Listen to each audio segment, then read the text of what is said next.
Prologue The overcast sky carried with it the scent of rain. Alay Lansington tore his gaze from the clouds, and from the distant rumble of thunder, and sighed. It had been nearly a week that he'd been in the saddle since leaving Vasher, the road taking them ever more southerly as they wound down the mountain and toward the flatter lands that would eventually lead them into Gomardia. With each passing day, Alay struggled to remember what it had been like when he'd been in Vasher, and what it had been like when he'd felt the freedom to simply be with Mendy. She rode next to him, her horse a step behind his so that he had to twist in the saddle to see her. The wind caught her black hair, sending it flying behind her, and he smiled to himself. When he reached Gemald, he vowed to make certain that things would be different between them. They had to be. After the time they'd spent together in Vasher, time when there had been nothing but a comfort between them, he owed it to her, and to himself. Riding in the lead was the mage assigned to them, a serious man by the name of Rosid. He had said little along the way, though Alay had expected him to insist on continuing with the lessons the delegates had been receiving in Vasher. Instead, the man preferred silence, as if he was annoyed by the fact that he'd been sent from the city in the first place. And perhaps he was. Few Magi ever left Vasher anymore. Maybe Rosid would have preferred to remain in his comfortable quarters within the palace, nothing but his studies, and whatever else the Magi did to pass time, to keep him company. The others on the road with him were Denren. 5 soldiers tasked to him, quite a difference from the 100 or so that had come to Gemald to escort him to Vasher. He hadn't given it much thought since they departed, focusing more on what he would say to his father, if anything. The Magi expected him to somehow encourage the king toward peace. Alay wasn't certain that he knew how, and he doubted his father had any intention to listen to him. Alay slowed his horse so that he could speak to Mendy. When he'd done that before, she'd slowed hers even more, forcing him to keep riding ahead, preventing him from speaking with her while riding. Already since leaving Vasher, she'd begun modifying her behavior to keep up appearances. This time, he didn't let her, reaching for her reins to keep her horse near his. When she shot him a questioning look, he shrugged and asked, "Do you think so few Denren were sent with us this time?" Mendy glanced at the 5 soldiers with them. She had known 2 of them before they were assigned to ride south with them, and Alay had tried not to let that trouble him. Should it, when they were supposed to be nothing more than master and servant? Since leaving Vasher, she had been the one to place the distance between them. He didn't know if it came from her concern about how he would treat her when they reached the city or if there was another reason. "Do you think you need more now that you're the crown prince?" she asked. Alay laughed. "I don't know why they would think I need less. You're returning home." "There won't be any trouble where we're going," Mendy said. Endrick said there were rumors of an attack in Gemald. Alay knew Mendy had heard the same rumors of rebellion through her sources within the Denren, but did she know more? If there had been a rebellion, it would make returning home that much more difficult, and unsafe. "I don't know any more than what PVE shared," she answered, apparently sensing the unasked question. One of the Denren riding near them, a compact man named Yonga, with a rough scrabble of a brown beard, leaned toward Alay. "We can move faster this way," he said. "Coming north, we had to move slowly. A large caravan like that would draw attention, and we wouldn't be able to ride quickly enough to keep you safe." "A large caravan was the only reason I was safe," he said. "The Deshman had nearly killed him. Had there not been the size of party that they had sent, he would have died." Didn't the Denren worry about the Deshman? They had been the reason that they'd nearly perished on the ride to Vasher. "The caravan drew attention," Yonga said. "I've patrolled these lands in parties twice this size. That's enough to search for trouble. Enough to know if there's anything we need to send troops to investigate. This size moves quickly. That's important these days." Alay glanced over to Yonga. He'd been staring at the road, noting the change from trees to the rolling plains of grasses that would stretch for leagues as they pressed into Gombardia, and toward the province of Ceylon. These days? What's changed? Yonga's brow furrowed, and Alay noted the way he gripped his pommel more tightly. Damn priests are moving in greater numbers these days than ever before. Even more reason to send more men than this, Alay said. The general can't spare too many for parties like this. The Denren have been spread thin, especially as we hear more and more of attacks. I think that's what the Deshmen want. They want us to be spread so thin that we can respond the way we want. One of the other Denren, Walden, an older man with a pair of scars over his bushy grey eyebrows, shot Yonga a hard glance, and the younger Denren nodded, guiding his horse away from Alay, giving him a little distance. Alay wondered why Walden would have quieted the other man, but decided he shouldn't press, especially given he had other things to worry about. He needed to prepare for what he'd say to his father. Walden was a skilled veteran, one who Alay had seen practicing each night with the other soldiers, working the sword. They made a habit of practicing, almost as if they needed to hone and maintain their skills. It had been much the same on the travels north to Vasha. Those Denren, all 100 of them, also practiced nightly. At times, Alay had watched, longingly, thinking what it might be like to pick up one of the practice staves and swing it, working with the sword much as he had when he was a child working with his father's swordmasters. It had been years since Alay had fought. Richard had made it clear that Alay would not need to use a sword, forcing him to learn tactics that had never suited him.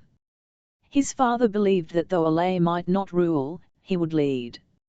And yet Alay felt a part of him aching to hold a sword. Another part was not interested at all.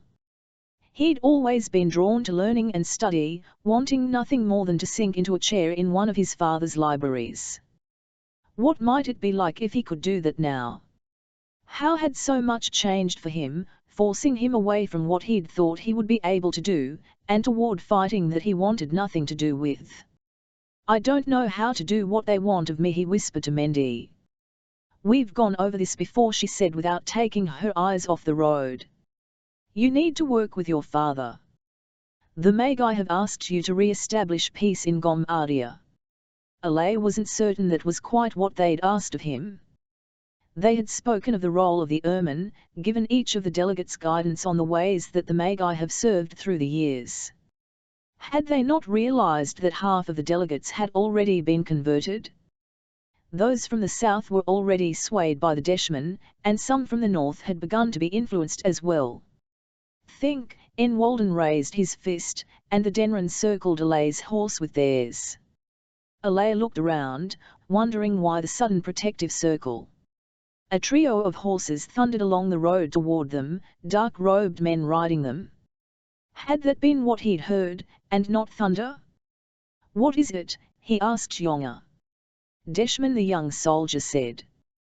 Walden made a motion with his hand, and 3 Denren rode off toward the advancing riders, leaving Walden and Yonga protecting Alay, Mendy, and Rosid. They reached the Deshman, and for a moment, Alay thought the soldiers intended to speak with the priests, but any thought of cordial conversation ended when the priests unsheathed their swords, and hacked at the Denren. The Denren had been prepared. Alay wasn't, not for the suddenness of the violence, or the skill of the Denren.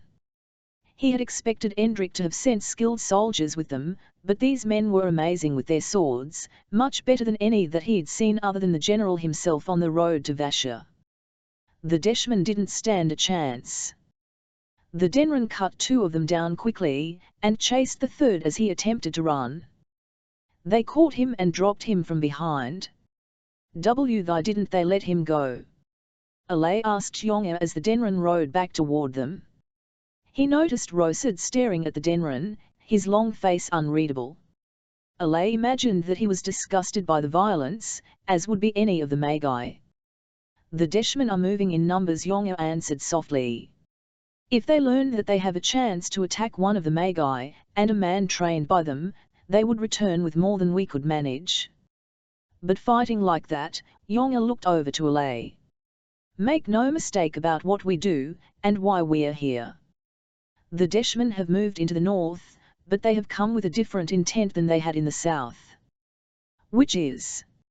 Alay asked. Something we haven't seen in generations. War comes to the north, Prince Lansington. You need to determine which side your father intends to fight for. Royal was exhausted. The mirror howled near her, the sound a steady cry that pierced the gloom of the overcast day.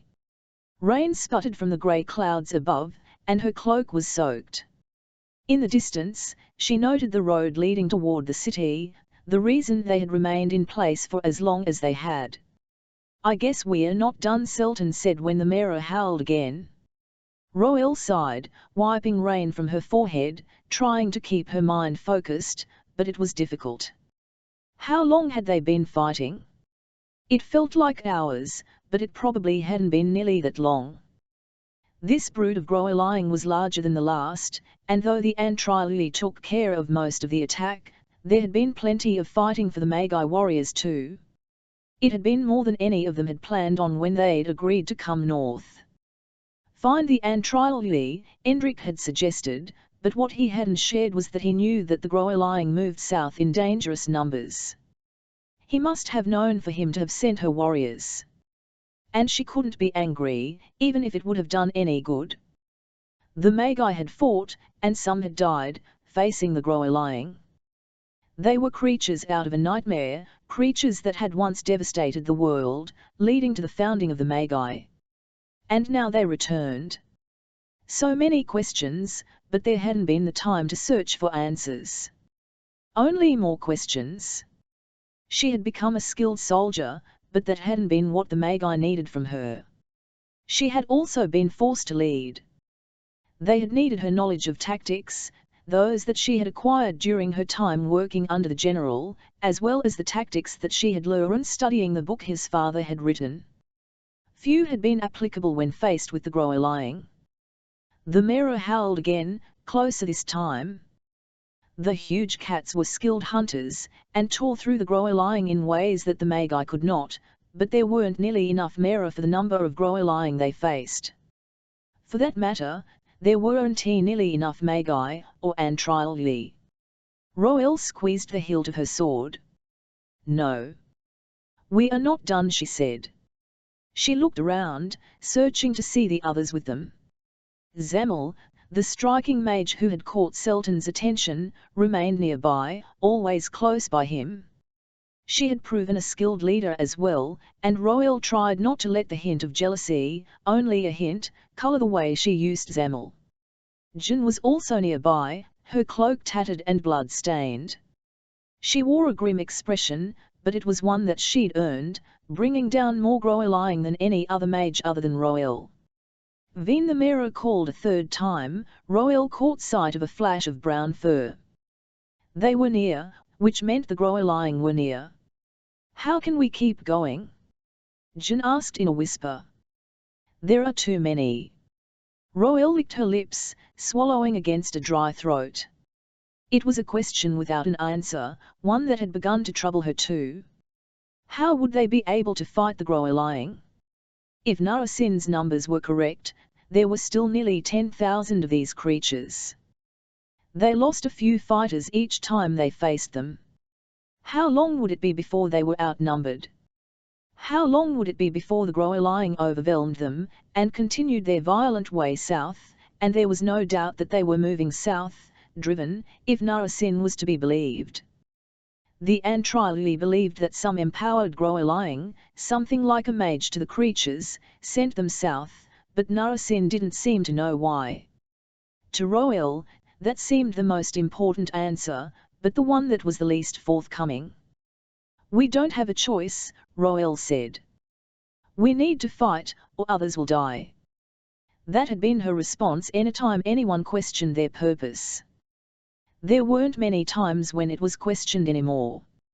After coming upon the dead in the last village, the entire town destroyed by a single brood moving through, the Magi understood that they had a purpose, one that others did not possess.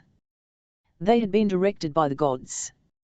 Royal believed it, even if she no longer knew if the peaceful way of the ermine was correct. How could it be, when they were forced to fight like this? How could it be when the Magi were the only ones able to even see this threat, and the Antrioli, though Royal had learned that they were also descended from the same founders as the Magi? When the Groeling fell upon them, the horrible grey bodies attacking with violence, Royal and the Magi reacted. She swept through the forms that she'd been taught, tearing through the Groeling, feeling her strength diminish with each attack. How much longer would they be able to face them? When they couldn't, what would happen to the people in the cities? Would they be destroyed, much like the stories of the destruction 1,000 years ago? Royal and the Magi had to do what they could to prevent that, even if it meant dying. Yet they needed help. If it wouldn't come from the Magi, and so far, there had been no word from the council after she'd sent Hester back to Vasher, then it would have to come from someplace else. A dangerous idea had begun to form in her mind, but it was one that she hadn't been willing to share with others yet, not certain how they would react. Royal wasn't certain how she felt about it. How could she think to look to the Deshman for help? No, she would keep it to herself a little longer. There came a scream nearby as one of the Magi fell. Royal wondered, how much longer could they wait before learning whether they needed the help of an enemy? Chapter 1. Deep in the palace in Vasher, Orion took a step back as the eldest approached along the wide hall. His dark robe hung motionless as he walked. The air had taken on a chill, but perhaps that was nothing more than Orion's imagination. Lanterns flickered along the wall, that wasn't his imagination. Could Josteven be involved? Orion had a growing suspicion that some had been converted by the Deshman, but he hadn't expected it to be Josteven. How could the eldest be involved with the warrior priests? How could his old friend? Seeing him striding toward him, the knowing look on his face, he couldn't think of any other explanation. But why? Josteven was a scholar, and a more learned one than he. He would have understood the implications of this choice. Unless Orion had this wrong. He prayed that he did, otherwise, everything was happening faster than he had expected. Without Josteven, any hope of choosing the Uniter was lost before it even began. What is this? Josteven demanded, pointing toward Rendrim, who lay helpless on the ground. A small trickle of dark blood flowed from Rendrim's nose. Josteven, these men are Deshman. And they are in the palace. Orion hoped Josteven wouldn't be involved. He couldn't be involved, could he? The Deshman are not what you believe, Orion. He blinked. That wasn't what he'd expected from his old friend. Not what I believe. They are not priests, and this is not religion. He took a step toward Orion and lowered his voice. You're a smart man, Orion. You should have learned that the gods are not gods. They were not placed above men to guide them. They did not ascend as we have claimed. They were powerful beings, but their power has faded. It is our time now. What are you saying? Orion asked. You deny the gods now? With everything that is happening, we need to choose them or consider that there is another answer, one that we have not ever considered. There is a reason we have not seen the gods in centuries, they no longer exist. The Deshman know a different way to power, one that augments what the Magi already possess. You're making a mistake. All of this is a mistake. The gods are real, Josteven. I have seen one. She asked that power built from Josteven. Orion could feel it as the subtle shifting of the main elan, the small energy slowly vibrating with the power. Could Josteven think to attack them? He glanced at the others with him. They all watched him, none able to speak. Orion had to act. He had no other choice. He took a deep breath. Josteven Ontin, I challenge your position as eldest. I do this in accordance with the ancient laws passed down to us from our founders. I do this. You don't know what you're redoing, Orion. Orion swallowed. His mind opened, welcoming the power flowing around him. I challenge you, Stephen. If you have sided with the Deshman and abandoned the gods, you are no longer fit to lead the Magi in a time when we must follow the ancient tradition and seek the Uniter. You think you can challenge me? Stephen asked. You know so little, Allryan Rural, if you think you are capable of challenging me.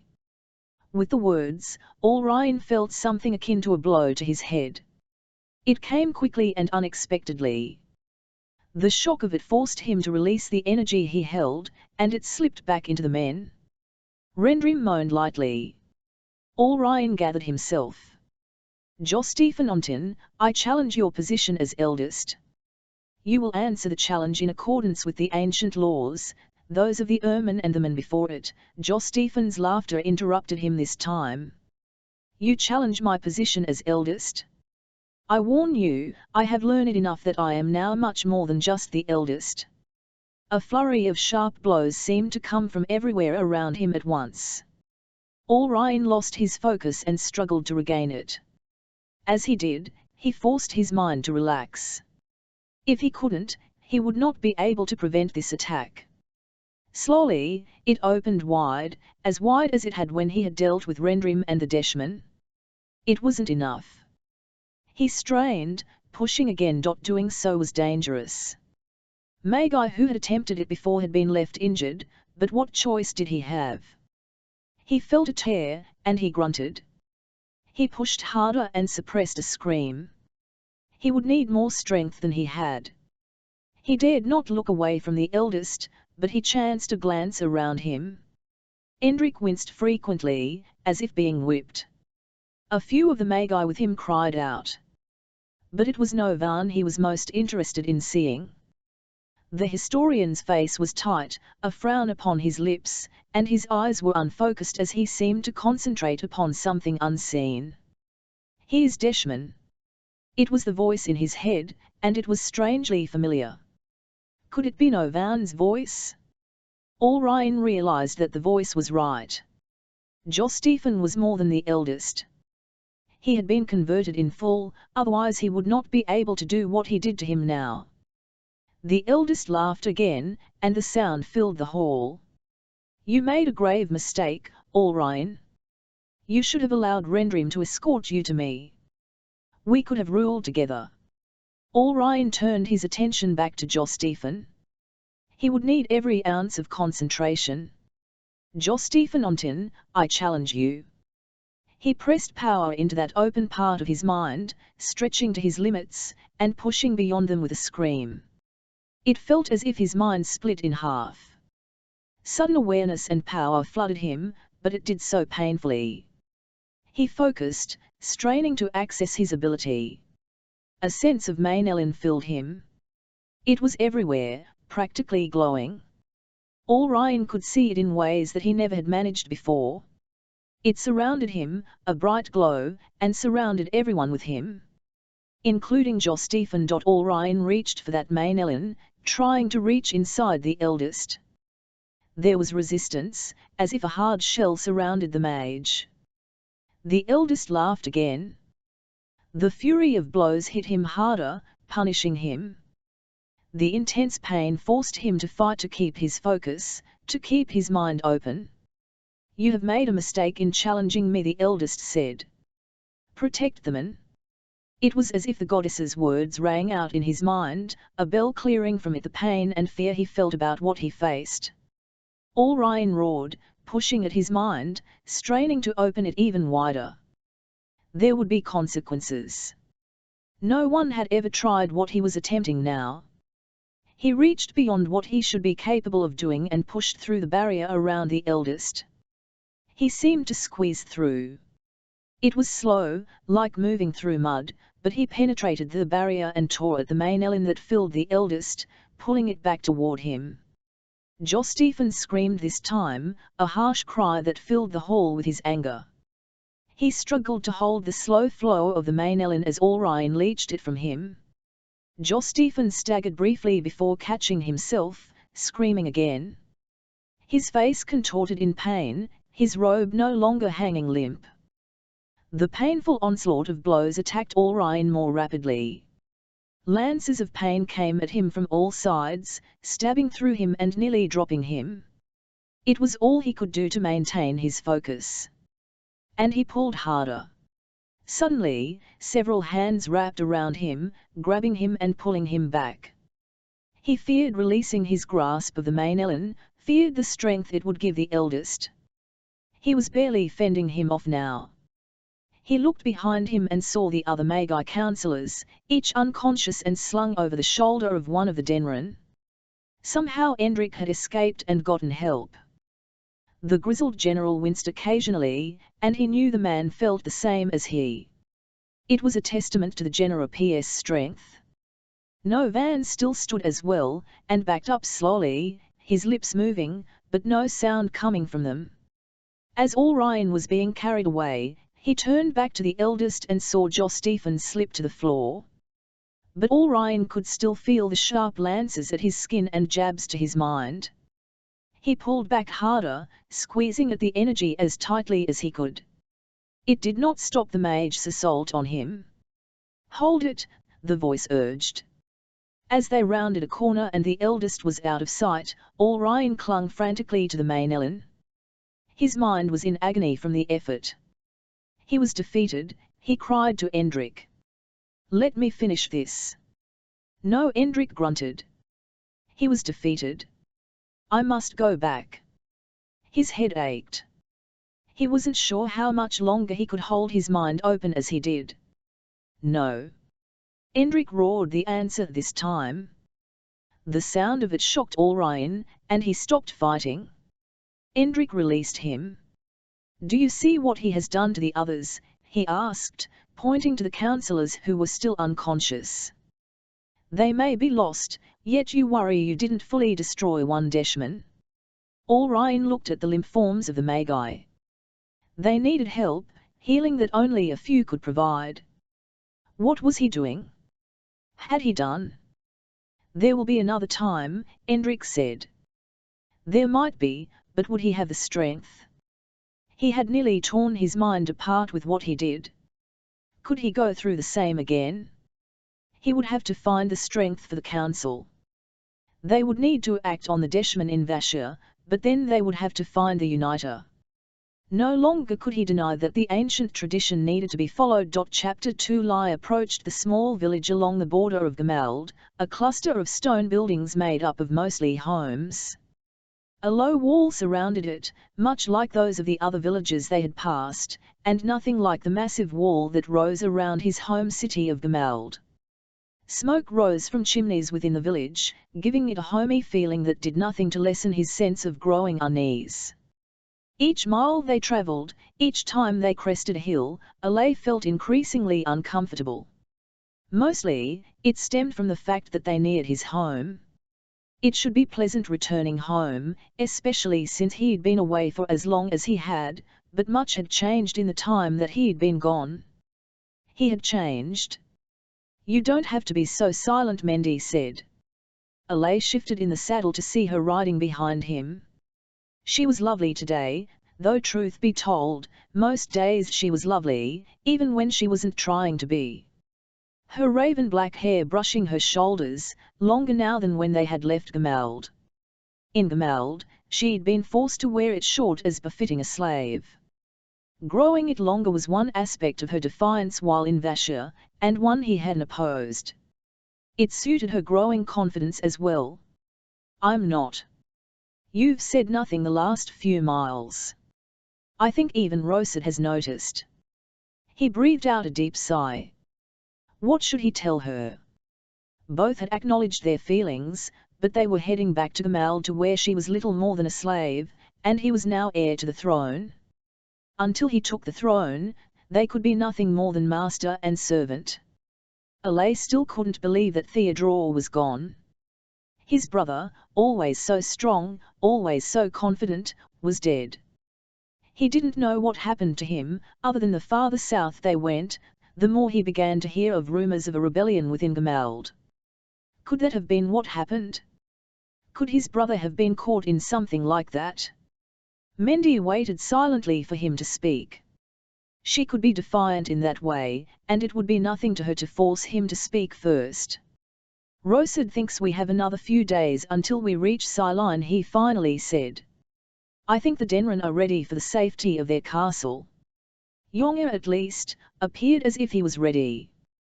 They'd come across a few other groups of Deshman patrols, from what Walden had said, and so far, hadn't lost anyone, but he could tell from the way both Walden and Yongya acted that they feared another encounter when they might lose one of their group to the Deshman. I'm ready for a bed, she said. Is that an offer? He asked. She shot him a hard look. I didn't think you were willing to take such a risk. Then he started to open his mouth to object, she cut him off by raising her hand. I'm not sure I'm willing to either. If only things were different, he said. Mendy stared at him, saying nothing for a moment before shaking her head. You realize that as the heir, you can change whatever you choose. Alay had considered that. He was the heir now, which meant that he would rule Gomardia. If he could be patient, if he could wait, he could change things for them. But Richard was not an old man. Nearly 50, he had ruled for the last 10 years and showed no signs of ill health. And it wasn't that Alay wanted anything unfortunate to happen to his father. Were it up to him, his father would remain in good health, but hopefully, come to understand that he had a mistaken view of things. When we reach Ceylon, what do you intend to ask Lochan? Mendy asked. Alay noted her omission of title when referring to the regional king. Like many from her island home of Salvat, she didn't recognize the divisions within Gomardia, or even its right to rule Salvat. I need to know if he's joining the war, or if he would be willing to work toward peace. I'll need something if I am to coordinate with the other delegates. Lochan has shown an unwillingness to simply go along with my father and this terrible plan he has to attack Thelan, when there's another issue we need to address. Seeing all the Deshman soldiers patrolling, soldiers, not priests, whatever they might call themselves, Alay realized that the Deshman were a greater threat to the safety of Gomardia than they'd realized. The threat was not Thelan. But I'm not sure Lochan is even there. If Lochan had abided by the summons, he would have ridden for Bastion by now. Everything Alay had heard made it sound like he was unwilling to do that. I still think you need to return to Gemald. If there is anything to this rebellion, they'll need you. They'll need their prince. Gomardia needs to be coordinated in their response to the Deshman invasion. Even if I was sure this represented an Alay wasn't, not entirely. It was possible his father had allowed the Deshman presence. I think it's dangerous to return to Gemald. My father's advisor has gone with your father. He wouldn't remain in the city without him. Which is why we need to return to Gemald. There are things you could do there that others couldn't. Rosid started back toward them with Walden riding alongside him, having returned from the nearby village. Their packs were heavier, filled with supplies. Alay found it interesting that Rosid, a mage who had not left Vasha in years, had become so skilled at trade, guided by the Denren. Or perhaps he should not have been surprised. From what he'd seen of the mage assigned to him, Rosid had a bright mind. He was inquisitive and seemed to realize that his presence was as pivotal as Alay's role as delegate. I don't think there's much I can do. He turned his attention to Mendy, and she watched him, those dark brown eyes of hers practically swallowing him. Alay shook those thoughts away. He couldn't allow himself to think like that, especially not now when they were so close to Gemald. When they reached the capital city, he had to force the attraction away. She was a slave, and he was a prince. It was the kind of romance stories were written about. But as much as he might want it, that could not be his story. Everything starts in the city, Alay. If you can settle the city, then you can work outward. Gemald connects the north and the south. You need Gemald to be strong to prevent a full-on invasion. She lowered her voice and leaned toward him. He was acutely aware of the heady scent of the floral soap she used and breathed it in. I doubt Rosad has listened to Denren, but I have. They are surprised by how many Deshmen we've seen. War. That was what Yonga had said to him. From what he'd seen, the movements they'd experienced as they made their way south, he found it easy to believe that it was war, even without his father starting another. The people of Gom Ardia couldn't sustain an attack on Thielan and a battle with the Deshmen. I could go to my father, you know as well as I that your father won't listen. That's why you need to go to Gemald. He stared at her, noting the intensity in her eyes. Why are you so concerned about Gemald, anyway? We could return to Gemald after I meet with my father. I care about you, you fool, she answered. Alay started to smile. It's more than that, though. Mendy nodded slowly. I doubt your father will allow your return to Gemald once we find him. Whatever he's doing, she cut off as Rosad joined them. Since leaving Vasha, Mendy had hidden the connection between them from the mage. Alay wasn't certain why, but they had practiced hiding, so he had fallen back into that role with just as much ease. Perhaps that was why returning troubled him. For now, even Rosad didn't know the connection they shared. Mendy flashed a smile and spurred her horse expertly off to the side. Alay wondered if Rosad realized how skilled Mendy was on horseback, skill that had come from years of practice serving him. There were probably many things Rosad didn't know about Mendy. We should keep on. Siline is nearby, and from there we will go to. Alay glanced to Mendy and saw the worry in her eyes. How could he do anything that would upset her? Gemald. We travel to Gemald. Rosad shook his head. I was to deliver you to your father. Your influence with him will settle this foolish skirmish. That was why you were named delegate. If he is in Bastin, that is where we must go. You've seen what we've faced along the way. Walden watched Alay, a curious expression on his face. The other Denren remained behind him, silent. That might be why I was named delegate, but Bastin isn't where PM needed. My people need me to return to Gemald. And so did Mendy, though he didn't quite know why. Chapter 3 Tehi city of Rondolin spread out before Royal. There was a distinct sprawl to what she saw. The ramshackle village that had sprung up outside the walls of the city made Rondolin nearly twice the size it had been before. She imagined the people inside the village, all having travelled south for the protection of Rondolin, but now, they were about to be in just as much of harm's way as they had been before.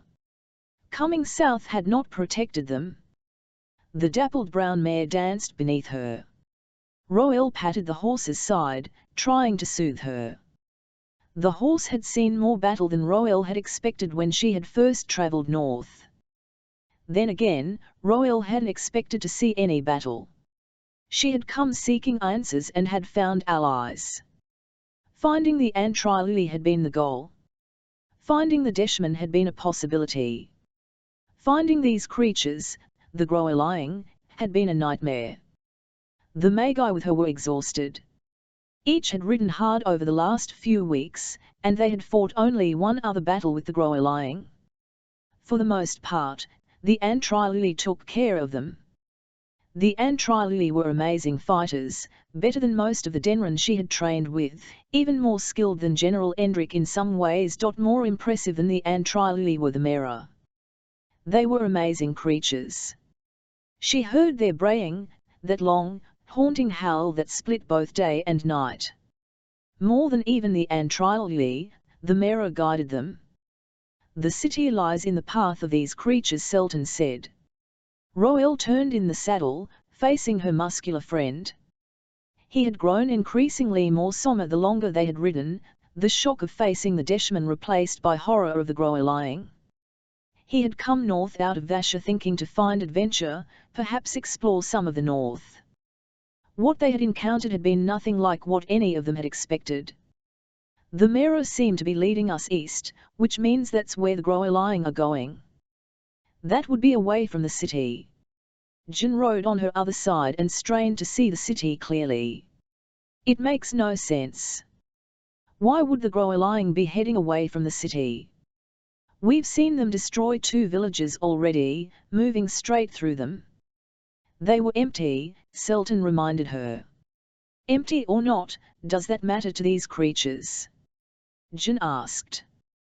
We've seen their disregard for pretty much everything in their path. Would they care about avoiding Rondelen? Royal looked for signs of the Deshman. She had seen them initially, thinking that they were in the city.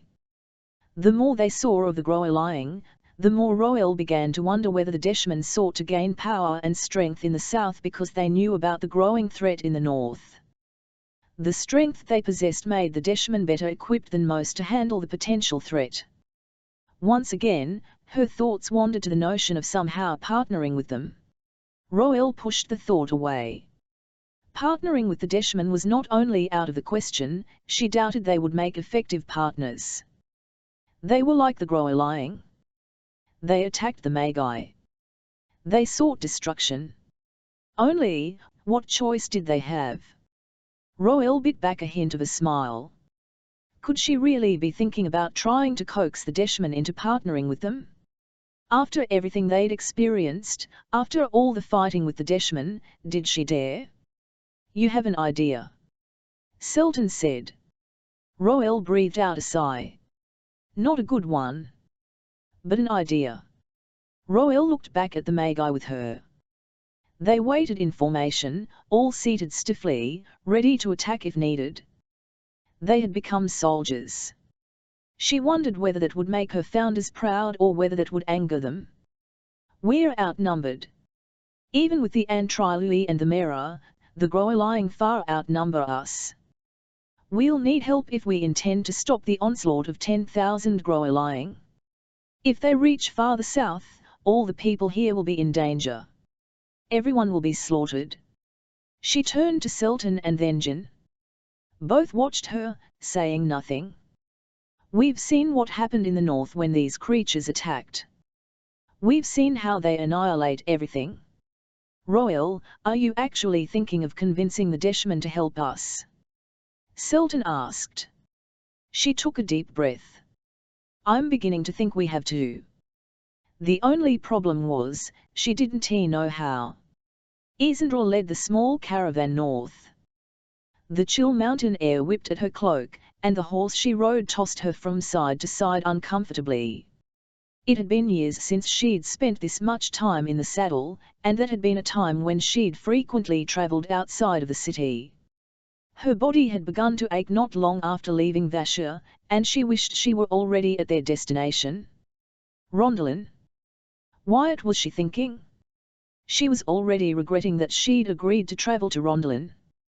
But there was no turning back, she had to continue, though she missed the comfort of Vasher with every passing hour. When she looked back, she noted the mountains rising ever higher behind her, reminding her of the home she was leaving behind. She had volunteered to make the trip to investigate what might have happened to their missing delegates. The Magi Council needed to preserve that connection after all they'd gone through to set the plan in motion. But she'd not fully considered the journey itself. Magi no longer left the city unless kings from other regions requested advisors. That had been a decision of the council all those years ago when they had failed to follow the prophecy and choose a uniter. But now, few kingdoms were even willing to use them as advisors, claiming the Magi had refused to intervene when they were asked. These thoughts led her to believe volunteering for this mission may not have been the best idea. But who else was going to do it? Orion had left the city before, travelling north in pursuit of his studies. She could have put it on him to go, and had considered doing so, but if she were honest with herself, the real reason she had volunteered was because she wanted to see for herself what might be happening. To see if there was any truth to the rumours Orion claimed. If there was, then Orion's push to choose a uniter had even more merit than the others believed. They might be able to convince the council to select another uniter. The other reason she chose to come north was one that Orion didn't know. In Wraith, the young mage who had returned to Vasher to alert Endrick and Orion of what they had encountered in the north, and had died from his injuries shortly thereafter, was a relative of hers. Isandra and Karin had agreed that they needed to find out what was happening up north. If creatures the likes of what Orion had shown them were attacking the villagers, they had to do something about it. And they had to find Roel and the other Magi and return them to safety. She would return to Vasha with what she learned and hope that Endrik would send his troops north. Isandra turned her attention back to the road, focusing on keeping the horse moving forward. Her first order of business awaited her in Rondelin. She had 5 Denren riding with her, support General Endrik had determined she needed. Isandra thought it was a little ridiculous that she would be sent with 5 soldiers. A pair would have been more than enough. Then again, the general had thought it necessary to send practically 100 soldiers with each mage when they had first gone to collect the delegates. Even that had almost not been enough. When the Deshman had attacked, those Magi had been thankful for their numbers. But the silver stallion she rode was sleek and quick, and she figured the 5 Denren would be able to ride just as quickly. Besides that, they were travelling north. There had been no sign of Deshman out of the north. The only concern that troubled her was that of these grow-lying creatures, like the one Orion had shown them. Would they encounter them? It may have been a foolhardy idea to come, to believe that she could intervene with the delegates, and that she could somehow broker peace, but someone had to do it. And Karin supported it. If her sister thought it the right thing to do, it must be. Mage, we should camp for the night. Isandra glanced over at Stephen. He was an older man, with a scarred and grizzled face like so many of the Denren. He had a short crop of hair, and his blunted nose looked like it had been broken before and hadn't healed properly. He led the other Denren, and they deferred to him, giving him some title she still hadn't caught. Would Endrik send this man with her?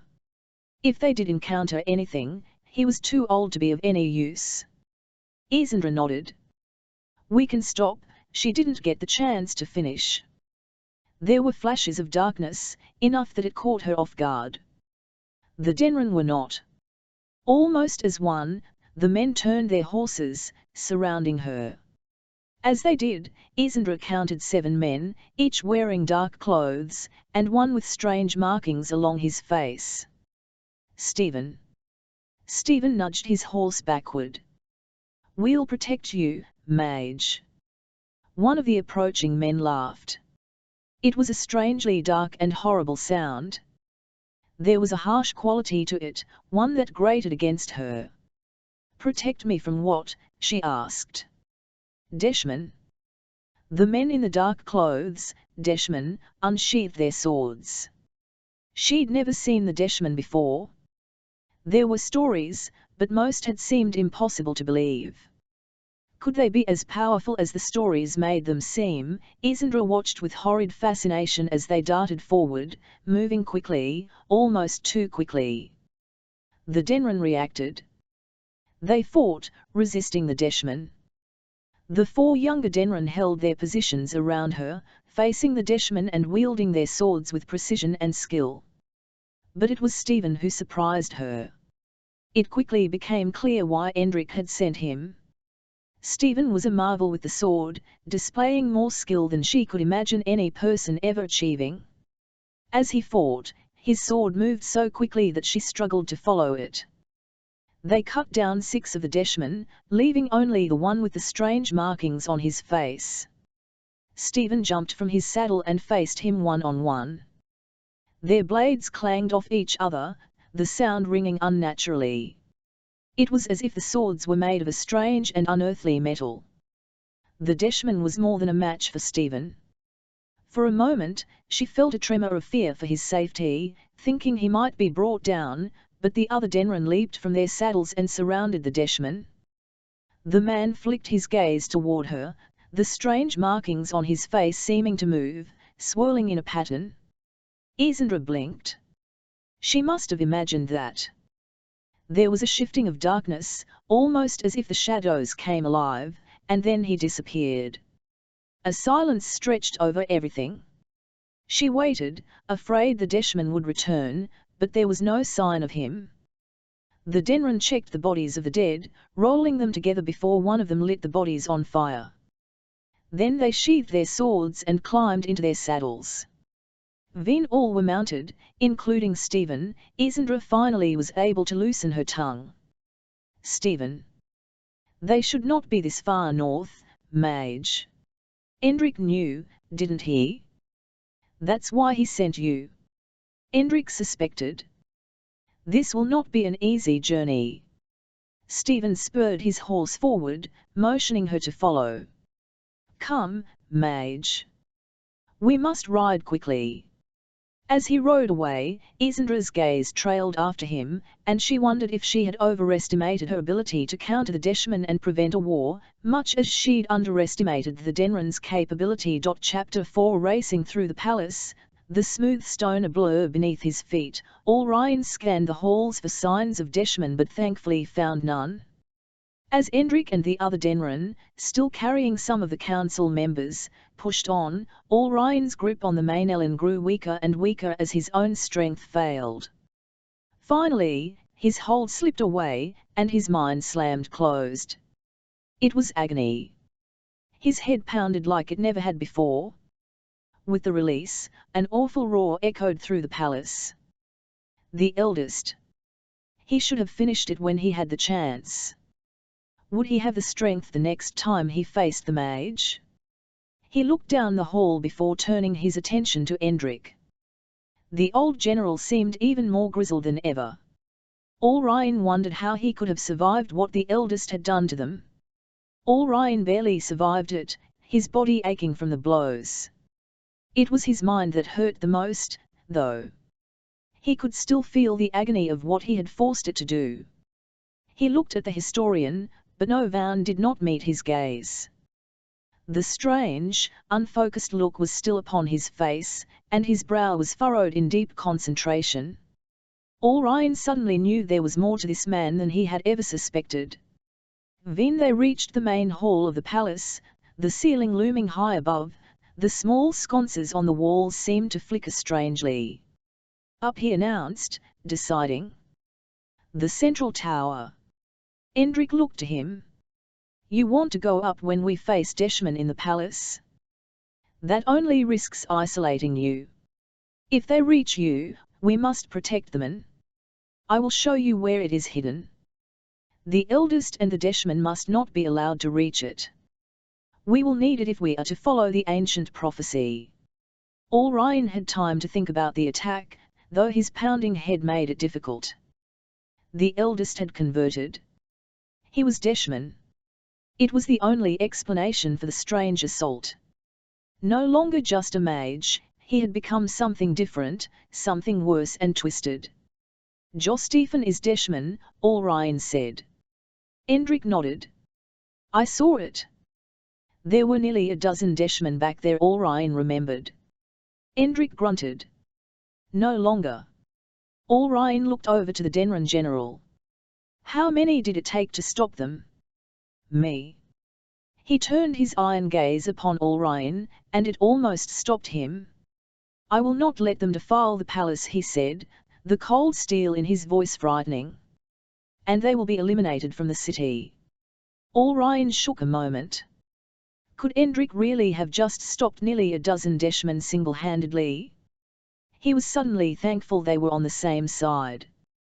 We've known they were in the city, but they should not have been able to reach the palace, Allryan said. Endrick closed his eyes in a tight anger before opening them. A dark resolve was written on his face. They had help, much like they did the last time they attempted to breach the palace. Allryan looked over to the councillors. All were still slumped unconscious across the shoulders of the Denren carrying them. A few appeared seriously injured, blood clotted in a small pool that had formed beneath Herolin's nose. He quickly prayed that he had the strength and ability to heal them. They were selfish prayers, though. He needed them all. Allryan led them upstairs that spiraled higher and higher into the palace. Each floor they passed was more unused than the next, but he feared to stop, knowing they had a far climb. Darkness followed them as they climbed. The guards' breathing grew more laboured as they climbed. How much higher could they carry his friends? There were no lights this high in the tower.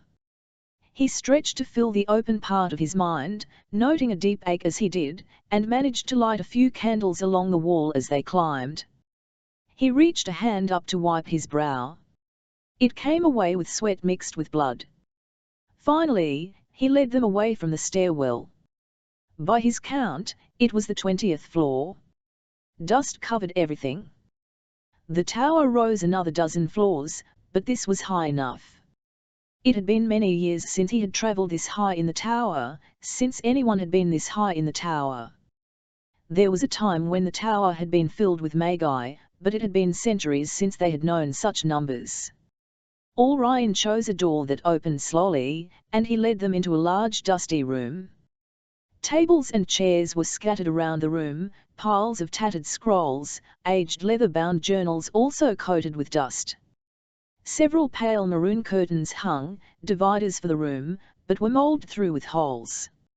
Here, a voice whispered to him, and Orion paused, looking over at Novan. The historian was lost in the strange trance. Was it his voice he heard? If so, how? Here. Orion motioned. They can rest here. Endrick issued orders. Orion didn't pay attention to what they were, trusting the general. The Denron soon had pulled several of the scattered tables to a central location and had wiped the dust off them before laying each mage on a table. Orion walked among the tables, resting his hands lightly on each mage. His head throbbed. He could tell almost immediately that Herolin was the worst. His injuries were extensive and would need the most help. Crane and Karen, on the other hand, were much better off. He barely touched them, probing at their main elan, and their eyes opened. Botar was not as bad as Herolin but was not in as good of shape as Karen or Crane. Karen moaned as she sat up. He turned briefly to her before looking back to Herolin. The man needed much help. Orion let his mind open, and it ached. It opened much wider than he knew possible. Had what he'd done become permanent? He probed into Herolin, letting the man's damage lead him, and used the man's own main elan to work over what had happened, before pouring his energy into the broken mage. It was all he could do. He could only give the mage energy and let his body do what was needed with it. He looked up as he finished, tired. Karen and Crane both stood over Botar, working at him. After a while, they finished and looked to Orion. How? Karen asked him finally. He gave her a blank look, not understanding. How what? He asked tiredly. She narrowed her eyes. I saw what you did to them, to the eldest, she answered. It should not have been possible. Crane nodded agreement.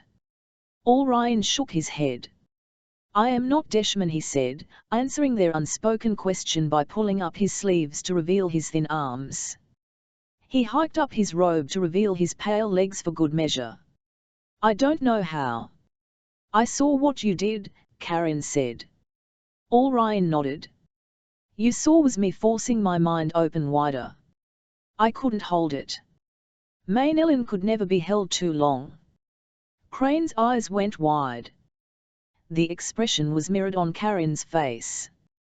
You forced your mind wider, he asked, his voice shocked. I shouldn't have attempted it.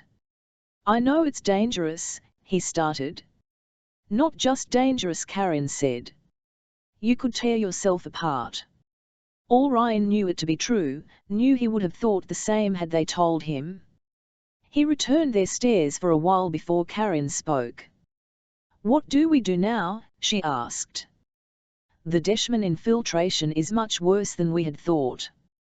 We knew they were in the city, but I hadn't imagined they would reach the palace. He stopped, his head throbbing and making his thoughts difficult. We must find them all. We will, Endrick said. Orion looked at where Herolin lay before nodding. Watch him, he said to Karen. And search for as many others as you can. We need to protect those who have not converted. She nodded, and he turned to Endrik. I need you to come with me. We will secure the men. Then we will root out the Deshman. Endrik nodded, and Novan stepped forward, watching Ulryan. The historian might be of use, so he motioned for him to follow as well. Where had the other elders gone? They needed to find those of his council to keep Jostefan from attacking them as well. Chapter 5 Isandra looked back, her horse racing beneath her as they sped across the flat plain, the mountains of Vasha now nothing but a memory behind them. In the distance, there was the faint outline of trees and the start of the forest. Where was the city? They had to be close, if only they would make it. They'd been riding hard for the last hour. Only 3 of the 5 Denrans still lived. Stephen had almost sacrificed himself during the last attack by the Deshman but had managed to escape. His fighting had helped buy her time. The Denrans seemed unconcerned about their own safety, more concerned about hers. Isandra had always known the Denran considered themselves protectors of the Magi, but seeing firsthand the lengths they had gone through to see her to safety only reinforced how little she had really understood. Her time in the city, time spent studying, learning about her abilities, even studying the history of her people, hadn't fully prepared her for what she faced. This was brutality. Isandra had considered herself a worldly woman.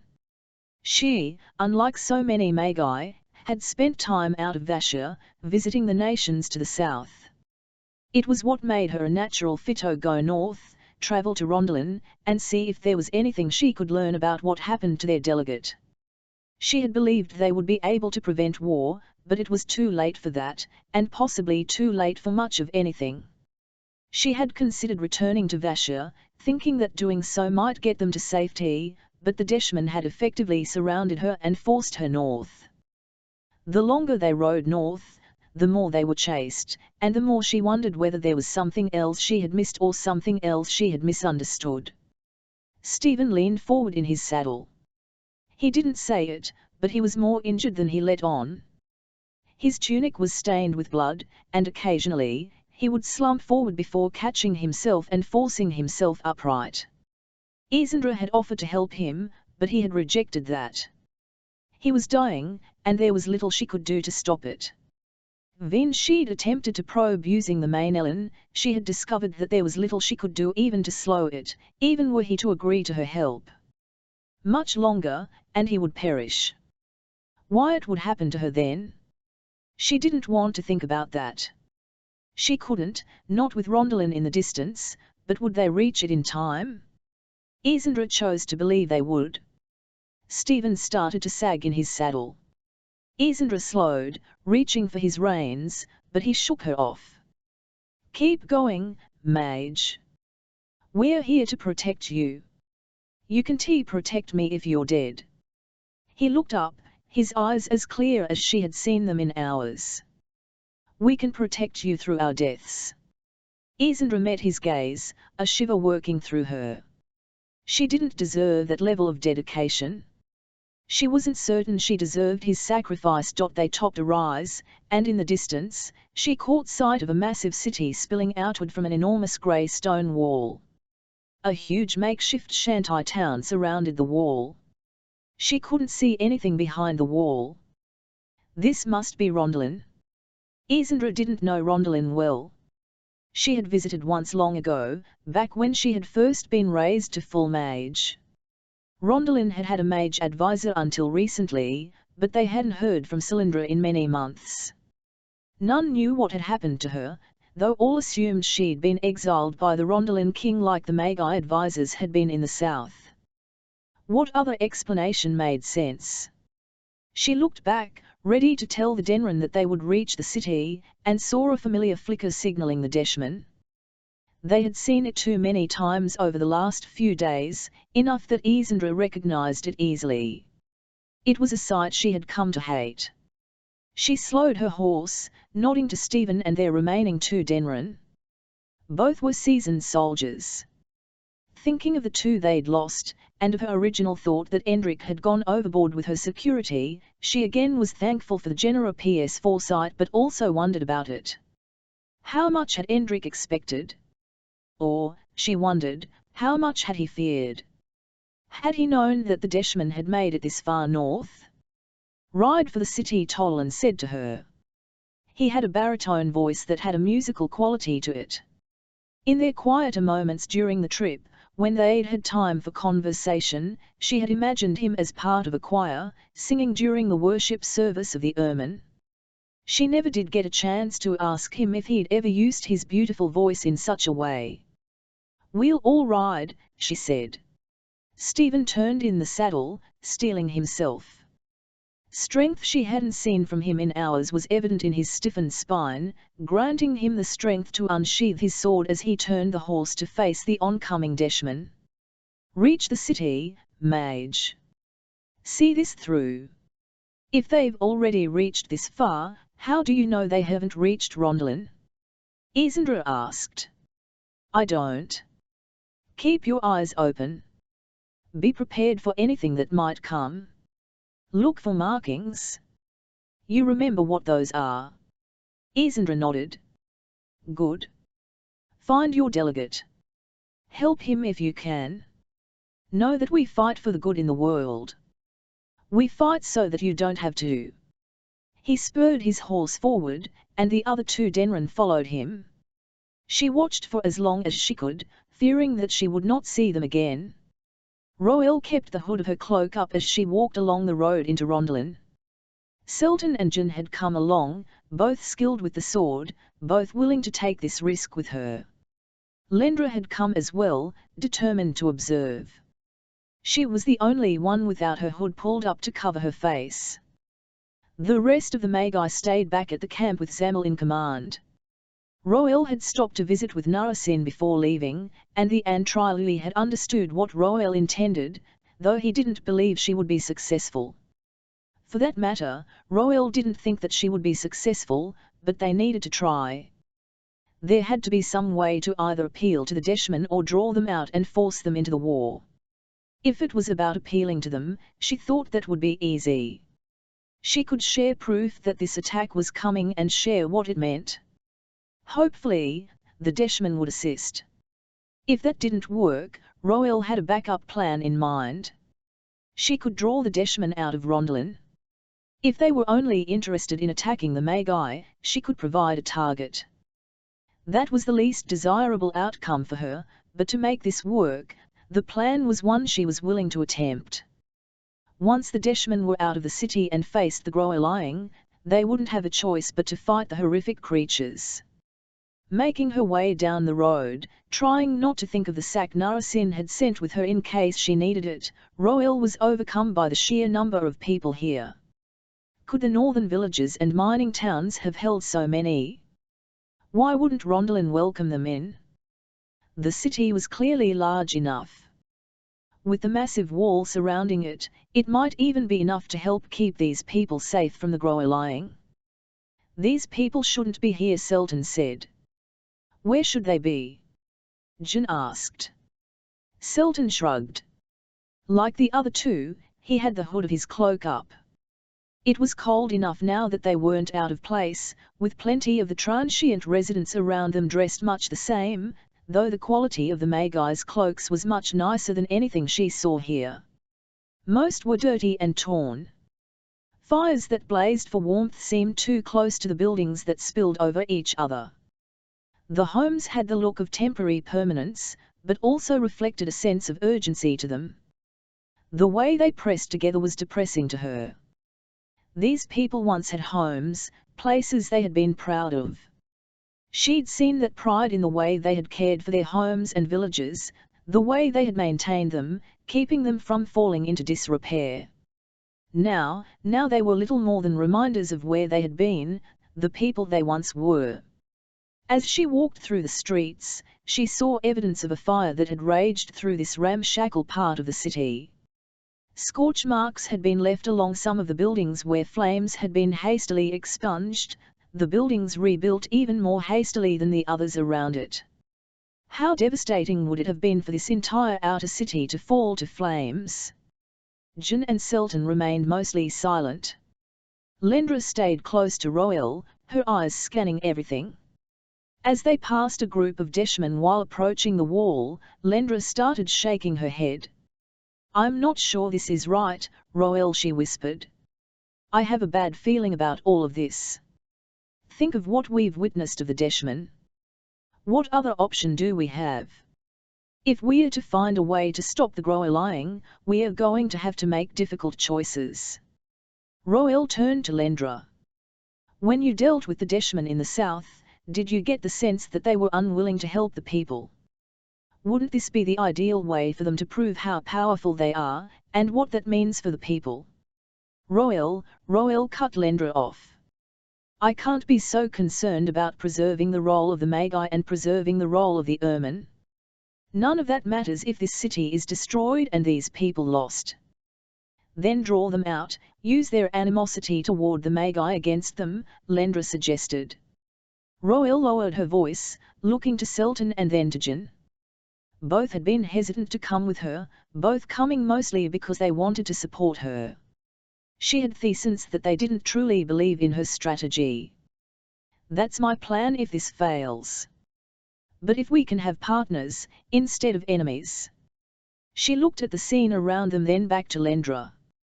"We've seen what these creatures can do. If Novan is right, these are the same creatures that caused the Great Destruction thousands of years ago." The words hung in the air. "We need all the help we can get to survive this."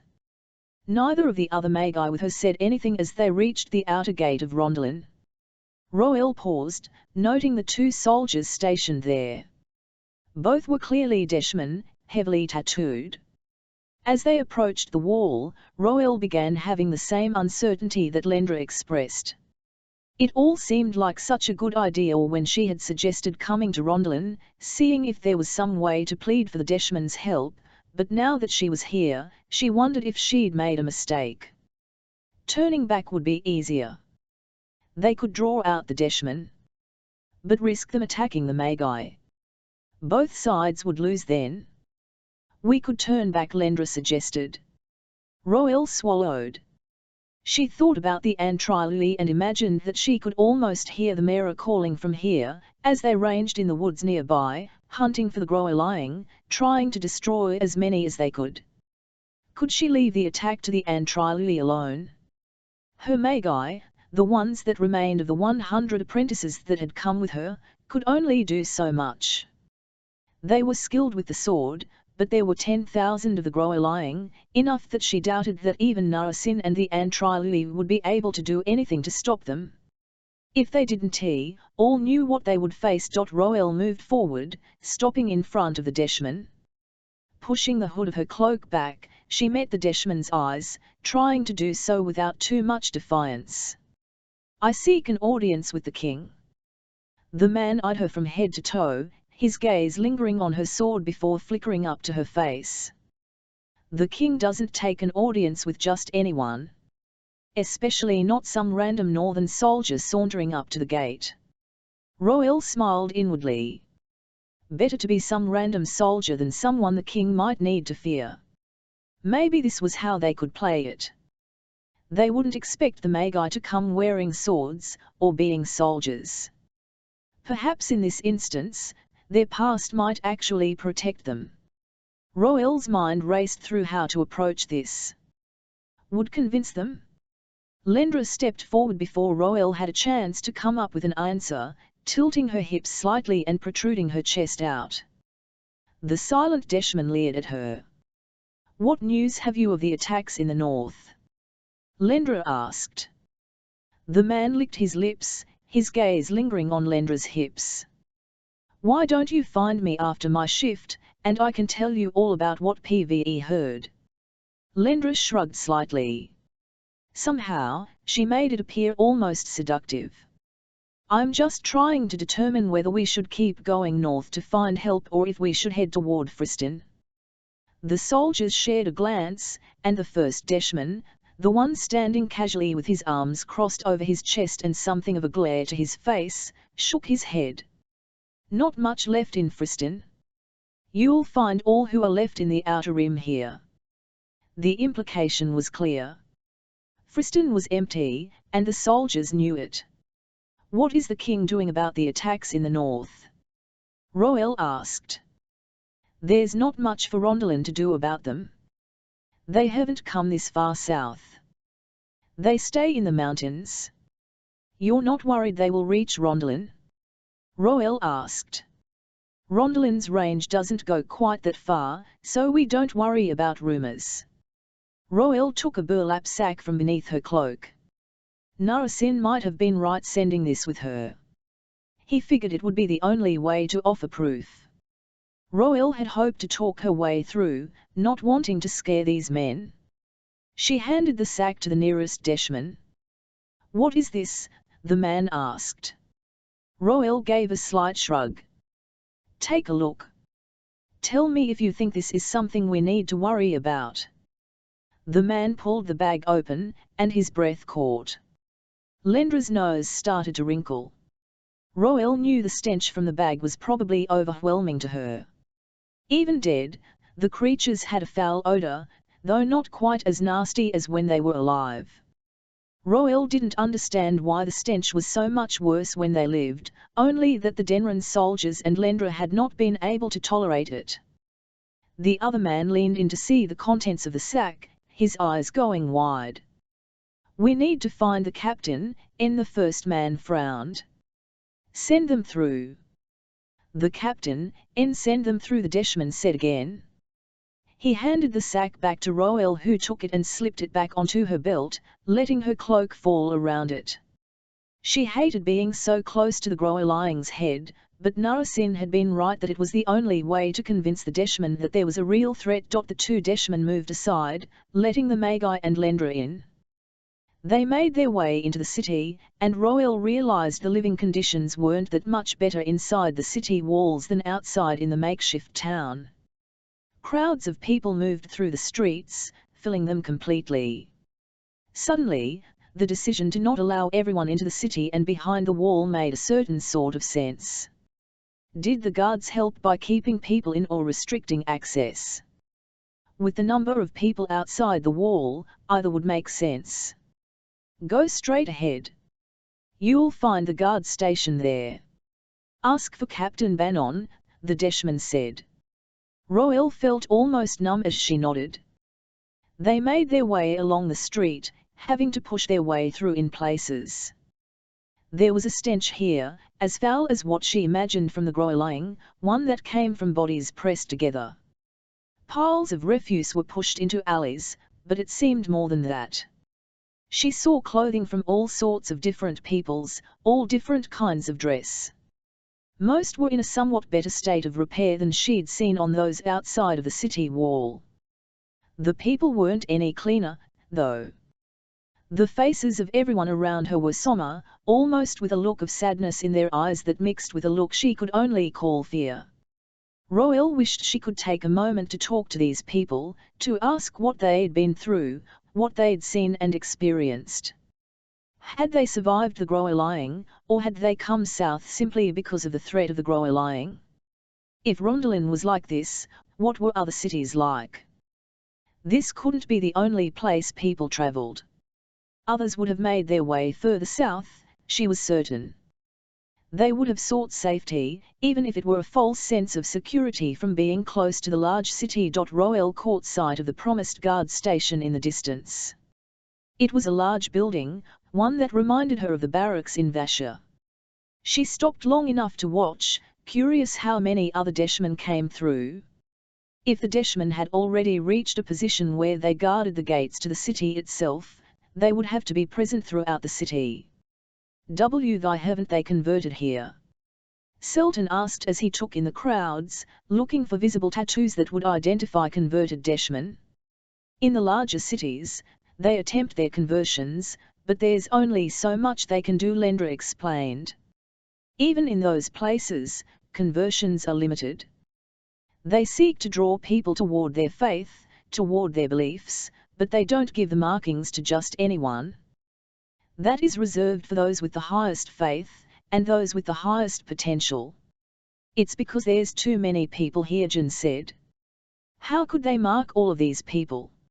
It's probably easier in some of those villages. Roel turned, not commenting, and they started toward the guard station, as somber as the people they saw in the streets around them. As they passed a few small groups of Deshman soldiers, she realized many had markings that were fresh. When they'd faced the Deshman on the road, the freshly marked ones were the least powerful. Even knowing that, she worried. Did they endanger themselves too much? If something went wrong, if the Deshman realized they were Magi, would they attack? Would there be anything she could do to get them free? Probably not. They would either face capture or execution. One of the delegates came from here, Selton said. I wonder if the council is finished with them. Maybe he's returned home. He wouldn't have been able to return to Rondalin this quickly, Roel said. Why not? We spent most of our time heading straight north. We were searching for the Antrioli, not looking for the city, Roel said. My point exactly, he said.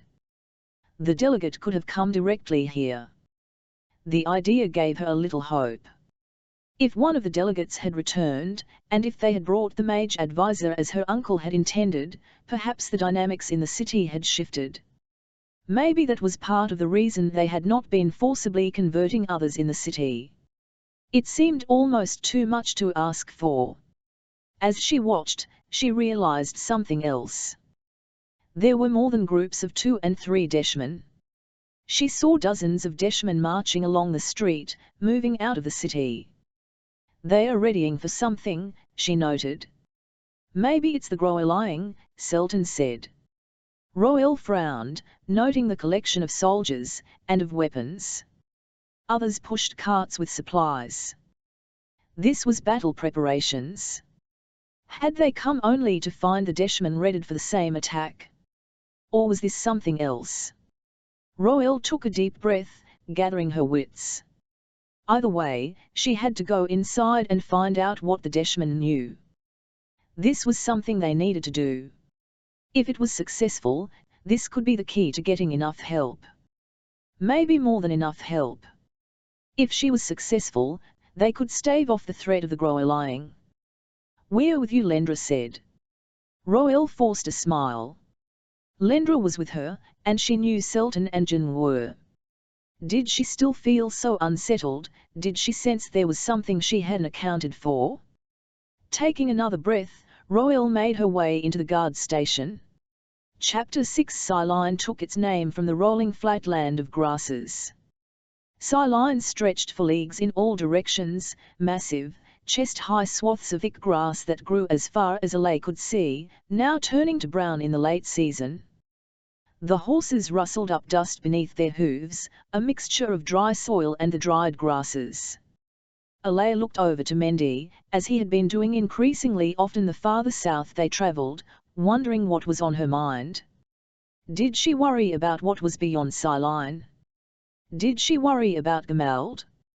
Rosad led them, his map unrolled across the saddle, guiding them south. Walden and Yonga rode in the front of the caravan, with 3 more riding behind them. They'd seen fewer Deshman as they made their way south. Alay didn't know if it was because they had moved north, or whether the proximity to Siline and Lochin's soldiers prevented them from gaining much of a foothold. They followed the narrow road as it cut through the grasses, making their way south on their way toward the capital of Siline. Alay had visited all the kingdoms within his father's rule several times during his youth, one of the few things his father had suggested that Alay had agreed with. Leaving had been an excuse to get out of Gemald, and out from underneath his father's thumb, but recently, it had been a way for Mendy and him not to have to fear their friendship.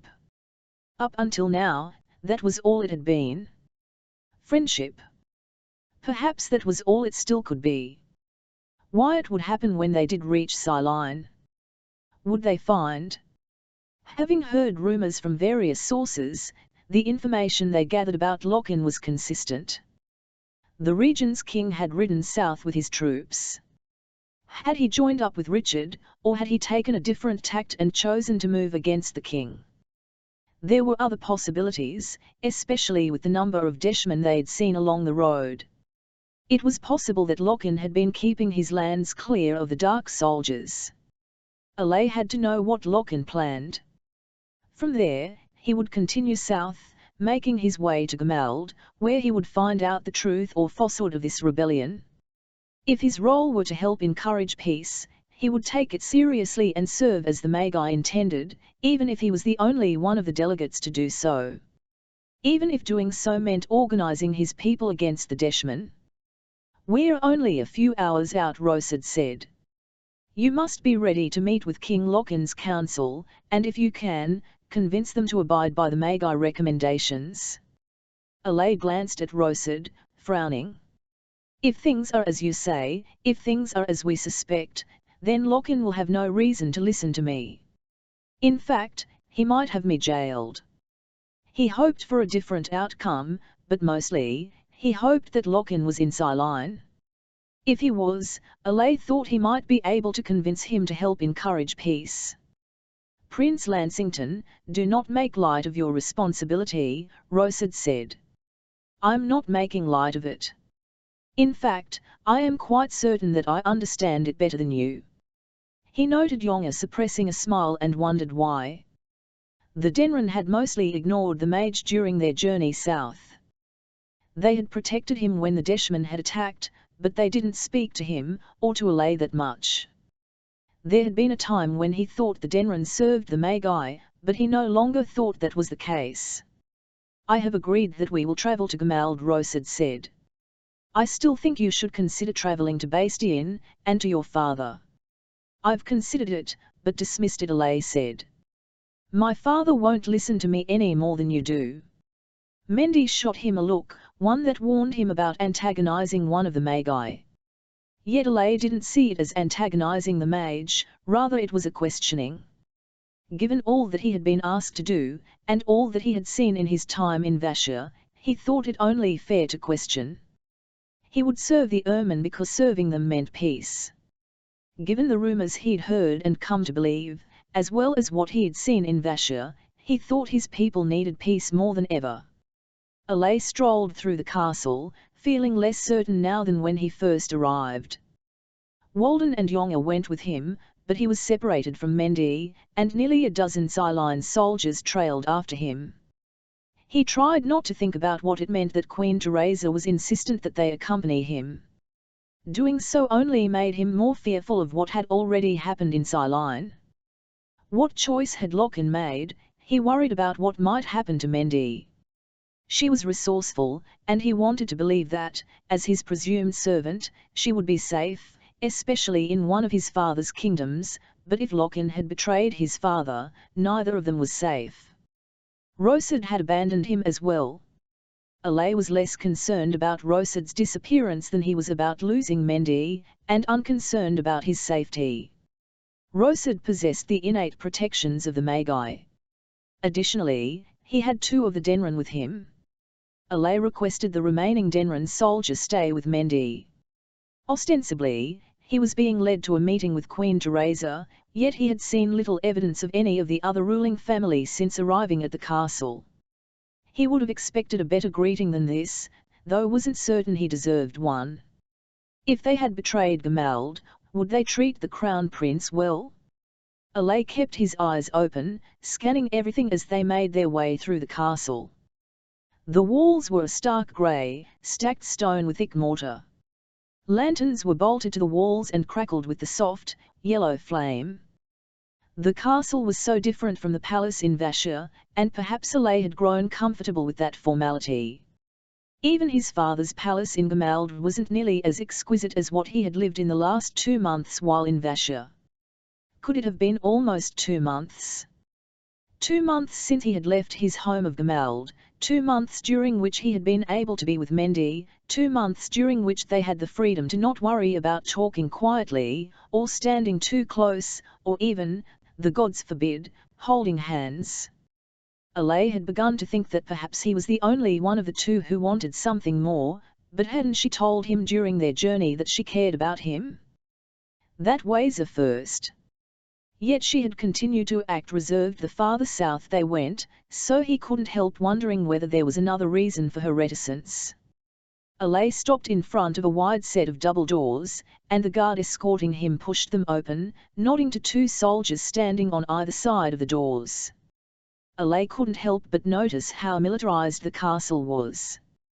It stood in stark contrast to his last visit here. That was probably answer enough as to what choice King Lochin had made. What kind of welcome would he receive when he went through these doors? What would Queen Teresa do? The questions left him as he entered the room. The door opened into a simple throne room. It was nothing quite as ornate or as formal as the throne room in Gemald, but there was still a quiet majesty to it. That sense came from the plain, yet well-crafted, chandelier hanging above the lacquered table that took up most of the space. A tall chair at the opposite end of the table faced the door, two armrests carved with the face of a giant cat. Queen Teresa sat upon that chair, essentially, the throne. She was a stately woman with fine features.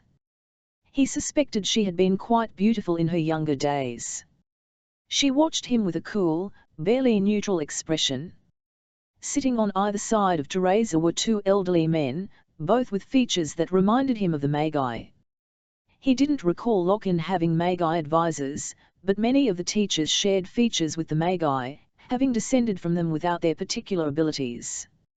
If Alay had any question about how he'd be received, it was answered when none of them stood. The door closed behind him. He glanced over to note the two Denren on either side of him. Behind them stood 6 Siline soldiers. Those that had accompanied him through the castle began to disperse around the throne room, putting themselves into positions from which they could act quickly were he to do something impulsive. Alay smiled inwardly. Yes, if he had any questions, they were answered now. He bowed at the waist, trying to show something of deference to Teresa.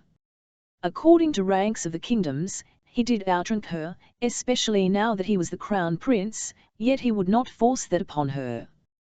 Neither would he enforce the expectation that she would stand before him. He wanted their cooperation. He didn't want to anger them. Queen Teresa, he said, bowing his head slightly. I come before you for information, and seek your assistance in finding your husband. The Queen tipped her head.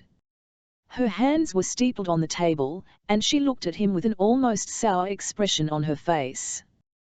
Prince Alay. My condolences on the passing of your brother. I'm sure you mourn him well. Alay nodded. My brother sits with the gods. He has always been a faithful ermine servant. The gods called him home to sit beside them where he can be exalted. He had made a point of adding the comments about the ermine for her benefit, not sure if the Deshman influence had reached all the way to Siline. If it had, he wanted her to know where he stood, that he would not convert to the Deshman. And, more important, he needed to know where she stood. He watched Queen Teresa's face, searching for any sign that might betray her feelings, but she gave none. He should not have been surprised that she was a skilled politician. Likely Lochin was as well. Why have you come to Siline, Prince Lansington? She asked. Alay smiled. He was almost pleased that she dispensed with any pretense of trying to play some political game. He'd seen it frequently in Gemald. Too often, men came to his father wanting something but danced around their intent. Far better to simply ask for what they needed than to play games and dance around their true intent. He didn't remember Queen Teresa well from his visits, but already he liked her. The two teachers on either side of her watched him, deep frowns on their faces, eyes locked in such a way that told him they found him distasteful. Alay almost couldn't blame them. How could he, when his father had triggered this war? Your father has made alliances, Teresa said. Are you aware of these? I have been gone from Gomardia for several months. If there are alliances, I have not been privy to them. Pve seen the presence of soldiers on my travels to Siline, and in numbers that worry me. If you will allow me to introduce you to my mage escort, one of the teachers leaned forward, his eyes narrowing. If you think having a mage advisor will bring you greater credibility, you are wrong. Alay wondered how he was expected to do anything to sway these people. The Magi had intended for him and the other delegates to serve in some way, but they hadn't told him how. He didn't have the influence needed to convince his father to abandon his attack, and he didn't have the authority to do anything else. He suspected the Magi had intended they all work together, but even that idea had been hampered by the fact that the other delegates had returned to their homelands. Without having any way to contact them, and without having any way to influence them, what could he do? Alay still believed in the need to re-establish peace. He just wasn't sure there was anything he could do to accomplish it, especially given the number of Deshmen they had encountered. How could he do anything here that would make a difference? He had come seeking information, to discover what was taking place. Now that he saw that Lochin was gone and had taken his men with him, presumably heading toward Bastion to join with Richard's men, he should move on. He could return to Gamald, get an understanding of the rebellion. That seemed as if it might serve a purpose. "Thank you for your hospitality, Queen Teresa. I won't be staying long.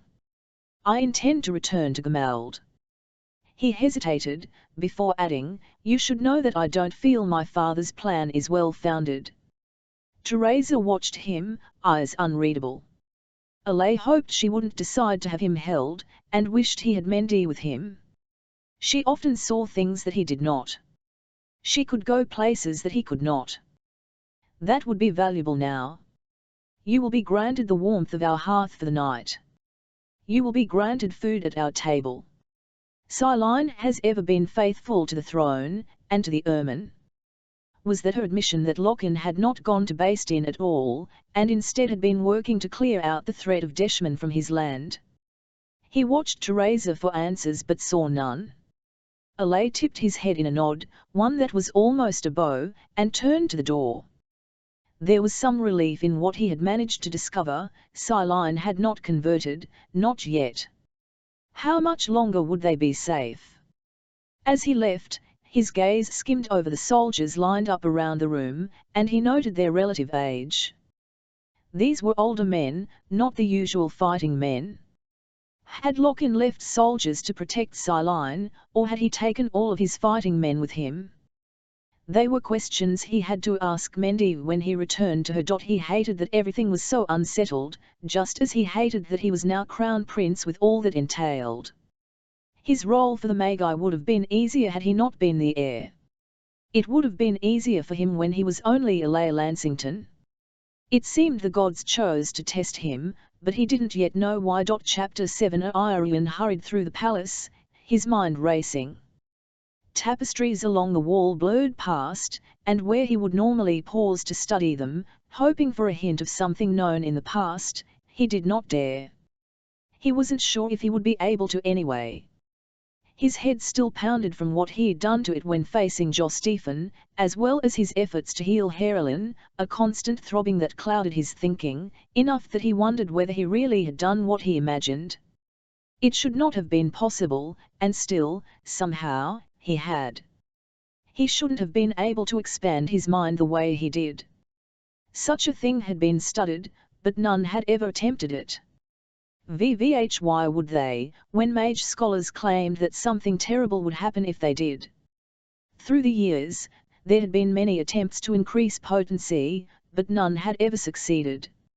Some had attempted to expand their minds the way he had, but none had succeeded.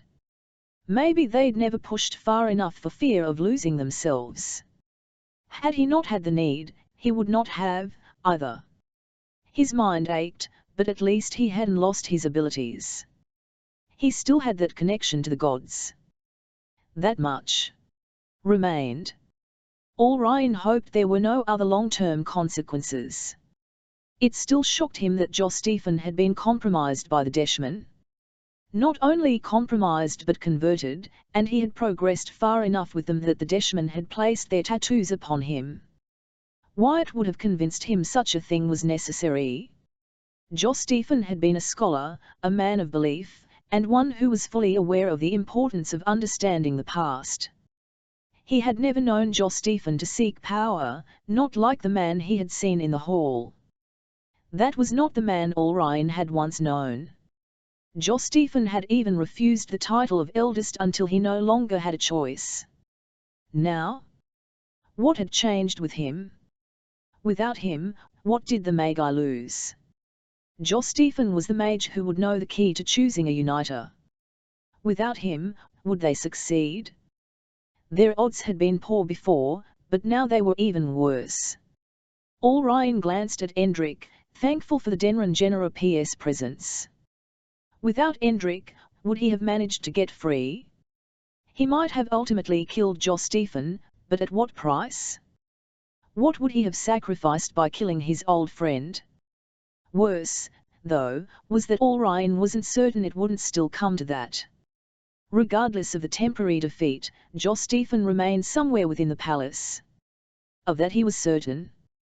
The man wouldn't abandon whatever plan he had in mind so easily.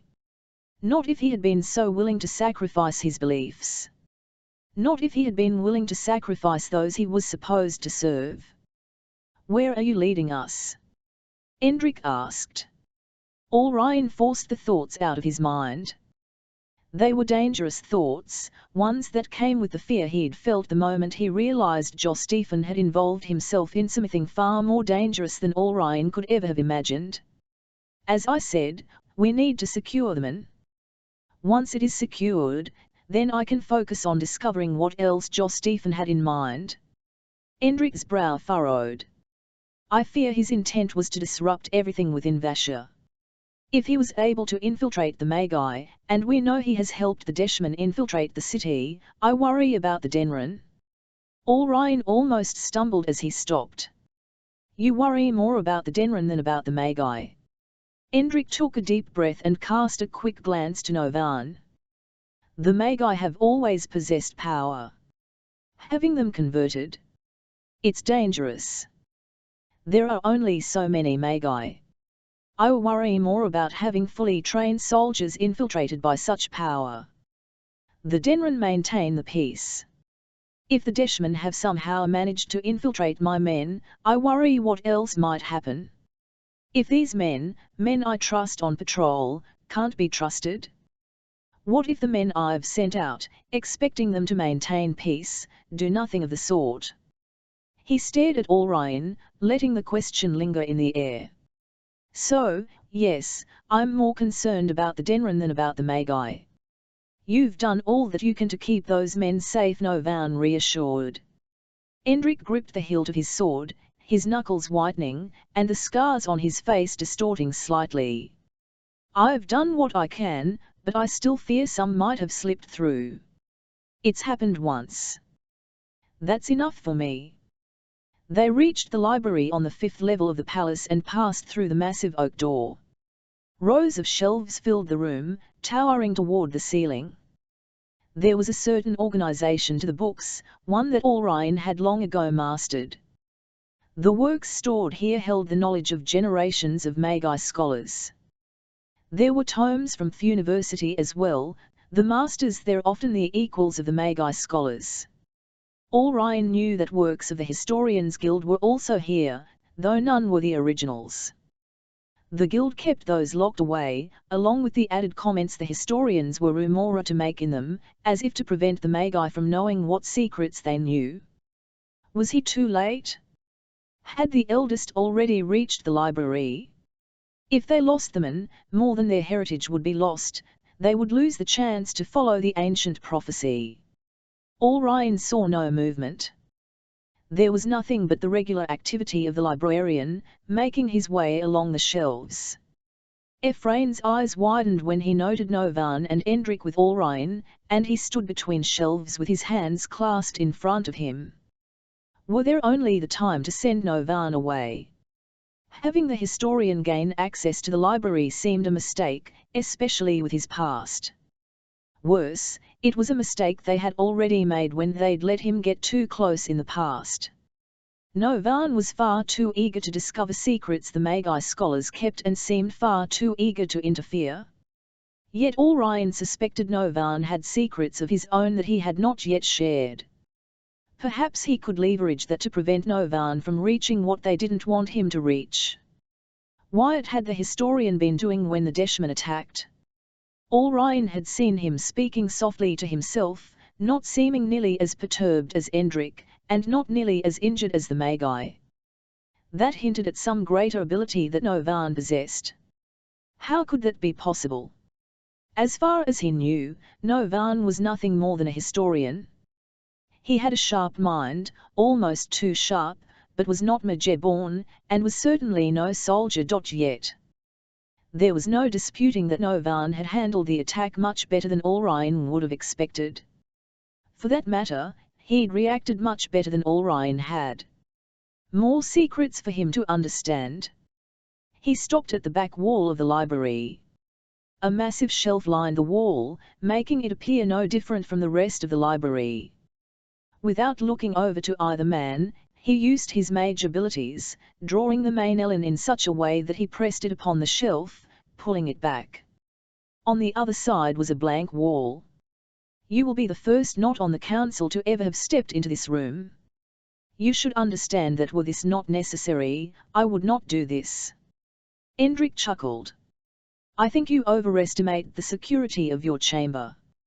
Orion turned to look at him. What do you mean? Only the council has ever been granted access to this chamber. Even the librarians are forbidden access. Endrik nodded toward the section of wall. Are you going to open the door, or do you need me to? You wouldn't be able to. Endrik shouldered past him and slapped his hand on the wall, and power surged. The section of wall slipped open, revealing the chamber on the other side. Orion barely noticed that the man was still present. Relief swept through him, but it was tempered by what he had just experienced. What? How? Endrik stepped into the room. One failing of the Magi has long been their belief that they are the only ones with any sort of power. Endrik glanced back to Orion. Even you, second eldest, suffer from that belief. Novan followed Endrik into the room. Orion hesitated a moment, before hurrying in after them. The only way that Endrik would have been able to open that door. Novan turned to the section of wall and triggered it closed. It was more of a mechanical trigger from the side, not one that required strength and power in the main elan, but Novan's familiarity with how to close the wall troubled Orion. What was happening here? He had come thinking to protect the man, bringing Endrik for his own safety, and Novan because he doubted the historian would have allowed him to go without him, but he was left with questions he hadn't expected. There was no way that Endrik should have been able to open that wall. Yet he had. For you to have been able to do that would mean you have some ability with the main elan. Endrik stood in front of the man, eyes fixed on the book. Orion could feel the barrier pressing out from it, the section that he'd added contributing to it. This would be the first time in centuries that the man would be removed from this chamber. He still didn't know what he would do with it once they removed it. Yet Orion felt confident that it needed to be removed, that he needed to protect it from whatever Stephen intended for it, and there was little doubt that he intended to do something with the man. It was the key to everything they were. A troubling thought came to him. What if the Deshman wanted to disrupt the choice of the Uniter? He shook it away and turned to Endrik. Are you going to answer? Endrik grunted, his preferred way of speaking. The long scar along his cheek twitched, pulling his face tight. Not for the first time, Orion wondered what happened to give him that scar. How had he earned something so violent? As I said, one thing I have observed in all my years in Vasha is how the Magi believe they are the only ones with any ability. As he finished, he reached his hands through the barrier and grabbed the man. Endrik should not have been able to open the door to the chamber, but he absolutely should not have been able to reach through the barrier. Endrik grabbed the book as if it were nothing. No, that wasn't quite right. Orion noted the tight expression on Endrik's face. There was a strain to the man. He had an effort to what he did, one that was belied by the way he passed through the barrier. When Endrik withdrew the man, he handed it to Orion. This is what we came for. Now we have to keep it safe, Endrik said. If you intend to find the Nema, then you will need its guidance. Endrik knew. And Novan didn't seem surprised. What more did the council not know? Orion held the book in his hands, staring at the cover, transfixed as he usually was by the symbol that had been made all those years ago. The barrier the Magi had placed around them and had been partially for protection, and partially to preserve it. A book this old needed to be preserved, and had they done nothing, without the barrier, the pages would dry, crack, and fade. Already, there had been much damage to the book, likely even before it came into the Magi's possession. If they could repair that damage, he could learn the secrets long lost in those pages, he could find the answers he had long sought, like those who preceded him had sought, even Stephen had sought. Glancing from Endrik to Novan, he wondered, had he discovered an answer to what was on those missing pages? I'm beginning to think that it has never been protected, Orion said. It's been safe enough here, Endrik began. Now it's time for us to take them and somewhere else. The secrets of the past must be preserved. Stephen once told me this only represented words on a page, Orion said, thinking back to the conversation. Novan eyed the book with an almost hungry expression. Is that what you believe? Do you believe this to be simply words on a page? They are written in the ancient language. There is power in those words, a power that most barely understand, Orion said. Beyond that, this is a call for peace. This book, the Man, demands that we strive for peace. It has never been clear exactly why. Only that the gods asked this of us. And why do you think the gods cared for peace? Novan asked. Orion squeezed the Man in his hands. Could Stephen be right? Could it be nothing more than words? He had gained significant power listening to the Deshman. Was that what he'd intended for Orion to learn? No. Even the goddesses wanted him to protect the Man. She had instructed him to watch for evidence of the Deshman influence within the city. Orion knew the gods and goddesses were real. He had seen her. What do you know, historian? What is it about peace? Novan smiled, almost sadly. It has always been about more than what the Man has explained. The gods. There is something they protect, much as there is something you protect. That's the reason for peace, the reason the Man is so important. Endrik tensed and hurried to the door. He tipped his head to the side as if listening. After a moment, he looked back at them. We need to get moving. Orion frowned. Why? What is it that you detect? Endrik nodded to the door. You wondered whether the Deshman cared about the Man? I think we're about to get the answer. Orion stuffed the book into the large pocket of his robe. He took a deep breath, drawing power into the open portion of his mind, feeling the way the main Ellen filled it, noting how much vaster it seemed than it ever had before. Then he nodded. As he did, he wondered, why was he able to see power swirling around Endrik and Novan? Chapter 8. Having left the Daniamin city, the return to the great forest should have led Jacob to find a litter, the last of the race of beings most new as gods. Instead, they had arrived in the forest and faced the Deshman. Faint light filtered through the trees, and the air was still, almost heavy. An odor clung to it, one Jacob recognized from the Deshman. The dark priest that stood in front of Jacob, power radiating from him, was the same man who had trapped him in the forest long ago. Had Brahman not come for him, Jacob didn't know what would have happened to him. Would they have forced him to convert? Would they have killed him? There wasn't time for those questions, or the answers. Another question needed answering first. A litter still lives? Brahman asked, his quiet voice heavy in the silence around them. Jacob hazarded a glance at the man and saw that he stood casually, a dark fury to his pale eyes and a firm tilt to his jaw. Solyndra stood next to him, Her posture now slouched as she withdrew from the dark priests arrayed before them, yet her face flashed anger and defiance. Anda had slid far behind them all, nearly to the tree line, and she blended into the background. Jakob knew she would not fight. For now the Deshman answered. It matters little.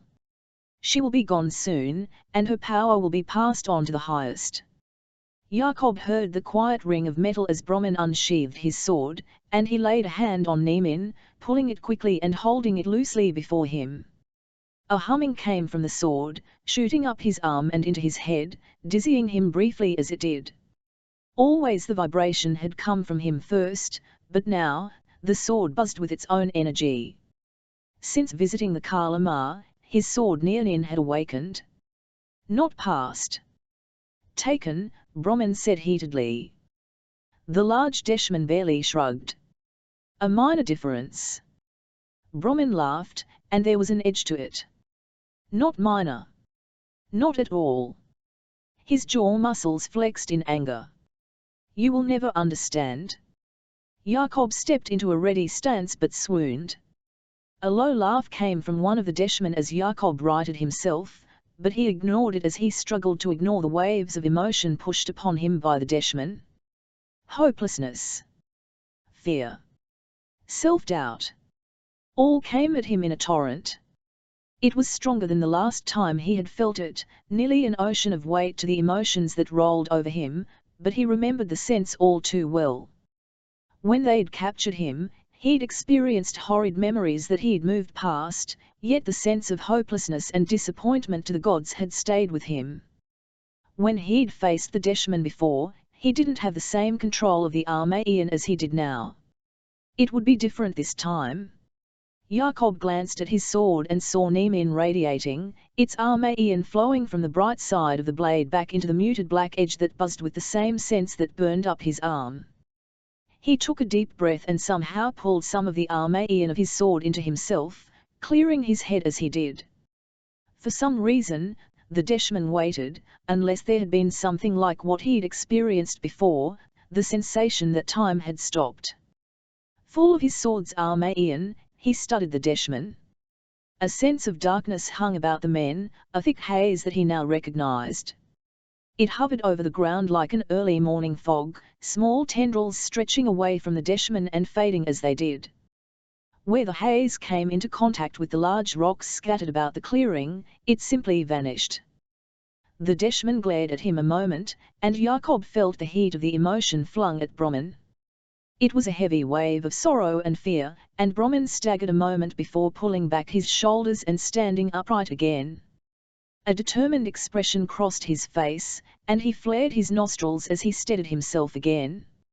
So be it, the large Deshman said, and made a small movement with his hand, barely more than a flicker. The lesser Deshman behind him started forward. The dark haze, their dark Armaean, moved with them, oozing forward with their motion. It is upon us to save her, Brahman said. The words were directed at Jakob, and he turned his head briefly. Brahman did not look at him, his eyes watching the movement of the Deshman as they advanced upon them. The large Deshman stood motionless, watching as the other priests surrounded them. There was a small smile curling the corners of his mouth, a dark smirk, and his eyes glittered with malice. As Jakob watched, small fingers of Armaean, tendrils of it, stretched from the large priest to the other Deshman, and a rush of understanding came to does he direct them, he asked Brahman. I think so, Brahman said without taking his eyes off the Deshman. If he is gone? Salindra asked as she moved nearer to Brahman for protection. It will be easier. Not easy. Jakob looked briefly to Brahman and Salindra before glancing back at Anda. She stood at the edge of the forest, one hand upon a large tree, and her face twisted with what could only be fear. Seeing that look on Anda's peaceful face triggered something within him. A surge of anger flooded through him. Anger that the Deshman would direct their violence against the Danyamin, a peaceful people. Anger at what they had taken from him, had done to him. His father. Novan. His capture. Constant fear. Jakob steeled himself. It was too much. They would do this to him no longer. They will not have Ander, he thought. Nemin came up before him as if sensing his thoughts. The Armenian flowed around him, twining down his arm and through him before stretching back into the sword. He practically hummed with the sword. Jakob pulled on the Armenian and everything about him slowed. I'll take on the lead Deshman. Bromman did look at him then. No, Jakob. PM not sure that even I can take him. We need to retreat to safety, or a litter will never be saved. The large Deshman answered. There will be no retreat, there will be no safety. And he lunged forward, leaping inside the circle of lesser Deshmen toward Bromman, a long sword held in both hands sweeping down toward the man. Bromman did not have a chance. Jakob acted without thinking and pulled upon the Armenian as he leaped forward. Nemin met the Deshman's sword in a clang of sparks, and a sharp jolt went up Jakob's arms with the impact. The Deshman turned toward Jakob and stepped slightly back, just out of reach, and paused while he circled. Do you think you're ready for me, boy? You were so helpless when we had you captured. So very afraid. The dark priest smiled. You remember, don't you? I've grown stronger since then, while you have been hiding. Another wave of emotion came at Jakob, a heavy buffeting of hopelessness, fear, and self-doubt. He slashed his sword at the invisible assault, and it quickly died with a hiss. The Deshman frowned, and Jakob knew a moment of hope. Not hiding. And you will not win this time, he answered. The Deshman laughed then, and it was a dark sound, hoarse and thick. It echoed around them. You think one such as you can stand before the might of the Deshman? I have absorbed dozens of Magi. He gestured toward Cylindra, and she cowed in response, not looking at the man's gaze. Surrender now, and I will add your strength to my own. I am no mage. Jakob darted for Urarad in a quick attack, pulling on the Armenian and feeling time slow again. He knew he was a blur, yet somehow the Deshman blocked him easily before stepping back once more. He didn't know what he was becoming, but it was not a mage. And I have absorbed more than simple Magi, the Deshman said softly, his eyes darting to the tree line. The attack was almost faster than Jakob could see. If his head had not been buzzing with the Armenian, he was not sure he would have seen it at all. As it was, he barely ducked in time to dodge the great sword as it whistled past his head. His sword came up late and was nearly knocked from his hands as the Deshman spun past him, past the circle of soldiers, and toward where Anders stood hiding. The other Deshman surged inward. Each man held out his sword, flashing heavily tattooed arms, as they advanced quickly, a testament to the speed the Deshman markings had granted them. The haze surrounding the Deshman flooded toward Jakob and the others with dark intent. What would happen if the Deshman Armenian touched his own bright Armenian? Ander! Jakob yelled in warning. Go to her, Bromman said. She won't protect herself. He threw himself against the barrier of lesser Deshman, knowing a moment of worry about whether he would survive to get to Ander in time. He would need to force through the line to get to her, to get to the large Deshman, and even then, he wasn't certain he could stop the man. Nemin flashed bright, even in the light of the day, and he pulled at the energy of the sword, wrapping himself within it. His movements became light, quick. The first Deshman fell before him quickly. His sword sliced through the man's throat, nearly taking his head off in a gush of blood. Then Jakob was surrounded, separated from Bromman and Cylindra. The fear of failure almost overwhelmed him. But if he was to fall, he would take down as many as he could to protect Ander. Time practically slowed, allowing him to see each movement more easily, yet it still was barely enough. There were 5 Deshman around him now, and they attacked as a group, barely giving him time to block each assault. Dark laughter echoed again across the clearing, its horrid sound penetrating the chaos and clang of the swords. A soft cry came from the tree, and his heart caught. Ander was in danger. He pulled again on the Armenian, holding it in him instead of letting it run through and around him. Everything slowed once more. Time did not freeze as he had hoped, but it was as if the Deshman moved through water in their attack, the air itself thickening around them. 2 Deshmen fell before the others somehow managed to push through. Jakob felt the sting of something along his arm but ignored it, pulling hard on the Armenian within the sword, hoping briefly that he would not destroy it by using it this way. The Deshman was slowed further, their attacks jerking forward, slow but spastic as they struggled against what he had done. How am I able to do this? It must be his sword, the power Nemin held within it, yet a twinge of worry and doubt hit him as he remembered what had happened before the sword had been awakened. If not the sword, then how? Jakob didn't let the question linger. He struck at the Deshman, and they provided little more resistance, falling bloodily to the ground. The air stank from the metallic odor, and it was mixed with something else, something foul and rotting. Jakob breathed through his mouth to ignore it and could nearly taste it, gagging him and filling his mouth with filth. As the last fell, Jakob let the Armenian he held within him flow out and saw it rush back into the sword, floating around to the dark side of the blade.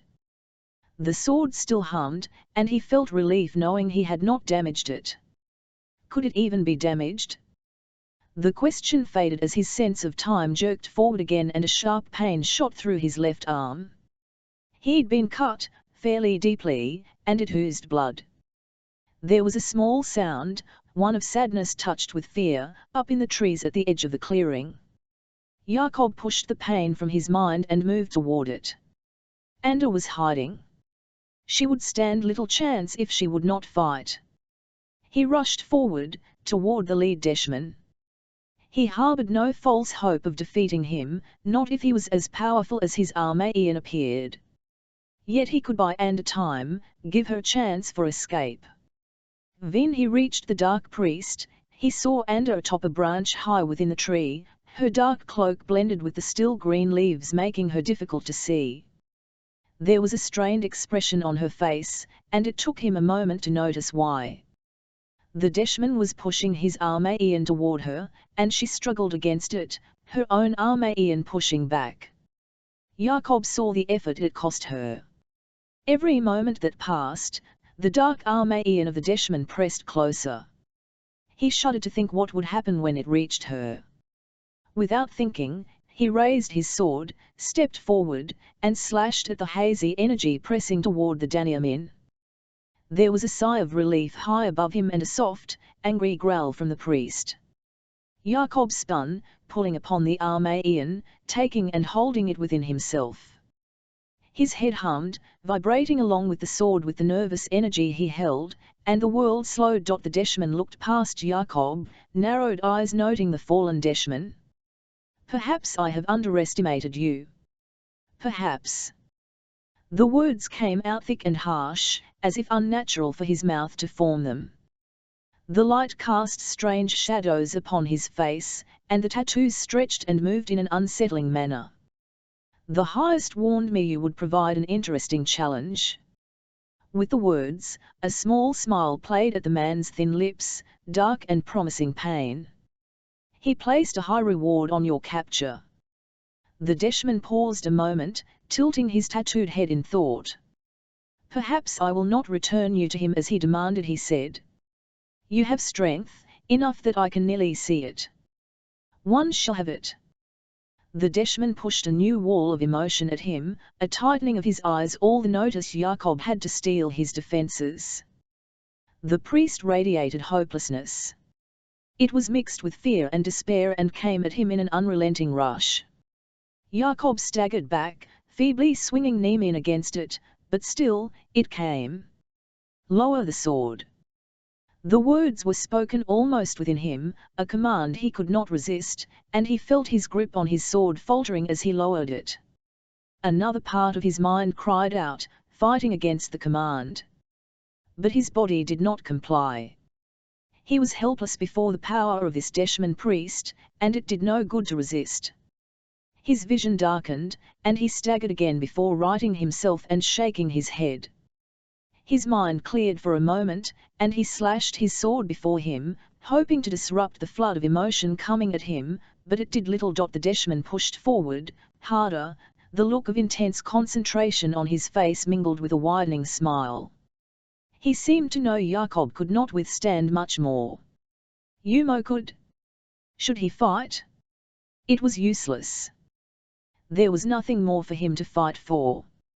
He was nothing, had been nothing, deluding himself that he could do this, that he could face the might of the Deshman. He could not. I will give myself to him. With the thought, his sword arm fell. At that moment, two things happened. There came a small cry of victory from the large Deshman as Jakob sensed the man moving toward him. At the same time, a wave of peace, of reassurance and calm swept through him and cleared his mind. His head began to pulse, vibrating with the power of the Armenian as it cleared. Jakob pulled upon the Armenian, and time slowed to a crawl. The Deshman looked at him with a moment of surprise before pressing through it, swinging his great sword in an arc at Jakob's head. He saw the movement moments before it happened, whether he had anticipated it or had truly seen it, he did not know. Jakob ducked and spun, knowing where the Deshman's sword would be and simply moving so that he would not be there as well. He thrust his sword quickly, sensing where the Deshman would move next, and caught the man in the stomach. The Deshman stepped back, looking down at his wound a moment before gripping his sword with both hands and raising it once again.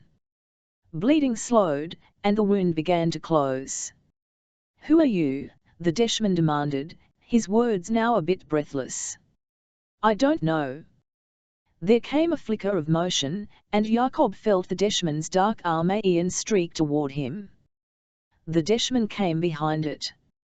Jakob pulled on Armenian, taking everything he could from the sword, from the pulsing within him, almost from the trees around him. He pulled all the energy he sensed into himself. His head split, shattering into fragments. He screamed and time froze.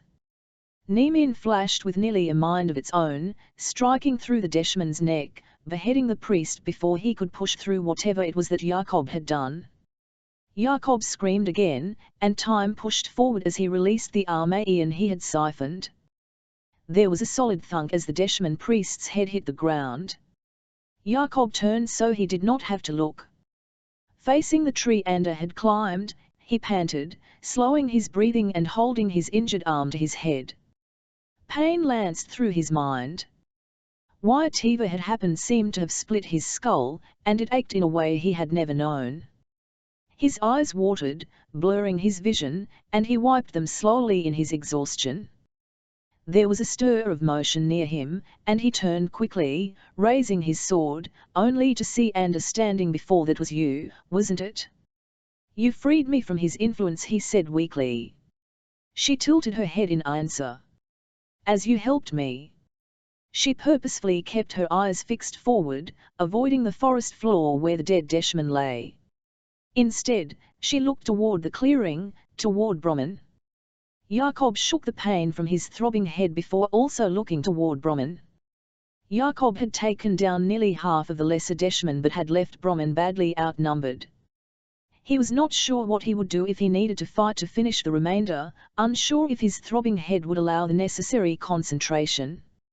Solandra stood next to Brahman, supporting him.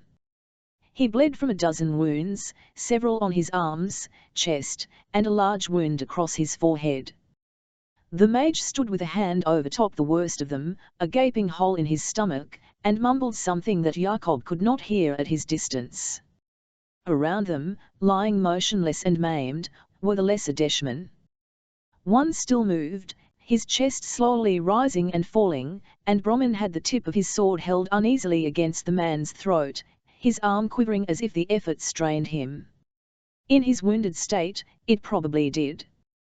The others were scattered, bodies and limbs littering the ground of the clearing, mixing bloody remains in a rotten stench. Jakob joined them and looked down at the Deshman under Brahman's sword point. The man was dying, a fatal wound to his belly lay open, and the stench of his bowels hung in the air. In spite of this, his eyes were narrowed upon Brahman's sword, and bloody spittle moved in his mouth with each breath. Tattoos covered what was visible of his arms, neck, and face. Only his shaved head remained unmarked. A powerful Deshman. Why does he want me? Jakob asked, surprising himself with the question. The man's mouth turned in a small smile. You are nothing before him, the Deshman rasped. It is not for you to question. Brahman pressed a little with the sword, and the Deshman tried pulling back, but little strength was left in him. You will answer, Brahman said, his voice soft with a quiet rage. And tell us what he wants with a litter. Defiance flashed across the Deshman's eyes. Your gods have failed you, hunter. Only the will of the Deshman will save you. He spat at Brahman's feet, a glob of bloody phlegm, and thrust his head forward, impaling his own throat with Brahman's sword with the motion. A look of triumph froze on his face as he died. Brahman stared at the dead Deshman for long moments before lifting his head and turning to Jakob. How? He asked, eyes flickering to where the large Deshman lay. Jakob looked back before facing Brahman again. I don't know. I got lucky. Brahman seemed to be watching it all again in his mind's eye. I saw you at the end. I saw how you moved. That was more than luck. He turned back to Jakob. How did you do that? Jakob sighed, exhaustion and frustration overwhelming him. He didn't know how he had beaten the Deshman, didn't think he should have been able to have beaten him. It's the sword, I think. That didn't feel entirely right, but it wasn't the time to discuss it. He knew it had to be more than the sword. Something was happening to him, something that gave him abilities he should not have. He had noticed it even before the Kalama, before Nimin had awakened. But what then? Why it was he? Andrew rested a hand on his shoulder, seeming to steady him. A wave of peace and relaxation washed through him, and he suddenly breathed easier. Nimin is a sword of much power, she said. Much was given to its making. Jakob was meant to wield it. Brahman glanced to Andrew before turning back to Jakob and nodding. Perhaps that is all, he agreed. Solyndra frowned and said nothing. She lifted her hands from Brahman's stomach. His wounds had closed and the bleeding stopped. Colour had not yet returned to his blood-spattered face, but as Jakob watched, the man closed his eyes and took a deep breath. Upon opening them, a resolve seemed to settle through him, and most of his customary strength returned. After a brief coughing spell, he pulled himself upright and looked at the fallen Deshman. We should hurry, then Brahman finally said. If a litter is in the tower, there is far to travel, and we must go on foot unless Anda can guide us as she did across the valley. Anda frowned as she stared at Jakob for a long moment, finally shaking her head. I think that would prove too challenging now. Then we walk, Brahman said. He, too, stared at Jakob strangely as he spoke before turning and leading them away from the clearing. You need to rest, Brahman Solyndra admonished. Brahman staggered and nearly fell. Fine. Rest, but not here, not near them. Where? She asked. There is a place. They stopped in the heart of the great forest. Jakob couldn't shake the idea that it wasn't nearly as impressive as it once had been, not since spending time on the other side of the Great Valley. The forest of the Danyamin was much more impressive. But this still had much power. The Armaean he saw flowing around the trees had saved him, he knew he was tired, and he fell to the ground near the collection of massive boulders. Anda touched his shoulder, and a wave of relaxation flooded into him as he fell into a deep sleep. Only, he didn't sleep completely, not really, and not in this place. It was powerful. The dream came, but this time, he knew it was nothing more than a dream. A vision, much like what he'd had in the Kalamar. Chapter 90. The dark corridor of the tower rarely seemed alive on the best of days. Always cool, with pale stone walls unadorned, little about the tower was welcoming. Still, there was usually comfort in the massive walls, a sense of reassurance and purpose Amelin always felt in the solid and immovable stone. Amelin? I've heard that name before. The thought was distant, like it came from the back of her mind. Something felt different today. She sighed, and her breath disappeared down the corridor, wafting away on the breeze that moved through the tower. Sconces inset into the walls glowed softly, the pure light unnecessary for her eyes but welcomed. Amelin fingered the golden hem of her otherwise solid green shirt, disturbing thoughts distracting her. Some think it would be better if the children simply did not exist. Though Shorin spoke the words quietly, they seemed to echo along the hall. Shorin. The god. I saw him in the great forest. Amelin blinked, careful to keep her pace steady, fearful of unseen eyes. How can they, she started, cutting off. Ash saw a hint of sadness edging Shorin's otherwise stoic face.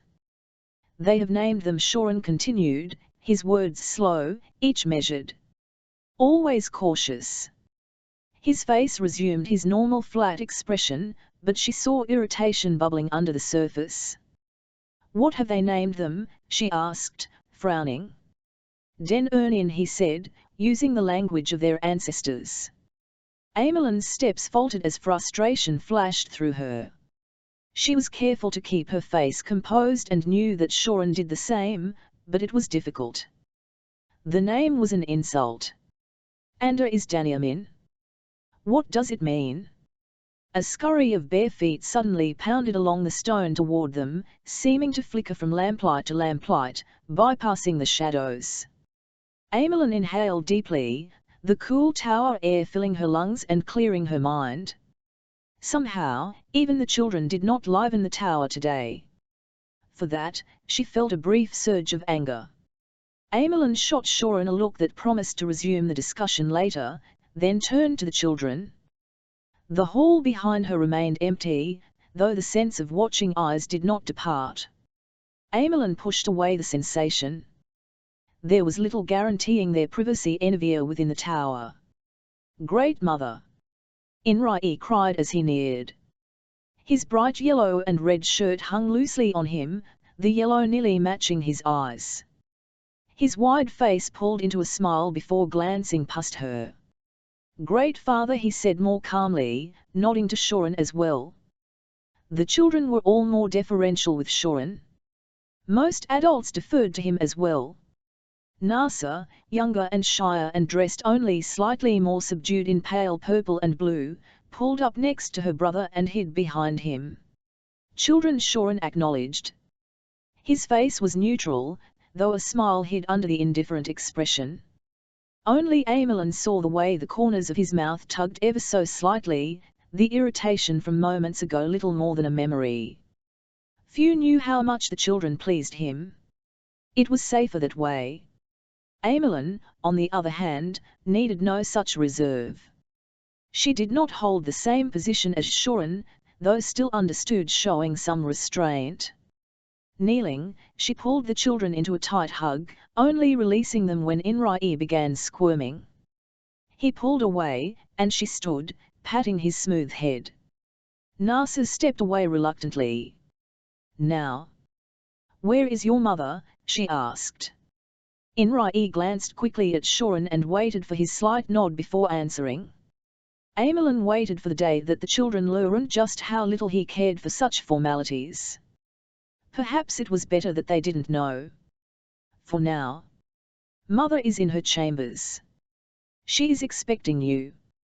Amelin smiled. Of course she is, she said. And your Inrai shook his head once. Father told us that he had some work to attend to. Oh. Amelin said. The look on Inrai's face told differently. The boy smiled and shrugged. He does not care to enter the tower. We are not supposed to know. Am I in the tower of the gods?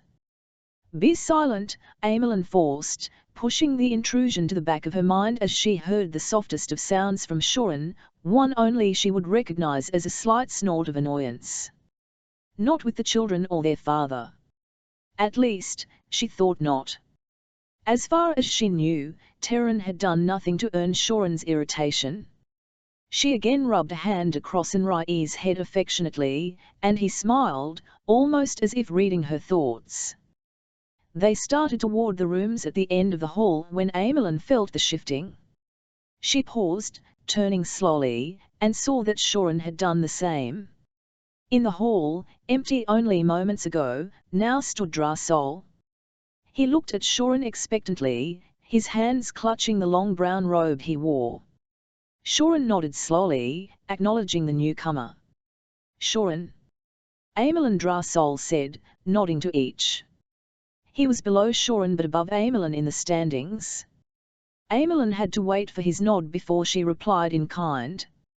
"I must apologize for the intrusion." Shorin's mouth tightened. Amelin saw the annoyance on his face but knew that Drasol would not. Today was to have been spent with the children. He said nothing for a moment, only tilting his head slightly to the side as if thinking. "Some on the council wish to meet," he finally said. Drasol frowned before nodding, probably wondering how Shorin knew. Few understood the fibers the way that Shorin did. Few bothered to try. "A concern has been brought before the council." "The entire council must meet for a single concern?" Amelin asked. Drasol turned and considered her for a moment. The deepening at the corners of his eyes told her everything she needed to know about how he felt. Amelin held back a smile, knowing her occasional lapse with protocol bothered some. "The entire council has been called," he answered, speaking to Shorin, implying that the majority would be present. Though she also sat on the council, the intent to dismiss Amelin was clear. She was nearly the lowest of the councillors, and in many eyes, only sat upon the council by the strength of her husband. In that, they were wrong. Shorin followed tradition almost to a fault. Inwardly she smiled, preferring to be underestimated. "When the council meets, we will be there," Shorin answered. His voice was hard but unthreatening. He turned from Drasol and started back down the hall. Amelin hesitated, watching Draso's face as Shorin walked away from him, nudging the children ahead of him. A flicker of emotion crossed his eyes, annoyance, she wondered, but it passed. With another shifting, Drasol disappeared, leaving the hall empty once more. The sense of watching eyes never left. Amelin turned and quickly caught up with Shorin. "He did not even look at the children," she whispered, knowing she needn't have bothered. They either heard or sensed what she said anyway. "Some prefer to pretend they do not exist," he said, reaching out and touching Enri then Nasa on the shoulder. The gesture was nearly a hug from Shorin. The children looked back, and their faces split into similar smiles. Amelin could not help but smile back. "Will the council meet?" she asked as they neared Enila's room. "Soon," Shorin said. "And the concern that has been raised?" she questioned. Amelin thought she knew but wanted Shorin to confirm it. Shorin glanced at her and nodded once. "If the council is involved, it is time to warn," she cut off, pausing outside their daughter Enila's door. Nasa pushed it open and rushed inside while Enri waited with them. She sensed a hesitation to him and wondered how much he understood. "Den Ernin," Shorin said, again using the language of their ancestors. Enri's wide eyes looked from Shorin to her, a question plain on his face. Amelin did not know if he knew the ancestral language. They had made sure Enila knew it, but wasn't sure that it mattered with the children. The boy smiled slowly and nodded, placing a long-fingered hand upon her arm for a moment before pushing past her through the open door, rushing in. She felt a tingling warmth where his hand had been and the edge taken off her anxiety.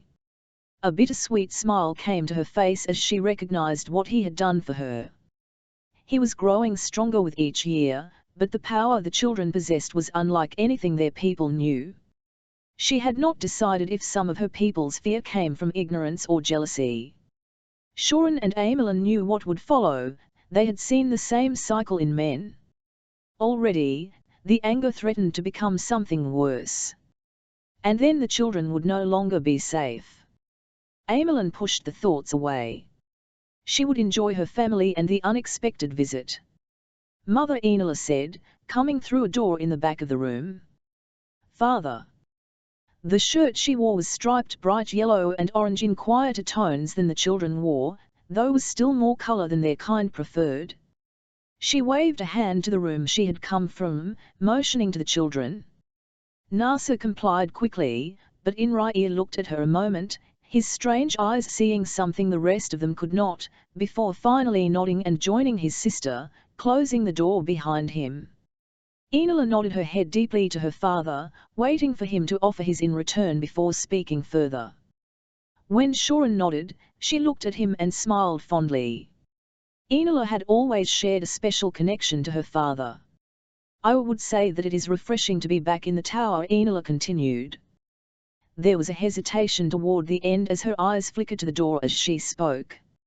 Amelin smiled at her daughter, hoping to hide the emotion roiling inside her. We know it is difficult to visit the tower these days, she said, choosing her words carefully. She saw the tension in Enola's posture. It was constant when she was in the tower and only seemed to worsen with each visit. Not difficult, Enola said. Just that it is no longer home. Amelin frowned. She sensed Shorin's displeasure near her as well. You do not miss these walls, she asked. Enola shrugged. I have been gone a long time now, she answered, hands rubbing along her sides. And outside, there is simply more. As she trailed off, she shrugged again. The tension in her shoulders remained. Amelin did not need her to finish, knowing what her daughter was thinking. Outside the tower, there was more vibrancy, color, life. Inside the tower was quiet, drab, but still home. She sighed, uncertain what to say. The children grow quickly, Shorin commented. Enola smiled then, a twinkle in her eye, and nodded, understanding that he did not comment on their physical growth. Amelin was pleased he had picked up on that as well. Sometimes, even she underestimated Shorin's own empathic gifts. Before the children, Amelin had been the most skilled in that area. Now she paled in comparison. They miss you, Enola admitted. I miss you as well. You are welcome anytime, Amelin said. Are we? Enola asked. She could not help but feel Enola's pain as she asked the question. The tower was their home and had once been Enola's as well. These quarters were still assigned to her, though she rarely used them. Now Enola questioned whether she was even welcome within its walls. We are pleased to see you and the children, but there is another reason for your visit, Shorin said. Enola tilted her head as she considered her father. She looked much like Shorin as she stared at him. They shared the same probing eyes and intelligent mind, as well as the determined thrust to the jaw. Once she had shared the same quiet confidence, but that was gone, replaced by a nervous edge. Lysenda is missing, she said. Lysenda? Amelin repeated. She was the first of the children, her mother the first Denimin. Where would she have gone? Enola looked at her mother. The fear that had edged her words now entered her eyes. None of us knows, she admitted. She nears her maturity, Shorin commented. Enola met his eyes and nodded. She watched him for a moment, as if waiting for what he would say next. When he said nothing, she continued. I had hoped you could help. Amelin frowned. She knew what Enola asked. Of their kind, only Enola neared her father's abilities with the fibers. It was strange that she had seen nothing. Shorin nodded, the movement, like everything he did, slow and deliberate. I will search the fibers, he said. Though may not have success with Lysenda. Enola's eyes widened briefly and then flickered toward the room where the children played. Thank you, father. Her parents are worried. When Lara could learn nothing from the fibers, she asked for my help. When I could see nothing, I will do what I can, he said. Amelin heard a hint of uncertainty and wondered what it meant. Shorin's skill with the fibers was unrivaled. There are other matters we must address, Enola, Shorin said. I have seen, Enola admitted. Then you know that time may be growing short. Amelin frowned again. What was Shorin referring to?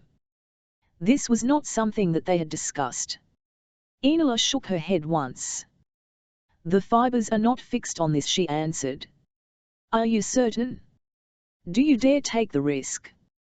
Enola closed her eyes briefly. No, she answered. I am not certain. Shorin sighed, and an edge to his face softened. Amelin realized that he had been hoping Enola saw differently than he. Nor am I. And it worries me. There are those among the council who fear what the children have already become. He paused, blinking slowly. There are others who fear what they may yet become. Enola frowned, biting her lip. I have considered leaving. The others as well, she admitted. Amelin frowned. You have already left the tower. Shorin narrowed his eyes briefly. Where would you go that you could not be found? He asked.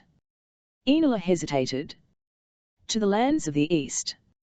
Shorin's grey eyes went unfocused, as if looking elsewhere. East, he echoed, still thinking. There is much there that is unexplored. Much more unexplained, he said carefully. No. Amelin interrupted, shaking her head. She glanced from her daughter to her husband. Neither met her eyes. The tower is your home. Those lands are unknown, unexplored. They might not even be safe. We don't know that.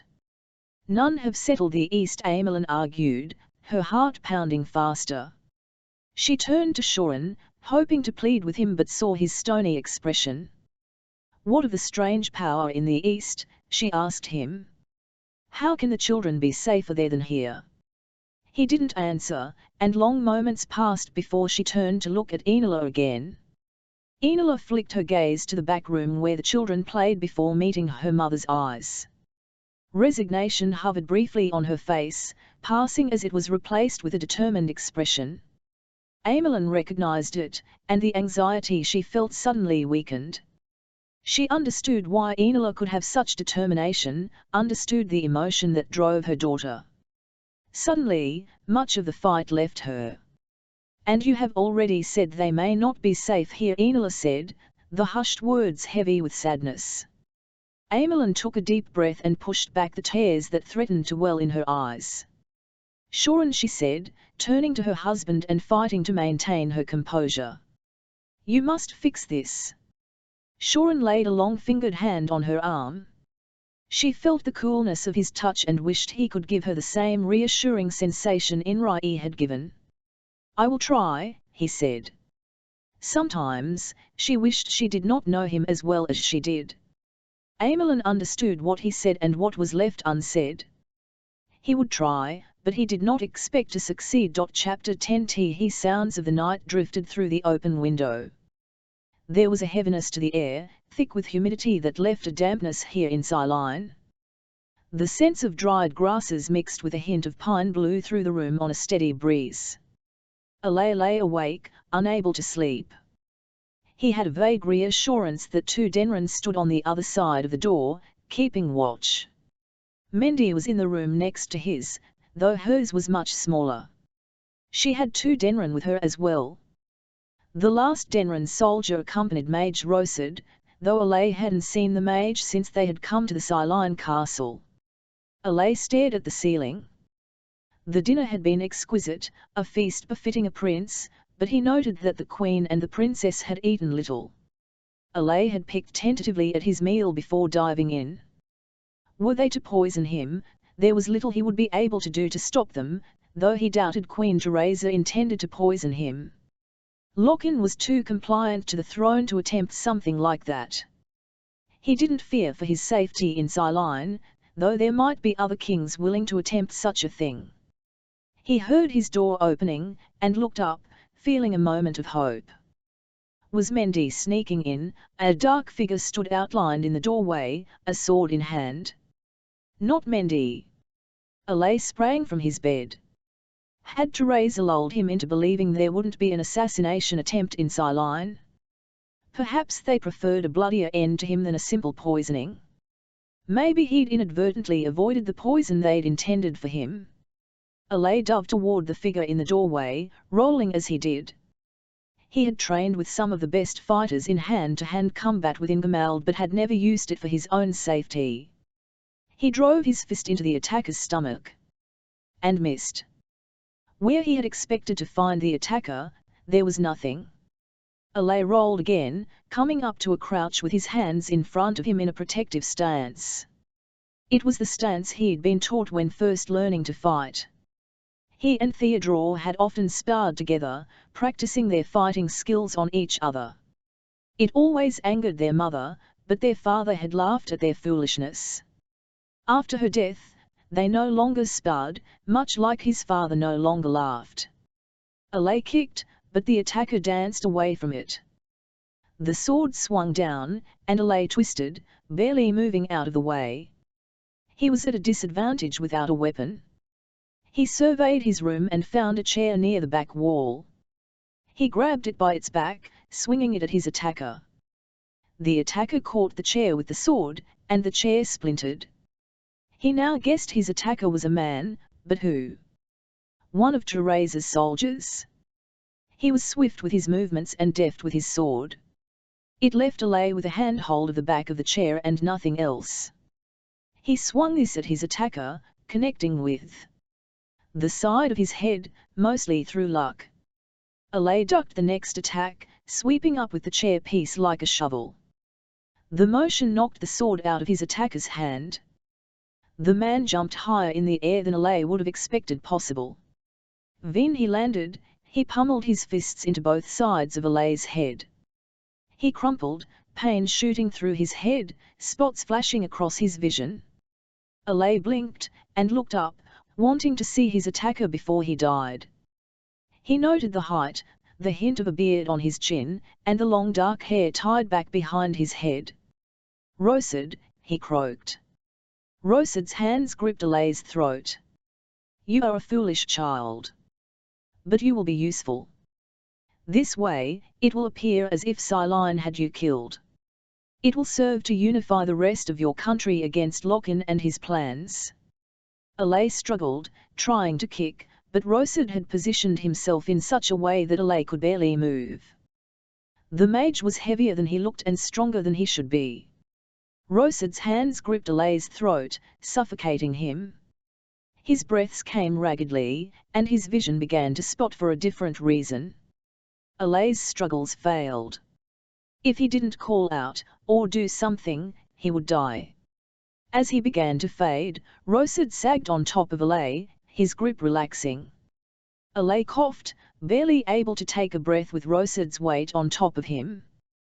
With a final heave of strength, he threw the mage off him, taking a gasping breath. Mendy stood over him, holding Rosid's sword, a troubled expression on her face. He knew she wondered the same thing he did. Why would one of the Magi attack him? Mendy dropped the sword and crouched in front of Alay, running her fingers along his neck, his scalp, before stepping back. "Nothing to worry about," she said. "Other than a mage attacking me and trying to kill me?" Alay asked. "Yes." "That was unexpected," Mendy said. Alay tried to laugh, but his throat hurt. "Unexpected seems an understatement." Mendy made her way toward the fallen mage and pulled up the sleeves of his tunic. Her breath caught. Alay crawled over to see what had drawn her attention. On Rosid's arms were the distinct markings he recognized as Deshman. "This shouldn't be," Mendy said.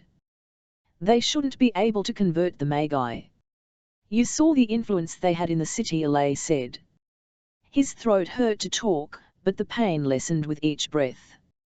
"We knew they had reached the Denron." It was only a matter of time before they somehow reached the Magi. Alay coughed again.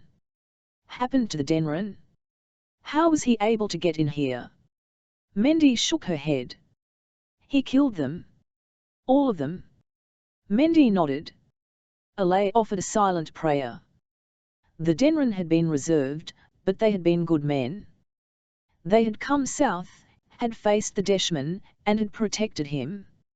Now they were gone. Somehow, they had to get word to Endrick. Yet, there was no one who could. He and Mendy had to reach Gemald, and there was nothing he could do otherwise. Alay took a few slow breaths. His throat was raw, painful, but not as painful as the questions that he now had. Did it mean that the Magi had converted to the Deshman? Why did it mean that one of the Magi was able, and willing, to kill? We should leave, Mendy said. I don't feel comfortable waiting until morning. When they find a dead mage here and the dead Denron.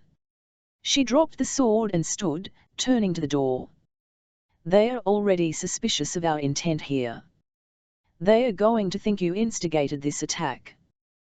They will use that to further their own plans. I don't think they intend to, or want to, attack Thielen. Mendy's mouth pressed into a thin line as she concentrated. Pale moonlight reflected off her face. Perhaps not, but I think it's best if we depart now. Before anyone awakens. Before anything else happens. You need to get to Gemald. She nodded but said nothing more. Alay stood. His legs were weak, and his head throbbed from where Rosad had punched him. He hurt more from an attack from a mage than he ever had when he had wrestled with his brother. That seemed unthinkable to him. And yet there it was. He had been beaten by a mage. Sighing, he looked to Mendy. We can go, but I'm not sure that getting to Gemald is the right thing to do anymore. Where else would we go? What else should we do? She glanced at the bloody form of Rosad lying face down on the ground. Your father plans to attack. Your brother is gone. There is a rebellion. And Deshman roam Gomardia. You're needed in the city. That is the way you regain control of Gemald and restore the peace. She was right. As usual, Alay looked around the room, checking to see if there was anything he needed to grab and take with him, but found nothing. There was something he could do, though. He went to the table, grabbed a sheet of paper, and quickly wrote a note that he pinned to Rosad's body. It was an explanation, and a plea to send word to Endrick. The general needed to know what happened and needed to know about the number of Deshman roaming Gomardia. Alay wasn't sure Teresa would act on the note, but he remembered that Lochin had studied with the Denron, and hoped he retained some loyalty toward them. Once that was done, he stood. It was time for them to head toward his home, to see if he could find a way to stop an unnecessary war. Did he still feel as if there would be nothing he could see? Chapter 11 Deshman soldiers sitting before her reminded Royal of Endrick. It was strange coming to Rondalin and sit before a man who might have attempted to kill her were he to know that she was one of the Magi. If he knew she'd fought the Deshman before, he might attack her. Yet he appeared to be nothing more than a soldier, though one as tattooed as any of the Deshman she'd met. It was a strange dichotomy, so different from the angry and violent Deshman she'd faced. It was enough to make her almost believe these men could be reformed in some way, that they could see that their violence was not a way to the gods, that maybe they could see that the way to the gods was through finding peace. It was almost enough for her to believe that they sought power in order to protect those without it. Almost enough to think they would be willing to fight to stop the Grower lying. Maybe that was the reason behind the movement she'd seen. The man's gaze drifted to the half-open sack containing the Grower lying head. Every so often he would look at it, and then pull his gaze away. He'd said nothing for long moments after she'd opened the sack. Finally, he said, "You killed one of these creatures." Royal leaned forward, forcing him to meet her eyes. "We've killed several. And they are moving. This is what's coming south. This is the reason the people have come to Rondalin for help. We're hopeful that is what your men prepare for. She glanced at the wall behind him, noting the map and the stack of papers on his desk, reminding her of Endrik even more. She could make out nothing from the map. It was possible that it was there only for decoration. The Deshman lowered his eyes back to the sack, and his brow furrowed as he studied it. We haven't heard of attacks this far south. It's possible they'll leave Rondalin alone. Too many people, you know. Hope that the preparations she'd seen by the Deshman might be for the Grower lying faded. What did they prepare for then? They might have left you alone for now, but that won't be the case for much longer. We killed this one 2 days' ride from here. We? How many are with you? A couple dozen of us soldiers, Roel answered. Better to keep that shrouded in some mystery so that he didn't know how many Magi were with her. She had already decided not to share anything about the Antrial. Doing so would only raise questions that she wasn't comfortable answering. She understood now why Endrik had not shared anything about the Antrial. As he had said to her, it was not theirs to share. If these creatures really are the ones causing all the trouble in the north, how is it that you are able to kill one when none of those people out there could do anything? He asked, nodding toward the outer door to the barracks. Most people are scared, coming with stories of destroyed villages. If they can take out entire villages, how can you slow them? We think we stopped these by luck, but we need help, soldiers with more skill, Selton answered. We were just trying to find a way to Najwa, to audition for the Denren, when we got sidetracked. It was the story they'd agreed upon. Let the Deshman believe they travelled to the small northern city of Najwa to reach the Denren. It explained why they could fight. The Deshman grunted. The Denren won't help you. They won't even allow you to audition. They either choose you, or they don't. Roel detected some resentment in his tone. Had there been a choosing here and he had not been selected? Endrik was notoriously picky about who he selected for the Denren, and for good reason. His men needed to be able soldiers, and they needed to be capable of handling anything that came at them. That included, apparently, the courage to face creatures they couldn't even see. The Denren had willingly come with her, agreeing to fight. They would have stayed, and likely have died, had Roel not sent Hester and the remaining guide back to Vasha. Endrik needed their help, and the report of what they had seen and experienced, more than Roel did. Now that they had found Narasin and the rest of the Antrial, Roel had more than enough support. Would you at least bring a regiment? Let us show you what we're seeing. Roel asked. The Deshman's gaze drifted back down to the sack. He bit his lip as he considered. Finally, he nodded. You can take 12 men. They'll report back. If what you say is true, and his tone made it clear that he wasn't exactly certain, then we will send others to dispense of whatever others might be found. Roel looked at the other 3 with her. 12 wasn't many, but perhaps if they were able to show the Deshman knew what they had witnessed, could prove that the Grower lying were the threat that they were, perhaps then they could send the Deshman back for more help. Besides, it was 12 more than what they had before, even if they were Deshman. As she nodded, she couldn't help but worry if it would be enough, just as she couldn't stop worrying about why else the Deshman readied for battle. Isandra stood before the king of Rondalin. She held her hands clasped before her, wearing the riding cloak she'd been wearing for the last several days. It stank, carrying with it the odour of her travels, that of sweat mixed with a bit of blood. She still sweated. She'd thought it would have stopped once she reached Rondalin. Lil riding, she'd sweated from fear. Now that she was in Rondalin, that fear was not completely gone. Why should I listen to you when I expelled my previous advisor? Isandra had expected some resistance. But the sneer upon his face made her think that this was more than simple resistance. This was the expression of a man who detested her presence. Did he dislike the Magi so much? Rondalin hadn't abandoned the ermine the way those in the south had. Her people had maintained a presence within Rondalin. For him to have this level of animosity toward her, and her people, told her there was more going on here than she was led to believe. "I come to offer advice, and to seek your aid in finding a young man trained in Vasha." King Tolman narrowed his eyes. He had a wide, expansive brow, and deeply wrinkled eyes. His skin was as pale as moonlight. A dark shock of hair hung limply to his shoulders, peppered with grey. "I know all about the young man you sought to train. You claimed my son?" Isandra tried to hide her surprise. She hadn't known that Tresh Longri was King Tolman's son.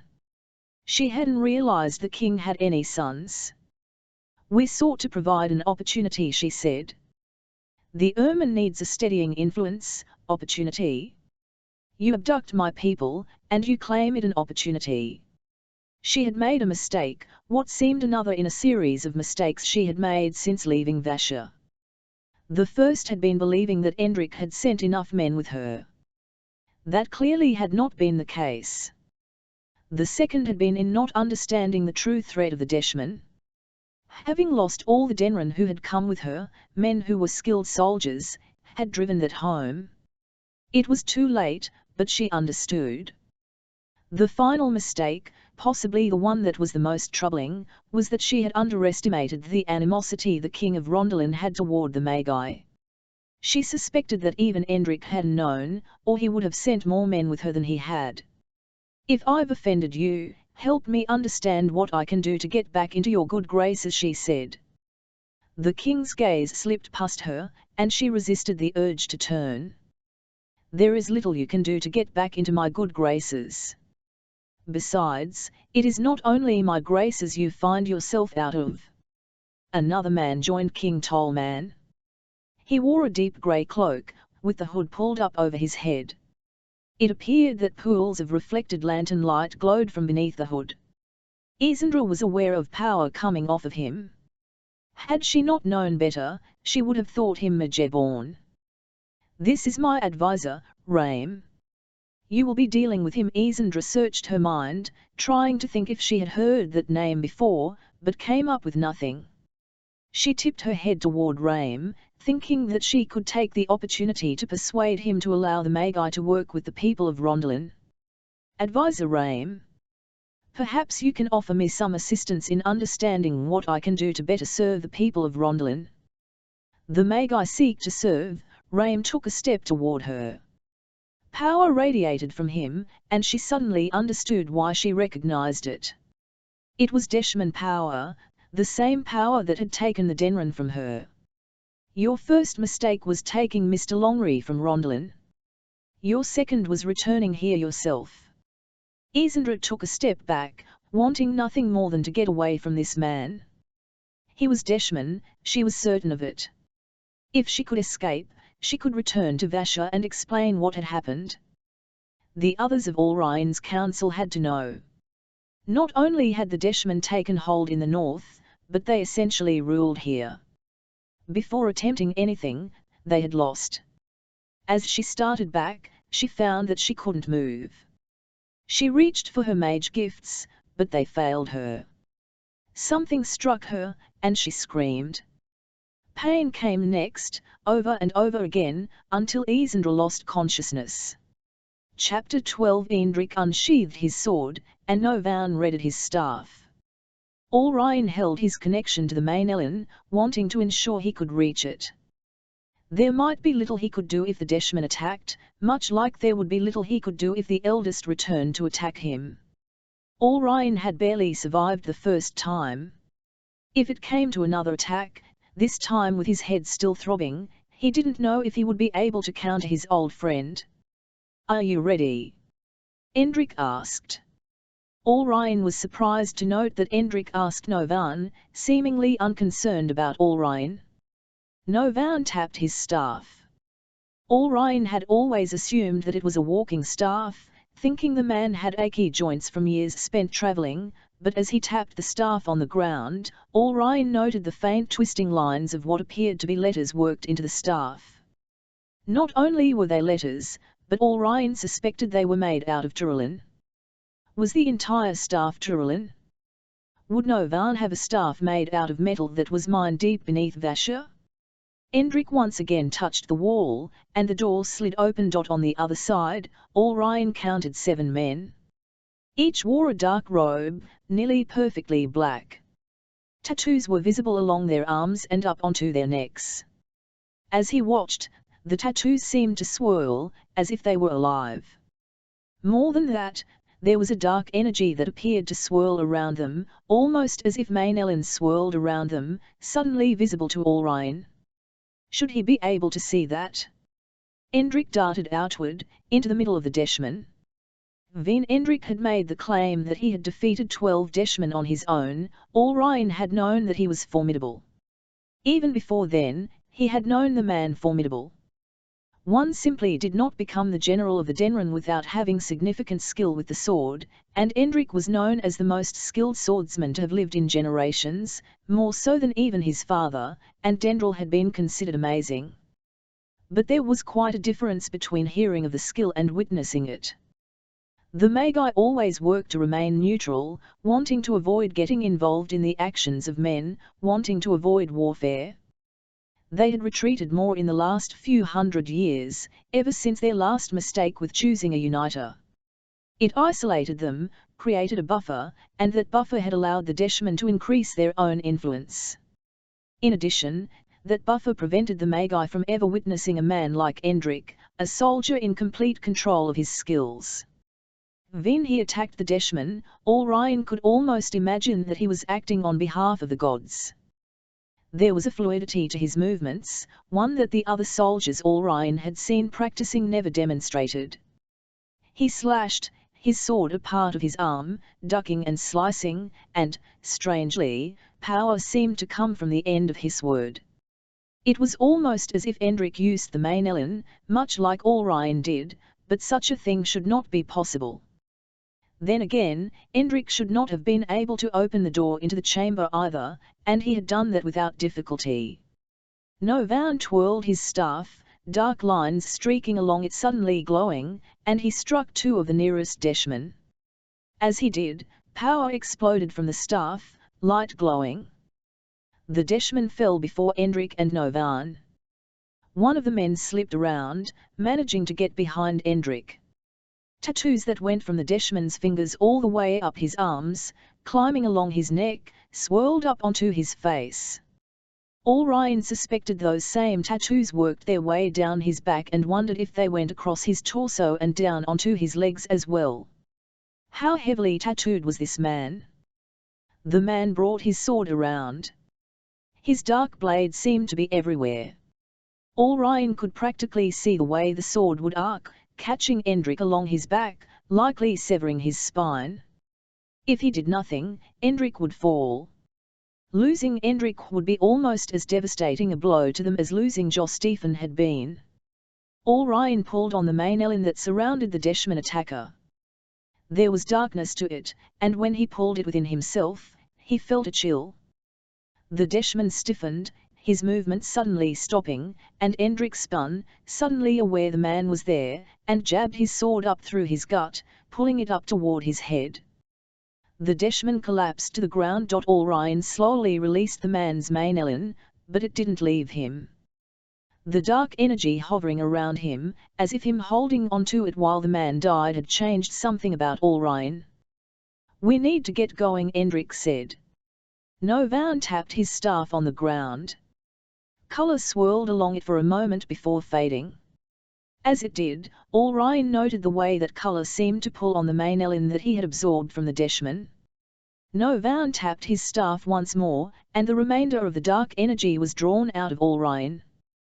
He didn't resist, uncertain what would happen were he to hold onto it too tightly, and not wanting to have that energy within him.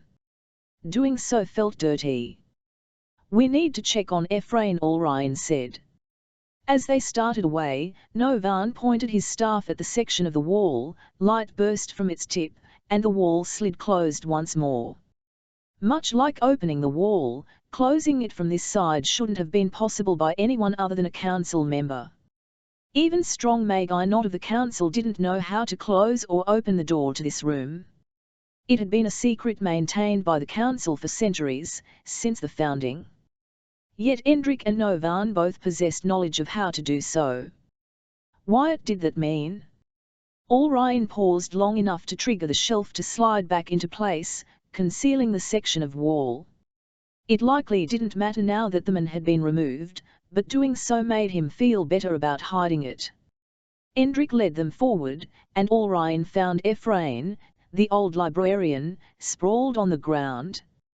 Blood pooled around him.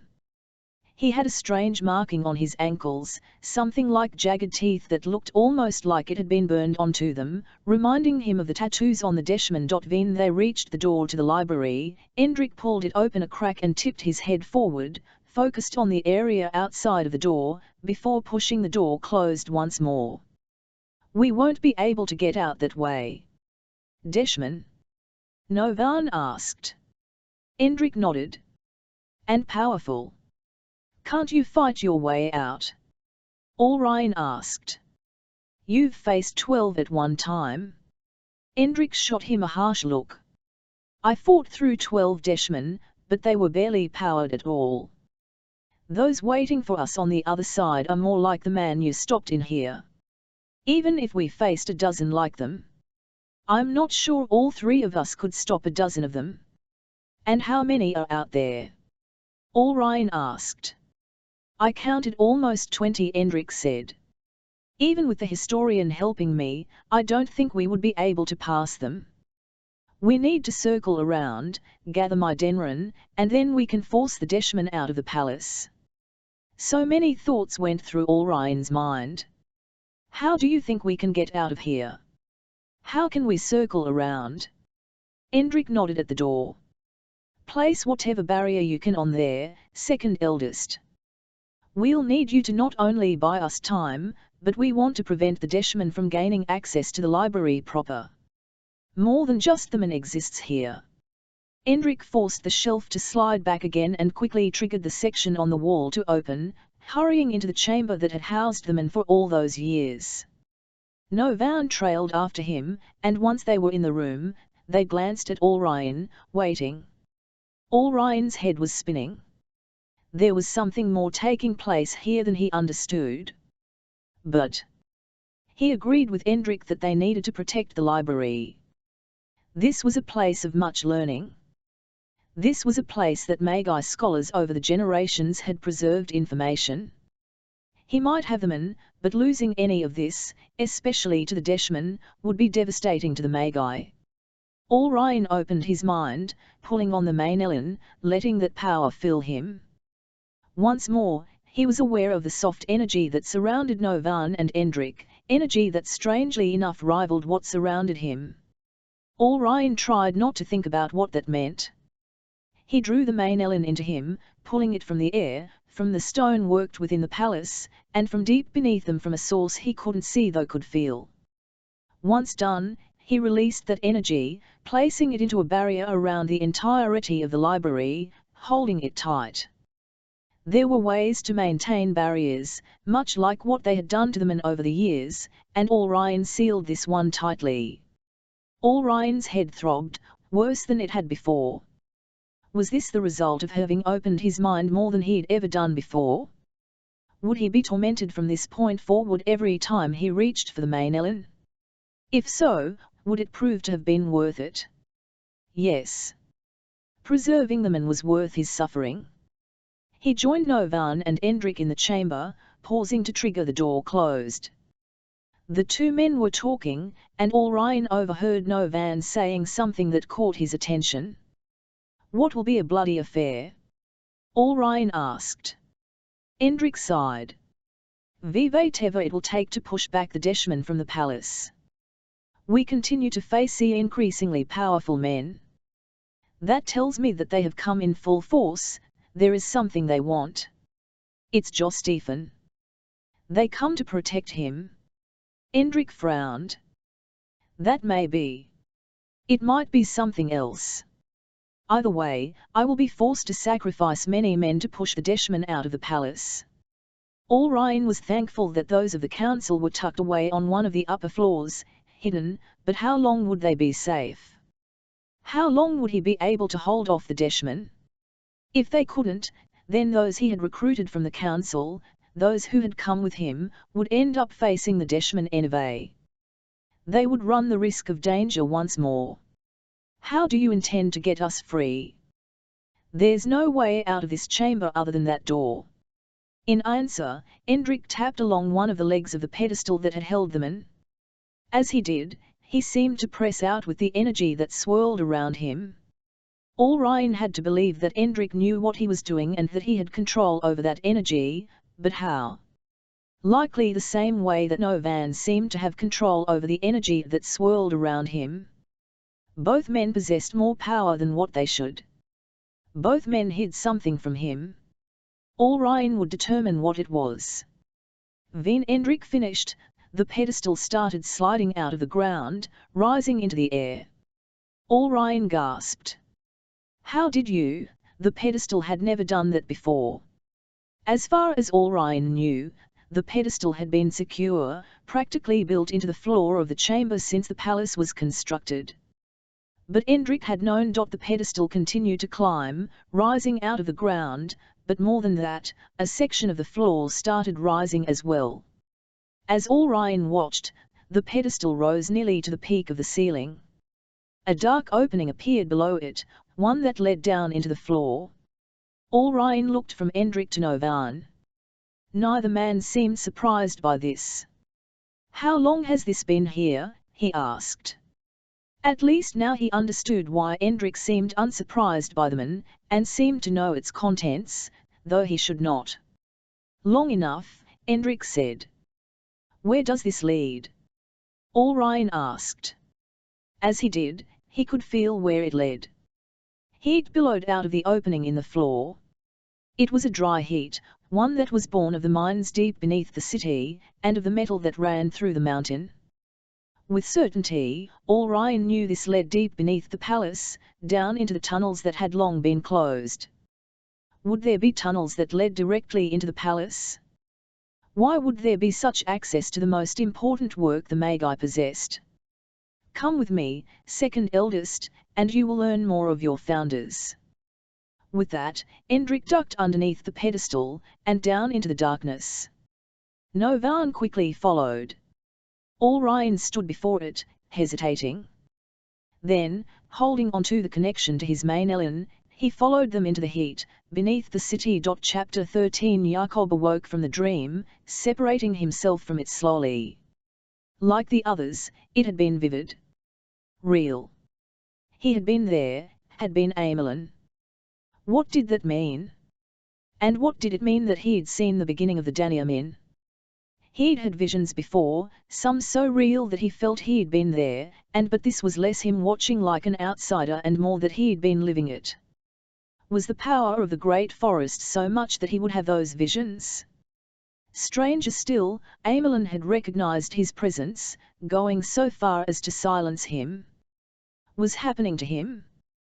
Those thoughts plagued him as they made their way through the great forest. Traveling on foot made the trip much harder than when they had been on horseback the last time he'd been in the forest. They had to avoid roots attempting to grab at their feet, skirt around prickly bushes, and occasionally jump across streams. Jacob wondered how Brahman even managed a sense of direction. The man was injured and limped through the thick underbrush at a careful pace, but one that seemed to pick up speed as the day went on, seeming to know exactly which direction to head. Cylindra had done what she could now that her abilities had returned, but had said he would need time for his body to do the rest. Brahman pushed himself, and a strained expression stayed locked on his face as he walked. Jacob felt a slow throbbing in his arm and an irritating itch that he struggled not to scratch. It would do no good anyway.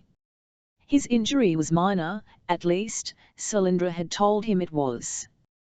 There had been no major damage to the tissues, but as it was, his arm felt weak, and he wasn't sure how he would do if he needed to use it in another fight. He held on to a slim hope that he would not need to. It was not the only thing that bothered him. Since they had returned to the great forest, he had felt a sense of unease. At first, he had thought it due to the Deshmen, but after they had been destroyed, the feeling remained. The sensation pulled at him, almost a physical force, a strange nagging sensation that made him anxious and his stomach queasy. "I don't think you should hurry," Brahmin Salindra said, finally breaking the silence that had grown up around them. "You need to recover." Jacob was glad for the distraction. His attention had been fixated on the unease that he felt, trying to determine its source but unable. Salindra stood tall, her confidence restored, and a level of authority to her voice that dared a challenge. Her statement carried a tone that demanded a response. Brahmin slowed and turned to face them. He adjusted his sword belt and grimaced as a lance of pain moved through him with the gesture. The man steeled his face, and the expression faded, replaced by simple determination. "I told you a litter was the last," he said quietly. Salindra nodded. "If she's captured, you'll need your strength." "And what makes you think we'll even reach her in? I can't explain it fully," Brahmin began. "I have an uneasy feeling.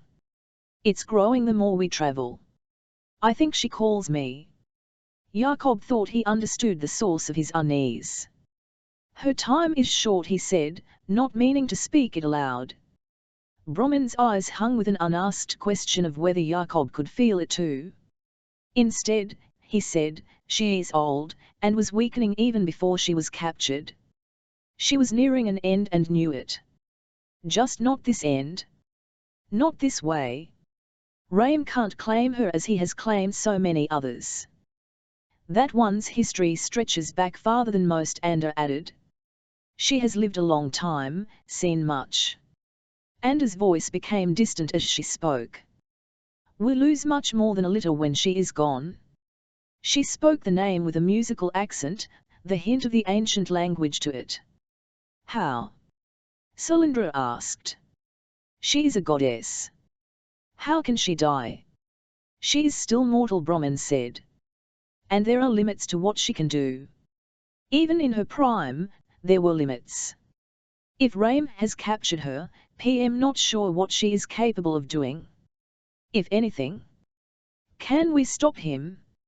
Jacob asked. "We have to," Brahmin said. "With what's coming, we still need her. I've seen this man, Brahmin. I felt his awful power. How can we stop him?" Salindra asked. The confidence that had returned to her voice faded as she spoke of Raim. "We must free Alita. Only she can truly stop him. We must hope she has enough strength remaining to do so. Otherwise, I don't know what we will do." "How, if she was overpowered by him already?" Salindra asked. Brahmin sighed. "Alita must have known we would find the key," he said slowly. "Nianin was a unique creation," he started, looking at Jacob, at the sword strapped to his side. "With that, she can use it and stop him. We need to get to her and do what we can.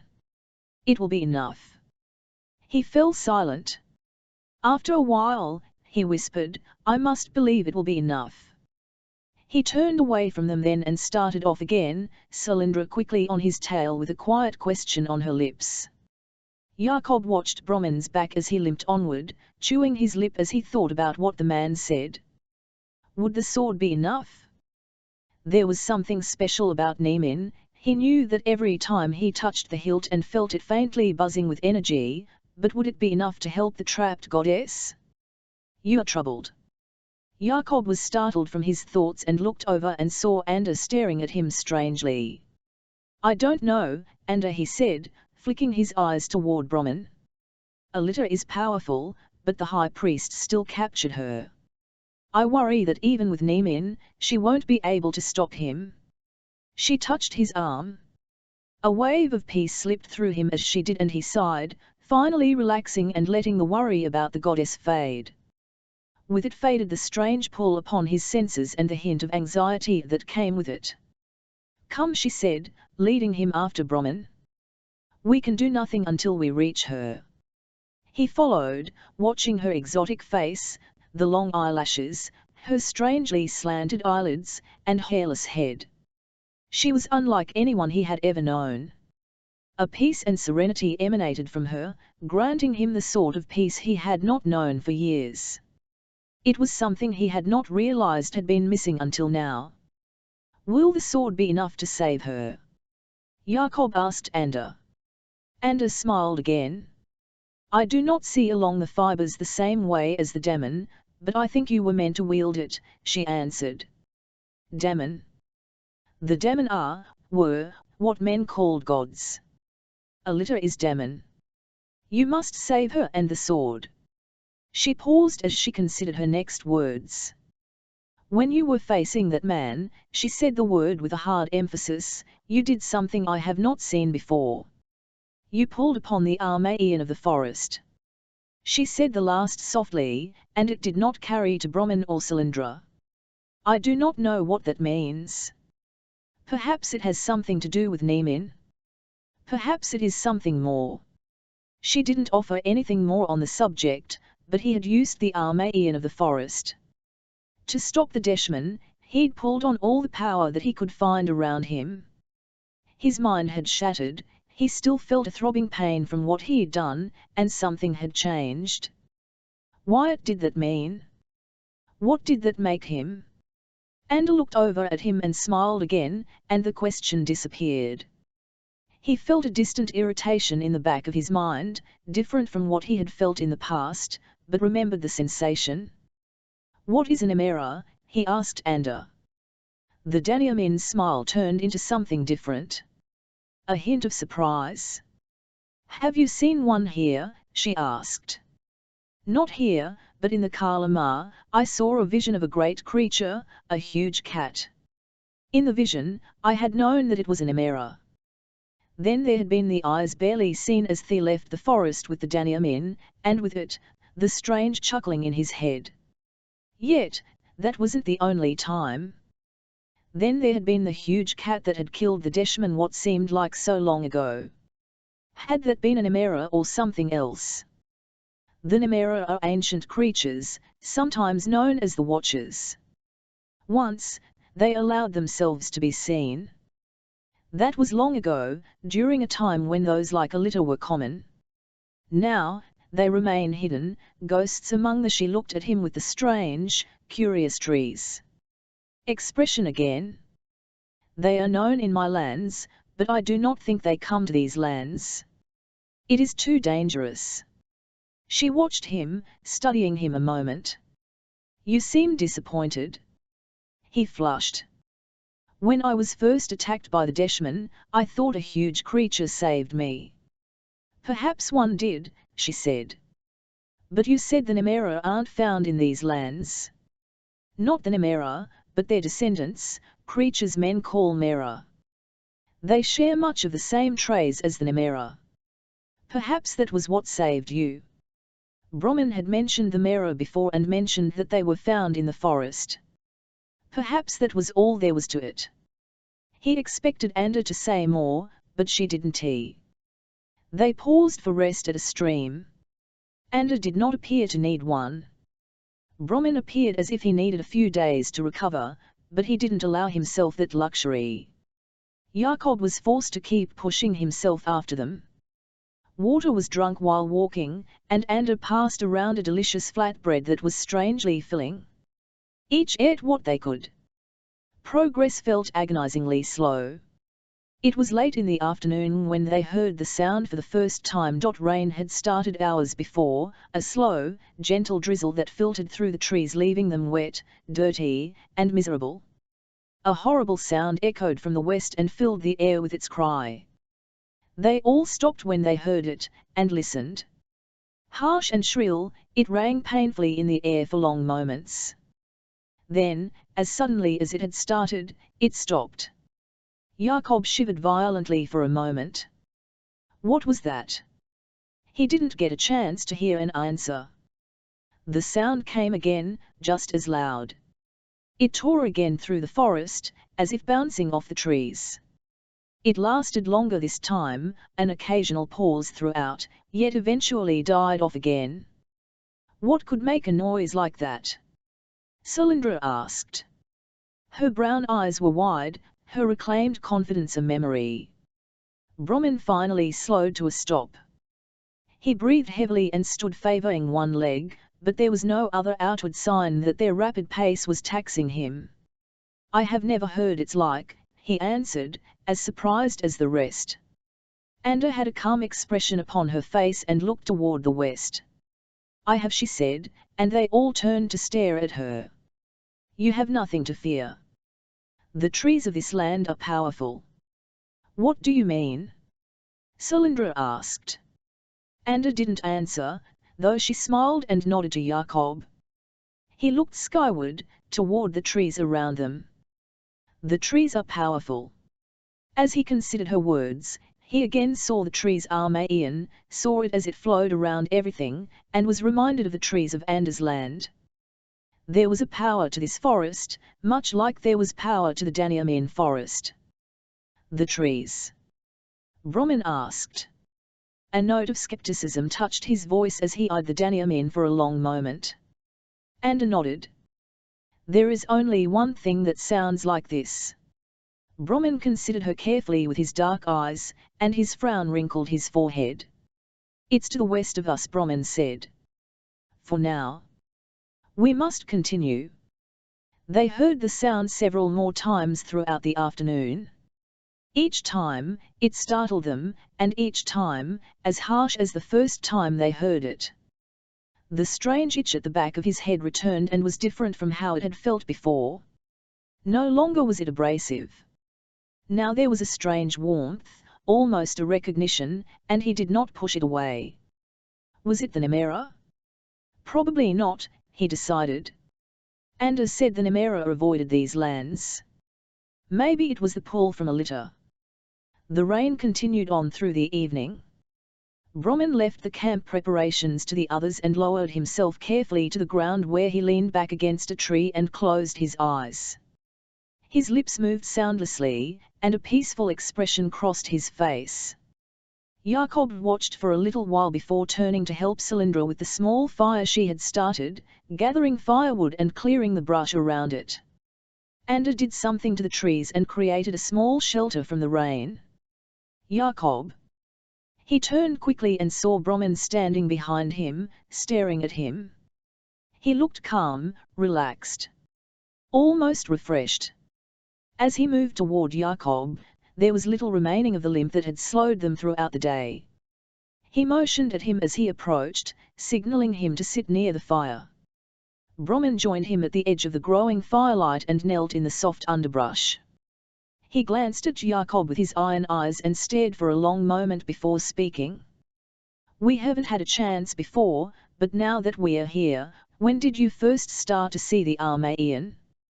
Was it before we reached Avinium? Jakob considered the question. There had been flashes before, he realized. The dark smoke he saw around the high priest had certainly been his Armaean. Had he seen it during the turning festival? He didn't think so, but hadn't been thinking clearly at that time. He had never seen it around the Magi, but what he saw around Solyndra was pale even now, so he wasn't surprised. There had been the dreams, the waking visions, which he was now sure had been something more than simple dreams. The Armaean had surrounded everything in his dreams, only he had not known what it was at the time. Yet it had not been until they reached the unknown lands that he had seen it easily. What had happened? Why it had changed? After Avinium, he said. Since then he shrugged, unsure how to continue. It is hard not to see it. Brahmin nodded carefully. Not many have the gift. Few men have claimed the ability. He seemed as if he wanted to say more, but refrained. The Magi? Jakob asked. He did not know what was happening to him but knew something strange was taking place. It seemed impossible that he had the abilities he did. Could he be Magi-born? He'd told the Deshman that he wasn't a mage, but how else could he explain the strangeness that had happened to him? If he was becoming a mage? I don't think so, Brahmin said, and then smiled. The Magi can learn to see Armaean, but it is not something they do easily. A strange relief washed through him. Not a mage. He had not thought it likely, but there had been moments of concern. Still, if he wasn't a mage, he wasn't exactly sure what he was becoming. What then? It was the question he had been hiding from himself for fear of the answer. Do you remember when I spoke of the first conclave? Brahman began, and Jacob nodded. The choosing, that which you saw in the heart of the forest, was the first. They sought a person to unite the people, one to return peace to men. You saw their concern, saw what Shoran struggled against, yet it was not enough. It has never been enough. Raim has seen to that. Brahman paused as he collected his thoughts and turned to face the sky barely visible through the trees. The darkness of night had set upon them, and the flickering light of the fire pierced it, casting a warm glow around the forest. The man sighed, taking a deep breath as he did, before breathing out slowly. The conclave saw that there would come a person, one they called the Nema, a true uniter, a peace-bringer who could restore a long-term balance.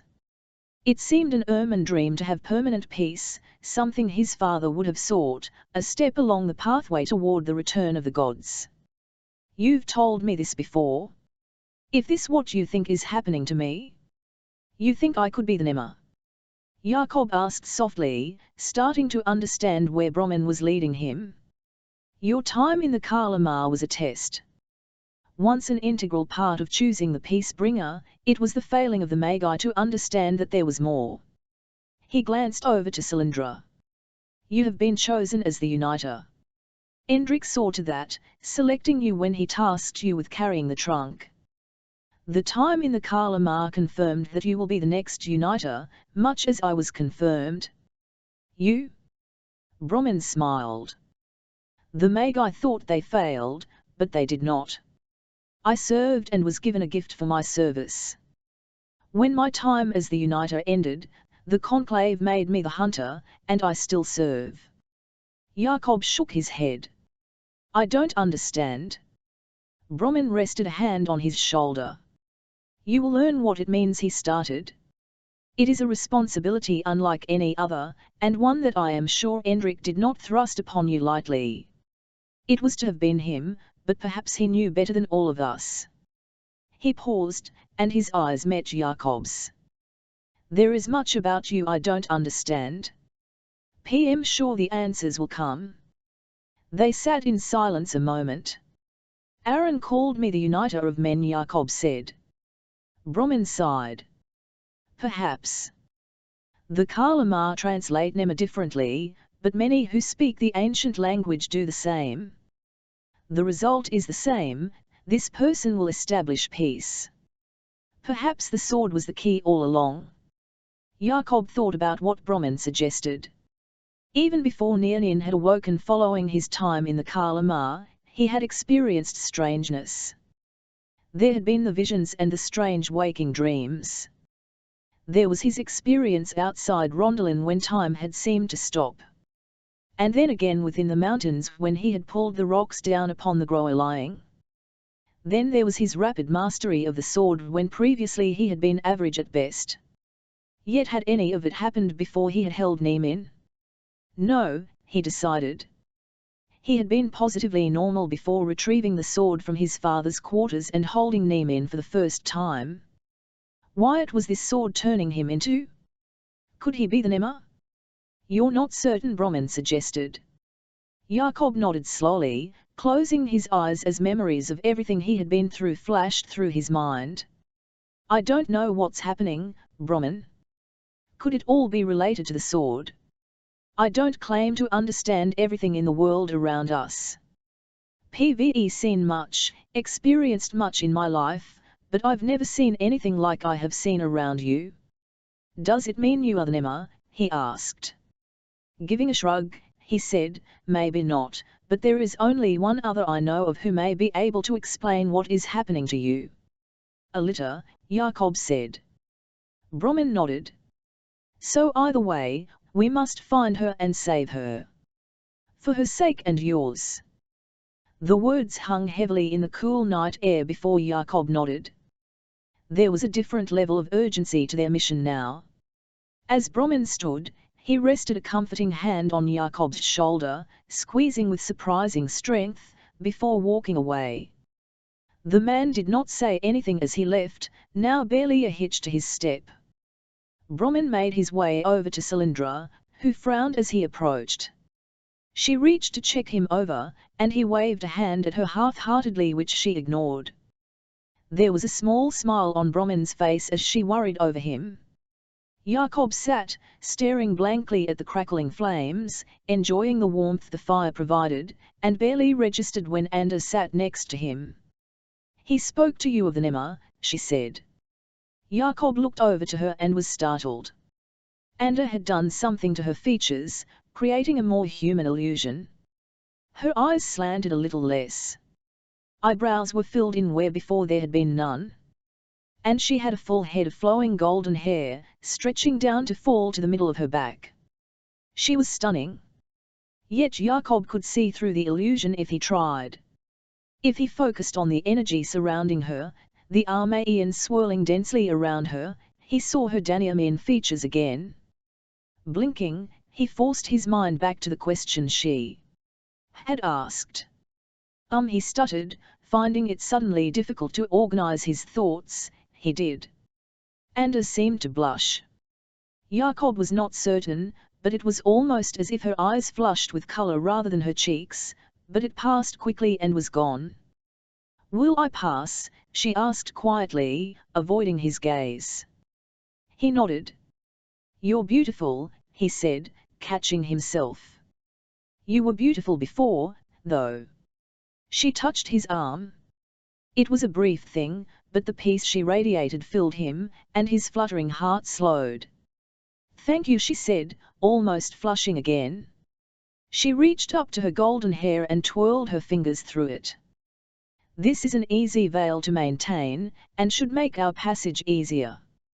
Jakob understood. He had been surprised when he first saw the Danamean. Others would be as well, and not all would harbor goodwill toward her. "It will work, though I think you're still too tall." She laughed. It was a sweet sound, and pure, and almost felt a part of the forest itself. "That is a more difficult veil to maintain," she admitted. "So I will be tall." "I'm sorry," he told her.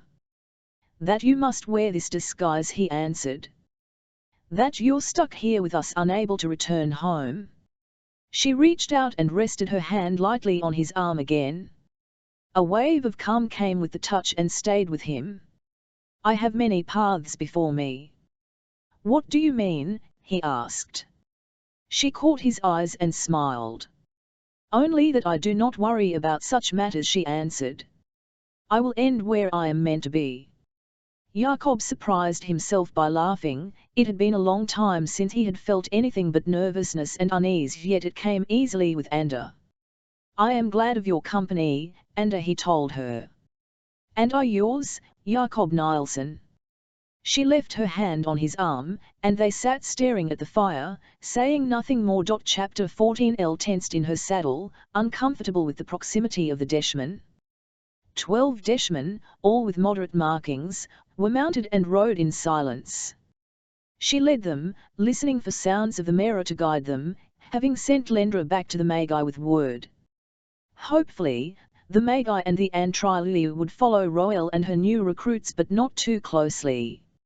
She didn't want to risk exposing the Magi to the Deshmen. At least this way, she could keep them separate. For now. She wondered how long she could manage to keep the Deshmen from finding and pursuing the Magi. Maybe when the Deshmen saw what they faced, they would lose interest in the Magi. Trees ran along one side of the road, with rolling hills all around. The air had a bite to it, one that reminded her of the chill of the north. The sun hadn't broken through the clouds, so the day was a drab grey. It fit her mood. "Tell me, Sergeant, where are you from?" "You don't sound like you're from Rondelin," she said to the man leading the Deshman procession. He was a younger man with piercing blue eyes, a short shock of brown hair, and several days' worth of growth on his face. He had a rugged handsomeness about him. The only thing marring it were the extensive Deshman markings starting on his arms and working up almost to his neck. Royal wondered if he had similar tattoos on his chest and back. She sensed a certain power from him and wondered if he could detect her connection to the main Ellen as well. Hopefully not, she decided. The sergeant stared straight ahead. Royal had discovered his name was Fnick.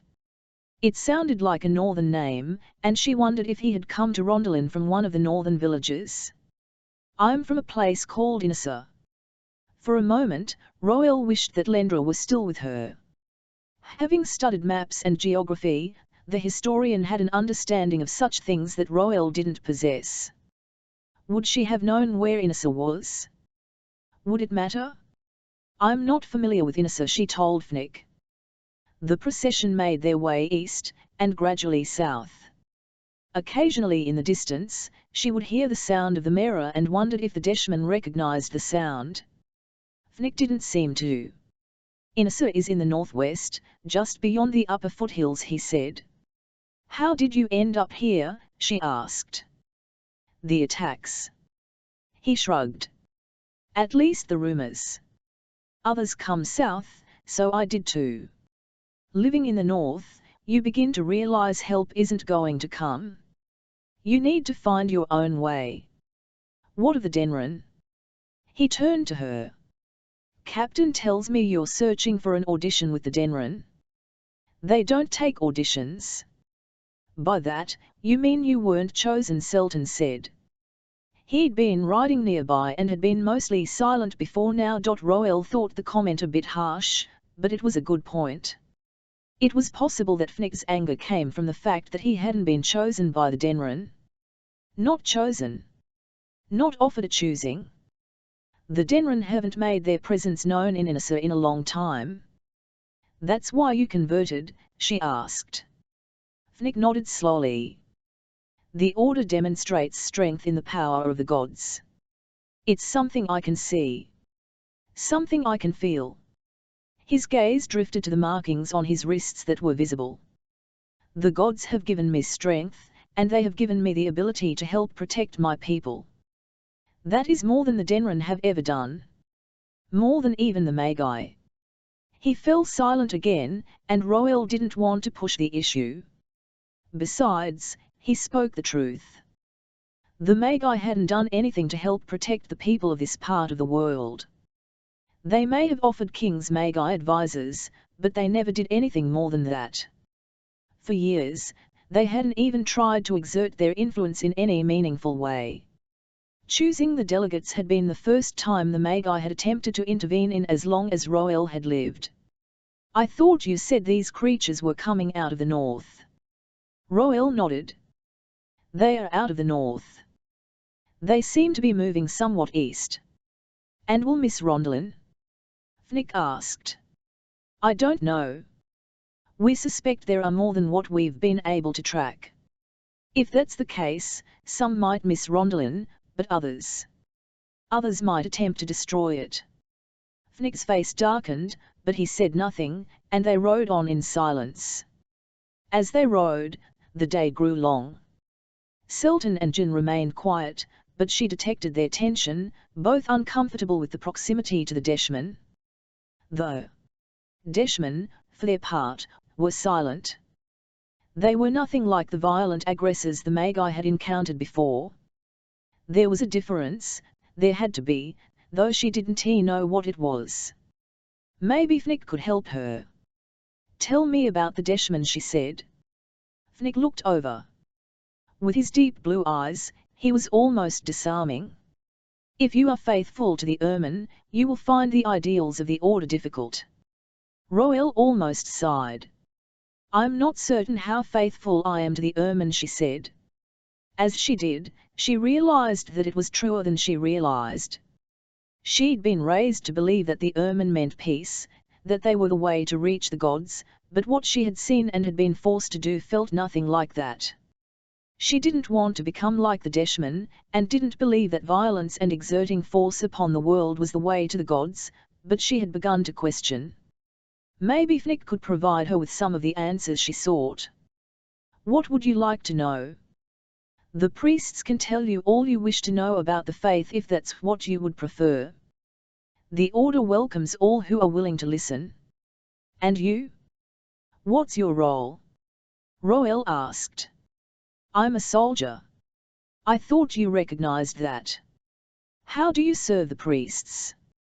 Selton asked, leaning toward Roel. His hand remained close to the hilt of his sword, and Roel suspected he was ready to unsheath and attack if it became necessary. Would they be able to stop 12 Deshmen if it came to that? The more they got to know Fnick, would they be able to attack him? There was danger in allowing themselves to get too close, danger that came from familiarity. From what she'd seen of the Deshmen, they wouldn't hesitate to attack her for being one of the Magi. She needed to be ready to match their intensity and be ready to fight if need be. Most converted to the order are soldiers. We organize like soldiers, we fight like soldiers, and we train like soldiers. Most. Roel asked. Fnick glanced over. Some join the priests. The priests are responsible for finding people to convert. They are the ones who roam the countryside.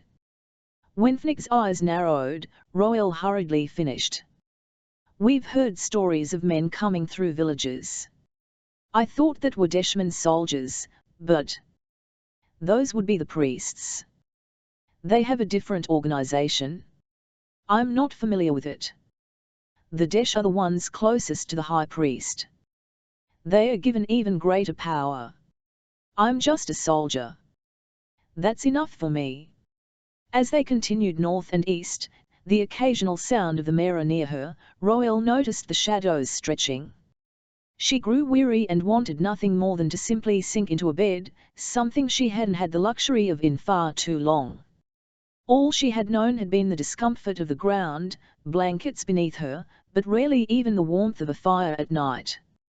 She always remained cold in her blankets, shivering against the night's chill, much like now. The shadows shifted, and Roel sat up alertly in her saddle. Those weren't shadows. Grow lying, she hissed. Roel unsheathed her sword, turning to Selton and Jen. They had followed her lead without hesitation. What of the Deshmen? What would they do? Now would be the deciding moment. With their dark power, she thought the Deshmen wouldn't be affected the same way as Lendra and the Denren, those without any abilities, especially given their particular strengths and skills, but she hadn't known, not with any certainty. You found these creatures? Fnick asked. Roel pointed with the tip of her sword. They were moving in the distance, possibly 200 yards away, but following parallel to them. They weren't moving toward them, not yet. Roel's experience with the Groeling had taught her that as soon as they realized they had been seen, they would attack. Do you see them? She asked, praying silently to the gods, Deshman even, if it required that to stop the Groeling, that he would be able to see the creatures. If he could, her ill-fated plan might work. Fnick stared into the distance, his eyes squinted. After staring for a long while, his breath caught, and he reached for his sword. She allowed herself to relax, but only a little. I see them, he said. How is it that you saw them first? With the Groeling following as they did, she had a chance to count them. This wasn't as large a brood as others they'd encountered, possibly only 50. With just the 3 Magi, she doubted she would be able to do much other than get overrun. But if the Deshmen were able to face them, they might have a chance. See? Roel asked. See how close they have come to Rondelin? Fnick nodded. This is enough for me to report back to the captain. We can shift some patrols. He didn't get a chance to finish. The Groeling noticed them. The creatures raced toward them, swarming over the ground, covering the 200 yards in several heartbeats. Royal, Selton, and Jan all jumped from their saddles, all more comfortable fighting on foot. The Deshman stayed mounted and moved into a tactical position, one she recognized from Endrick's book, but it was a basic maneuver. She hoped it would suffice. This was not her group to command. At least they would fight. Royal met the Groeling, slashing with her sword, the blade blurring with her movements. She hacked, drawing on the strength of her ancestors, pulling upon that part of her mind that gave her the Magi abilities, opening herself to them and using that to wrap around these creatures, slowing them enough to make them mortal. Even that was barely enough to slow them. She hacked, cutting Groeling after Groeling, spinning through them. Her mind was blank, focused only on the forms, on the sword, and the next creature that appeared. Distantly, she was aware of Selton fighting alongside her, his movements perhaps a half-second slower than hers, but still fast enough, still strong enough, to cut through the Groeling. Jan fought equally well. She could sense the Deshman engaging as well, but couldn't turn her attention to see how they were faring. Even with the additional forces, she feared there were too many. With 50 in this brood, she didn't know whether they would be able to withstand the attack. She had probably brought down a half-dozen herself, enough that she had diminished their numbers, with Selton and Jan cutting down another couple. But the creatures kept coming. They were relentless, all claws and teeth and clubs. She had no idea how many the Deshman were taking down. Fatigue started to get to her. There was only so much fighting she could do. She had fought for days and knew she would have to fight more, but the numbers here were too great. Finally, she turned to see how the Deshman were doing. Their horses were seasoned war horses. Somehow they had trained them to battle, though they probably had not seen any.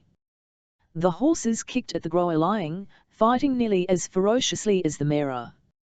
Deshman swung their swords from above, raining blows down upon the Groeling, cutting them into pieces. They fought quickly, and several of the Deshman fell. A distant part of her mind told her that with only 15 against 50, some were bound to fall, but it still stung. As quickly as the battle had begun, it was over. The Groeling was slaughtered. The brood destroyed. Royal paused to catch her breath, moving to wipe her blade clean on the ground. They had survived.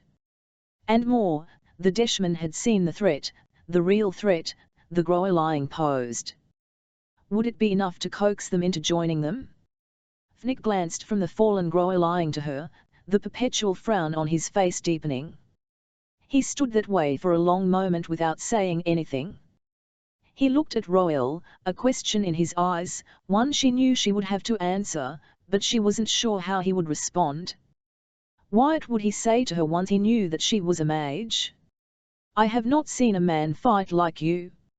Not only you, but the three of you, and with skill unlike anything I have ever witnessed. His gaze once more went toward the fallen Groeling. What are you? Royal ready to answer but was not given the chance. Shadows flickered nearby, and Selton caught her attention, noting another brood swarming toward them. This one had more than 50 in it. We can talk more, but first we deal with this, she said. Fnick looked where she pointed, his eyes narrowing again as he saw the oncoming Groeling. After. I will have answers. After Royal agreed. Chapter 15. Eli's heart pounded as they raced along the road. Rumours of problems in Gemald plagued them the last few leagues. They had plagued them since leaving Ceylon. Each person they encountered shared the same tale, rebellion in the city and war with the north. The war, he believed. He had been a part of it and had seen the Deshman movement. As they drew closer to the city, every story they heard about the rebellion spoke of more violence, more death, and he began to wonder how much of the city would remain for him to rescue. We can slow the horses, Mendy said. Eli glanced over, noting her muscular frame confidently holding the horses' reins as they galloped along the road. The wind blew her hair back, and the sun shone on her face. He still couldn't believe that Rosad had been Deshman. How many more of the Magi had converted? After what he'd seen in Vasha, how the Deshmen were using the abandoned mines, he should have expected more. Maybe he'd gotten out of the city at the right time. Would Siline send word to Endrick as he'd asked? Alay had to hope they would. The Denren needed to know what they might face. And now? Now he returned to Gamald without his mage advisor, fearing the Deshman influence, but more important, fearing for his people. If there was a rebellion taking place, Alay couldn't deny that it had just cause. How could he, when he had seen the way the Dark Warriors honoured their gods? They topped a rise, and in the distance, he saw the outline of Gamald. The city was massive, stretching for miles until it reached the sea. Huge ships lined the port, their tall masts and furled sails visible even from here. The scent of the salt water drifted toward them, a scent that struck a chord within him, a sensation of being home. And yet Gamald was not the same home as it had been years ago before his mother had passed. That had been a time when his father still had most of his sanity. Since losing his wife, his father had been a changed man, focused on his anger with the gods and a perceived slight. Alay knew better than to challenge his father on that. From where he stood, he could see smoke rising from within the city, from multiple places. The fires down in the city made the rebellion a reality. Mendy looked over at him. "What do you intend to do?" "I'm the crown prince, aren't I? I need to deal with this rebellion." Could he stop it? Could he regain control of the city? A more troubling question came to him. Given all that he'd seen, with all the Deshman attacks they'd witnessed, including the conversion of the Magi, did it even matter if he did? Alay and Mendy led their horses into the city. There'd been no resistance at the city gate, though Alay had not expected any. The city was crowded as usual, and he noted the dress of dozens of different places, letting him know that whatever might have happened in Gamald, if there had been a rebellion, it hadn't impacted trade in the city. They weaved their way along the side streets, not wanting to draw attention to themselves. The people they encountered in the streets hadn't seemed any different from when he had left. There was always an edge to the people of Gamald, especially over the last few years, mixed with the activity from the ships coming in and out of the port. A few ships came from farther north, and a few came from the east, out of Thelan, circling around Salvat. Then there were the ferries that travelled between Salvat and the mainland. "It seems a little too quiet," he said. "I don't know about quiet, but unsettled. Something is not quite right here." They turned the corner, slowly making their way toward the palace, when Alay caught sight of a group of men and women brawling in the street. "Careful," Mendy said. She put her arm out, blocking him from stepping out onto the street. Alay thought it amusing that she would be so protective, and he didn't push. Besides, he wanted to see what was taking place here. As he watched, he realized they weren't brawling, but battling. Brawling involved fists or clubs. This involved swords and knives. Blood spilled, with men falling, one with his belly cut open, his intestines spilling onto the ground. Someone screamed, and Mendy stopped, turning toward him with an alarmed look on her face. "We should get away from here," she said in a hushed voice. "You're not even armed. We should have been more careful entering the city. I don't think anyone's going to recognize me. I think you'd be surprised at what people are able to recognize. You're not exactly an unknown figure in the city." "What's that supposed to mean?" "It means," she said, pulling him back toward one of the side streets they had just come off, "that the people of the city would recognize you. Even though you've been away."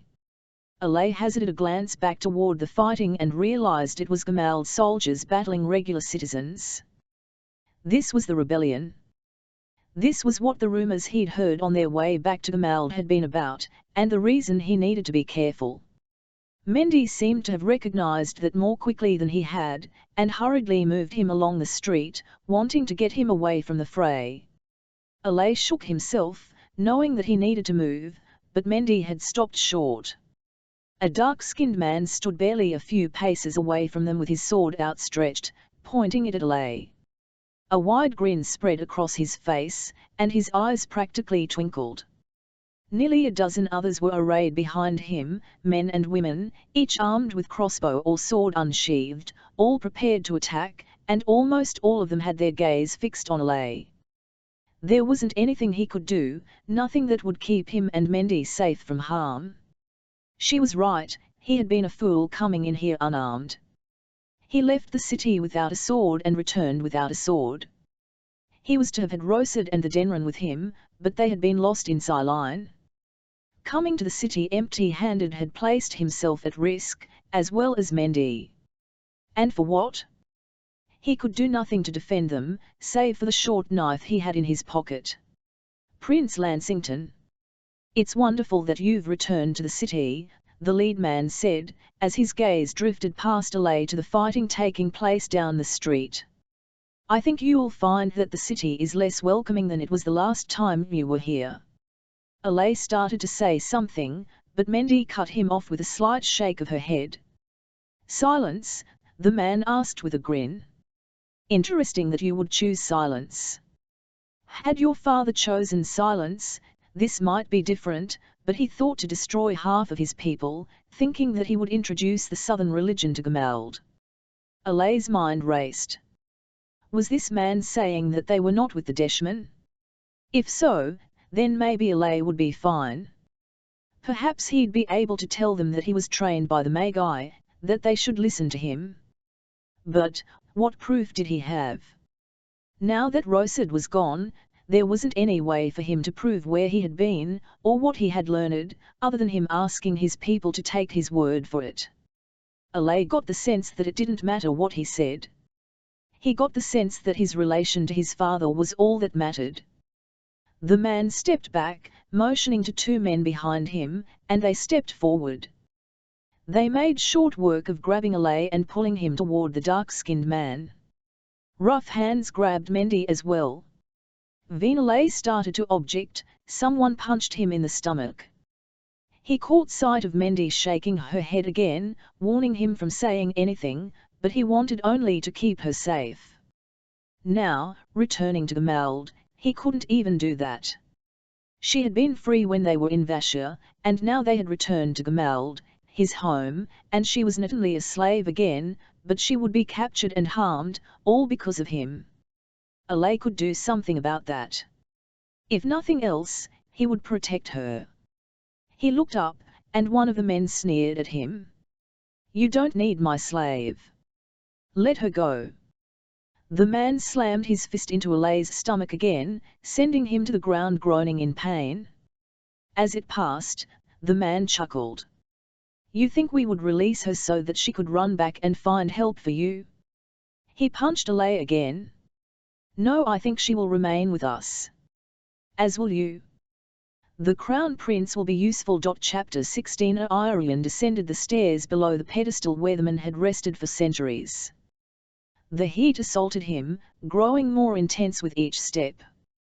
Something clicked, and darkness overwhelmed him as the pedestal sank back into place, an oppressive sort of darkness, the kind where he feared he would never see light again. You could have left the pedestal elevated, Orion said. Somewhere in front of him, Endrick answered. If they penetrate your barrier, and they enter the library, I don't want them to know where we might have gone. You're the only one who knows how to find this. Endrick grunted. There aren't many still alive who remember this pathway. Your predecessor saw to that when he shuttered the mines. Orion followed Endrick and Novan, trailing them, using his sense of the main element to do so. Even in the darkness, he could sense the energy and the power that surrounded both men. As he followed, his mind raced back, thinking of the mage he had succeeded. Tristan, his mentor, and a man he had thought would eventually rise to the role of the eldest, had been second eldest prior to Orion unassuming the title. Tristan had been his friend, more than a mentor, something of a father figure to him. Losing him had been a huge blow to the Magi, and seemed as senseless today as it had then. He had slipped and fallen, perishing from something as simple as an accident, proving that even as powerful as the Magi were, they had the same human frailties as everyone else. They were not the gods. The shutting of the mines had happened several decades ago when the city had been attacked. Orion knew some of the details, though parts were hazy to him. Tristan had been responsible for protecting the city. That had been a time when the Tyrolin mines still flowed, a time when the miners of the city and their guild held a loftier position. It was a time when the Magi still believed they needed the Tyrolin to help them speak to the gods. It had been Tristan who had closed the mines and ended that tradition. And few had objected. Tyrolin was difficult to work with and could be explosive in the wrong hands. Many Magi had been burned working with the ore. Tristan was widely regarded as a greater scholar than even Jostephon had ever been, and when he declared that Tyrolin served no purpose in worship, the change was quickly adopted. Now, no one used Tyrolin other than for decoration. Remnants of it were still found throughout the city. Endrick alluded to, that Tristan somehow silenced those who knew of the path, made Orion wonder if maybe there was a connection to the Tyrolin that Orion didn't fully understand. Could there have been more to that invasion all those years ago than what any of them understood? There was a hand on his shoulder, and Orion stopped. Novan. With the energy around him, the historian made for an imposing presence in the darkness, one he didn't necessarily have in the light. Wait here, Novan whispered. In the darkness, there was an ominous tone to his words. Was there a reason that Novan wanted him to wait rather than following them? Was there something more taking place here than what he knew? There had to be. The simple fact that he was here, that he was in the tunnels beneath the main chamber, was enough for him to know there was more taking place than he had ever imagined. Orion waited, feeling unsettled. Before today, such a sensation would have been unexpected, the kind of thing he would have chided himself for even feeling. After facing the eldest, after experiencing an attack such as he had, at the hands of the Magi, turning to the Deshman and away from the gods, seemed unimaginable previously. But here he was, dealing with that reality. Novan returned, and Orion felt him as pressure upon his main elan, that strange aura that surrounded him that he had seen since Orion had forced his mind open. Come on. Orion followed the sense he detected of Novan. As he did, he became aware of Endrick's energy as well. Where are we going? I thought the plan was for us to circle back around, reach the Deshman. We will, but first, we need to do something here, Endrick said. As he said it, Novan tapped his staff, much like he had before, and again, patterns appeared along it, glowing a bright white. Orion found it odd that Tyrolin would glow so brightly and so cleanly like that. Usually, Tyrolin was a hot metal, one that, if anything, glowed more of an orange, but whatever Novan was doing, whatever power he was pushing through the staff, had changed that for him. With the light now glowing, Orion could see the inside of the tunnel. They were in a wide cavern, one with a ceiling that stretched twice or more higher than he was tall. Walls were far away from him, room for 100 or more people to fit comfortably. They were carved smoothly, reminding him of the way the palace had been formed, seamlessly as if carved from the mountain itself. Veins of black ran through the walls, twisting like streams, coming together in thicker patterns that became almost swirls of color, before thinning once more. Stranger still for Orion was the fact that along with the veins of Tyrolin, there was what appeared to be swirls of energy, much like the main elan that he saw surrounding himself, Novan, and even Endrick. Thy here? He asked. Novan turned, his hand gripping his staff and a ferocious intensity on his face. Orion almost took a step back, wanting to get away from the immensity of the historian's gaze. This place once housed artifacts your founders believed owned by the gods. That is what the Deshmen think to acquire. That cannot happen. You said that it once housed them. Where did they go? A hint of a smile played across Novan's face. Where, indeed? There was a great mage who saw fit to close these mines, a man who understood risks that your people took by possessing them. He monitored these tunnels for safety. When the mines were lost, he closed them, to prevent the same potential danger that had been here before. Tristan. Endric's gaze scanned the cavern. The look on his face made it clear that he had been here before. There was a pained expression, one that Ulryan knew had a story to it. He was curious about that story, and about the source of the pain. Would Endric have seen here, in this empty chamber where there was nothing other than the veins of Turulin in the walls? What would the general have seen here? The answer came to Ulryan. He felt foolish for not having seen it before. You were part of that attack, weren't you? Endric nodded as he started toward a row of bins, searching in each one as he made his way around the cavern. At each, he paused, peering into it, before looking up. With each, a growing concern became clear on his face. Wyatt had been here? Nothing now, that much Ulryan could tell even without searching the bins the way Endric did. The council had only known the mines were closed for the safety of the city, and that once they had proven that Turulin was no longer, or had never been, required to reach the gods, there was no real need for it to be mined here. Why mine the ore when it didn't help them access the gods?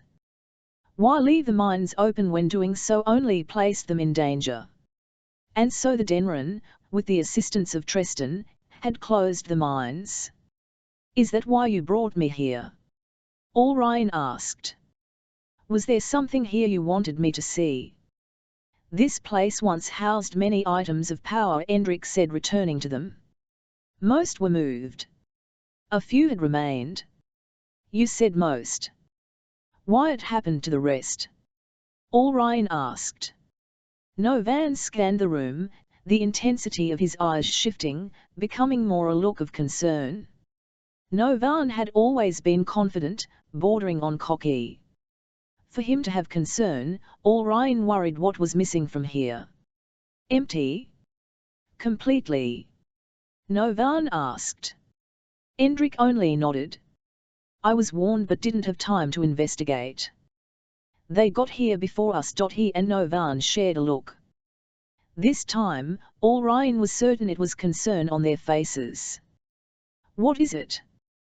What has you worried? Ulryan asked. Novan swallowed. He tapped his staff, and the light glowing along its surface began to fade. It means that we might already be too late.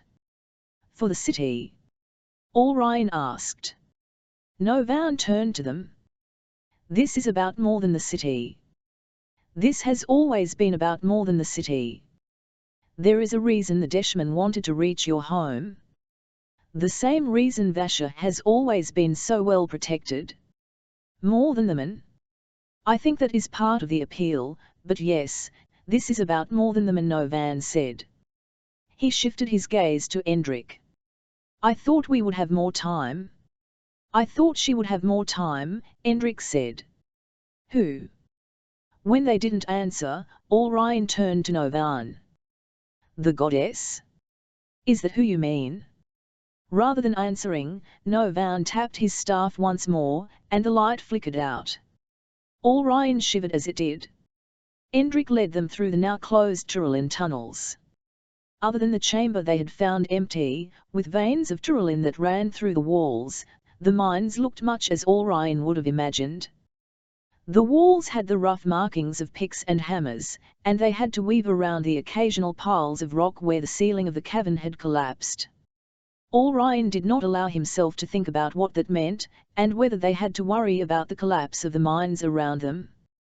He tried not to think about the fact that the Deshmen possessed power, and that they had ways of manipulating energy that resembled what the Magi possessed.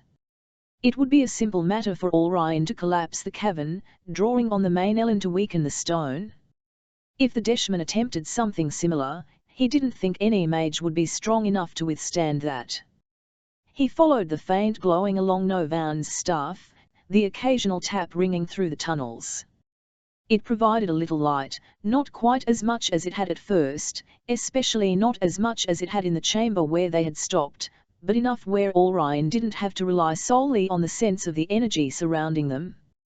Magi eyesight might be good, but it was not so good that he could see in total darkness. They spoke little as they made their way through the tunnel. Orion had a growing sense of dread about the extent of the Deshman influence in the city. He had thought the greatest betrayal had been the eldest converting to the Deshman, but it seemed he had underestimated the danger of the Deshman. Endrik and Novan worried about something more than simply the Magi converting. When they stopped at a branch point in the tunnels, Orion forced Novan to face him. "What is it that you're not telling me? What is it you fear that you won't share with?" Novan glanced to Endrik, and the general nodded. Why would Novan need Endrik's permission to share? "This is not the best time for this conversation," Novan started. "When would be a better time?" Orion asked. "The city has been infiltrated by the Deshman. The eldest, the mage who leads the Council of Elders, has been converted to the Deshman. And the very peace that we have been tasked both gods with maintaining has begun to falter." Orion shifted his gaze from Novan to Endrik. "Tell me, when would be the right time to ask these questions?" Endrik's attention drifted up the length of the tunnel. He tipped his head as if listening, and as he did, Orion noted energy swirling away from him. Was it that he should detect energy like this? He had always been able to see the main element, that was their gift from the gods. What he saw now was something different. It was a kind of energy that he could actually see the other man using. That bothered him, not the least because he didn't know that Endrik had any ability to use power like this. Endrik turned back to him. "A secret has been kept from the Magi, second eldest. It's one that has been kept because doing so allowed you to hold on to beliefs that were necessary. Only a few living know the truth." Orion glanced from Novan to Endrik. "I assume the two of you know the truth." It was Endrik who nodded. "The two of us. A few others. We make up something called the Conclave." "The Conclave?" Novan chuckled. "I'll admit that it is no less pretentious than calling yourselves the Council of Elders. The Conclave has long been tasked with maintaining an equilibrium, a sort of balance in the world," Endrik said. "Who tasked the Conclave with this?" Orion asked. "The beings you know as the gods," Novan answered. "That one know as the gods?" Orion asked. "The gods are real, second eldest." Orion felt a grin creeping across his face. "I don't think you'll ever hear any mage questioning whether the gods are real." "Perhaps not," objecting Novan started, "but their understanding is misguided." Endrik was still shaking his head. "Careful, historian. Don't let your previous bias color what you share." Novan shot Endrik a hard look. It was one filled with the same intensity that Orion was accustomed to seeing from the historian. "And don't let your proximity to the Magi over the years cloud your perception of how they have behaved. They have failed, the very reason the Conclave has been necessary," Novan said. Orion had a strange sense that this was an old argument between the two, but why? Why would they argue over the role and purpose of the Magi? "Help me understand then. If the Magi are at fault for something, help me understand what that is so that I can be a part of the correction." Novan grunted, reminding Orion of Endrik's reaction. "You have never wanted to be a part of any correction before." "I don't think the Magi have ever known we needed to be a part of a correction before." Novan opened his mouth to say something more, but Endrik raised his hand, silencing both, and stared at Orion, fixing him with a gaze that made Orion wonder how his Denrin soldiers could withstand the intensity or the force of the man's will, and almost took a step back. When we say the gods are real, we are speaking of beings referred to as the gods. Endrick began. The conclave has long known that the gods are real, at least that these beings are real. It's the Magi who have believed they were otherwise. We have wanted the Magi to believe otherwise. Why? Orion asked. Endrick continued, holding him with his intense gaze. Because the Magi served as we needed. The conclave has aimed for the Magi to respond in a certain way. If you had not, then peace would have failed. You're telling me the gods are real. Then you're telling me that they are something different than what I know as the gods. Then you tell me that they require the peace that we have long attempted to maintain because of them. And yet you still insult the beliefs that my people have.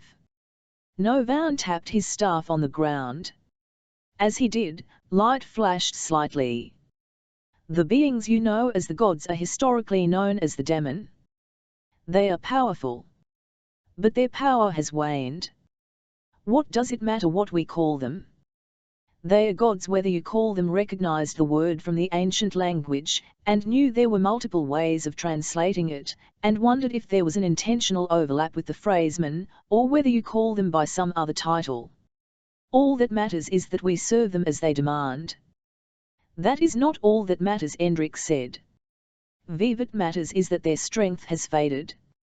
The demon once were more numerous. They looked over the land, maintaining the peace, and in that way, perhaps they were every bit the gods that we would like to believe them to be. But Orion looked from Endrick to Novan, waiting for one of the men to expound. But what? Novan tapped his staff once more. The lines of Drulin flowed along it, surging with twisting light. As it did, Orion noted strands of energy coming off it, much like the energy he'd begun seeing around everything.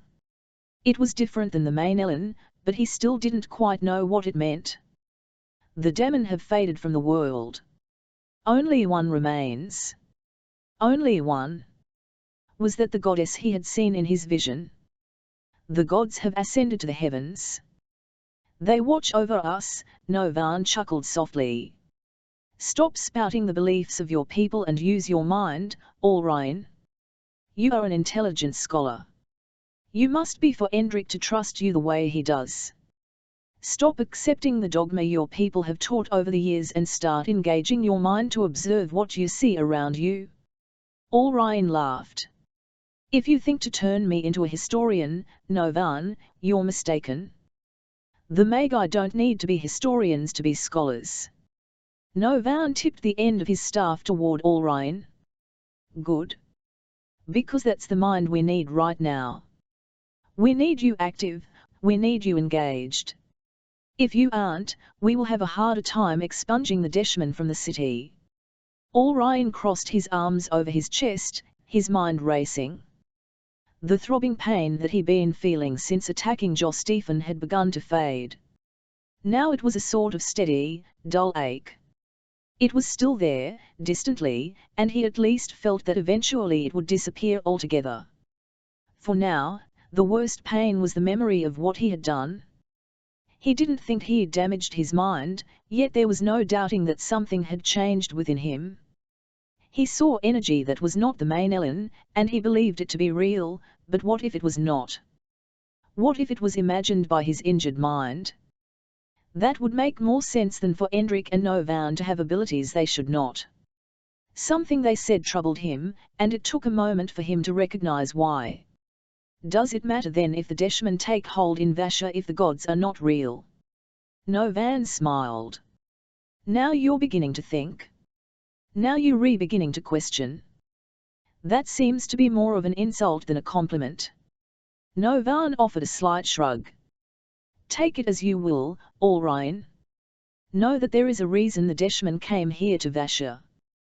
There is a reason they sought something in these tunnels. Think. You've seen what they want. I haven't seen them. I've seen Stephen. I've heard from Roel what the Deshman do. All I've heard are reports. And that should be enough. Those reports are accurate. The Deshmen are what you've heard in your reports. They seek power and strength, using that to rule. But if the gods are not real, and the man doesn't matter, we are not saying the man doesn't matter. Far from that.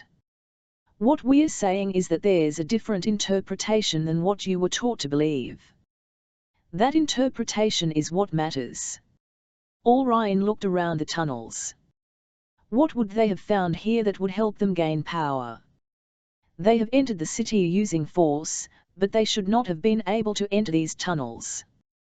We have kept them protected since Tristan sealed them, Endrick said. The Conclave has made certain they were protected. And we have failed, Novan added. Historian, tell me what was here. Endrick answered. We've already said. There were powerful artifacts here. Some of which, I suspect, give him the power he seeks. The High Priest. A man the Conclave knows as Rame. A man who has lived in this world for countless years but has never gained that which he seeks. Goosebumps formed on Orion's arms. He feared what they would answer, but he had to ask. And what does he seek, if not the man? The power of the demon, Novan said. He would steal the power of the gods. Chapter 17. RL sat across the fire from Fnick, meeting his piercing blue-eyed stare. It almost made her question what she believed about the Deshman. There was violence in him, and she knew that he thought to honor the gods by serving the Deshman, but she had seen him to be different from the Deshman she'd faced before. She needed to know why that was. He'd asked about her. After what they had faced, his question required an honest answer. The Deshman assistance with stopping 3 broods made it such that she owed him that much. Would being honest about who she was, and what she intended, put the Magi she wanted to protect in danger? Tell me how you fight as well as you do. You're not of the order, but I see the way that you move, and you fight like no soldier PvE seen before. What would her uncle think about her reaching out to the Deshman for help? And would he understand her need to reveal who she was, putting herself and those with her in danger? As I told your captain, there are thousands of those creatures making their way south, Roel said. That's with north has emptied as much as it has. People are being slaughtered, entire towns and villages destroyed by those creatures, and there are few who can stop them. Fnick's eyes narrowed. I've heard the rumors. Then you have heard that most men cannot see them. Those who embrace the Deshman faith are not most men. His gaze drifted past her and toward the remaining Deshman camped with them. Of the dozen the captain sent with them, only 5 lived. They were mostly silent, sitting by a crackling fire, camped just like any other soldiers she'd travelled with had camped. It didn't fit with what she knew of the Deshman. They had attacked mindlessly, seemingly unconcerned about the fact that they faced the Magi, or that they might disrupt peace. But Fnick seemed different. Should that be? Do the Deshman know about these creatures? Roel asked. That was what she really needed to know. If the Deshman knew about the Grower lying, if they knew what they were capable of doing, and if that was the reason they pressed so hard into the north, how could she do anything other than support them? How could she do anything other than find a way to join with them? The idea troubled her, but stopping the Grower lying was now the reason she was here. I'm a soldier. I follow my commands. But you can tell me where your commands tell you to go. You can let on whether the Deshman intend to help stop this threat or whether the preparations we saw in Rondolin were for some other reason. Most of the people in the north can't even see these creatures. They need the help of those who can. Like you. His brow furrowed in a frown. Roel sighed. Yes, like me. Like the 2 with me. She motioned to Selton and Jen holding the reins of their horses, ready to ride. They wanted to return to the rest of the Magi, as did Roel, but she owed it to Fnick to work through this first. What are you? Fnick asked yet again. You have abilities much like those in the Order.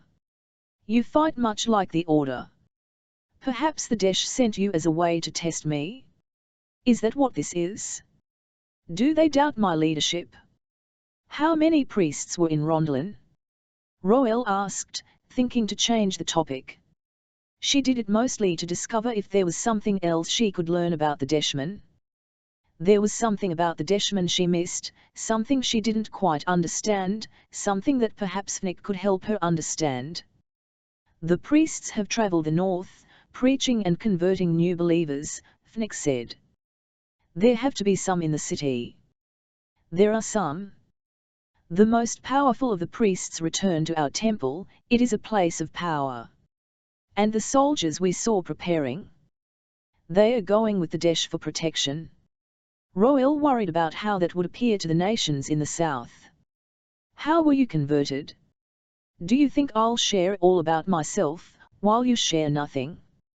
Fnick asked. He leaned closer to her, his eyes narrowing.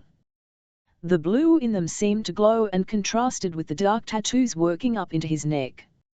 You haven't told me who you are. What you are. Tell me, Roel. How is it that you have the powers you do? How is it that you can see these creatures, the ones your rumors tell us none can see? Roel took a deep breath, scanning the Deshman sitting away from her.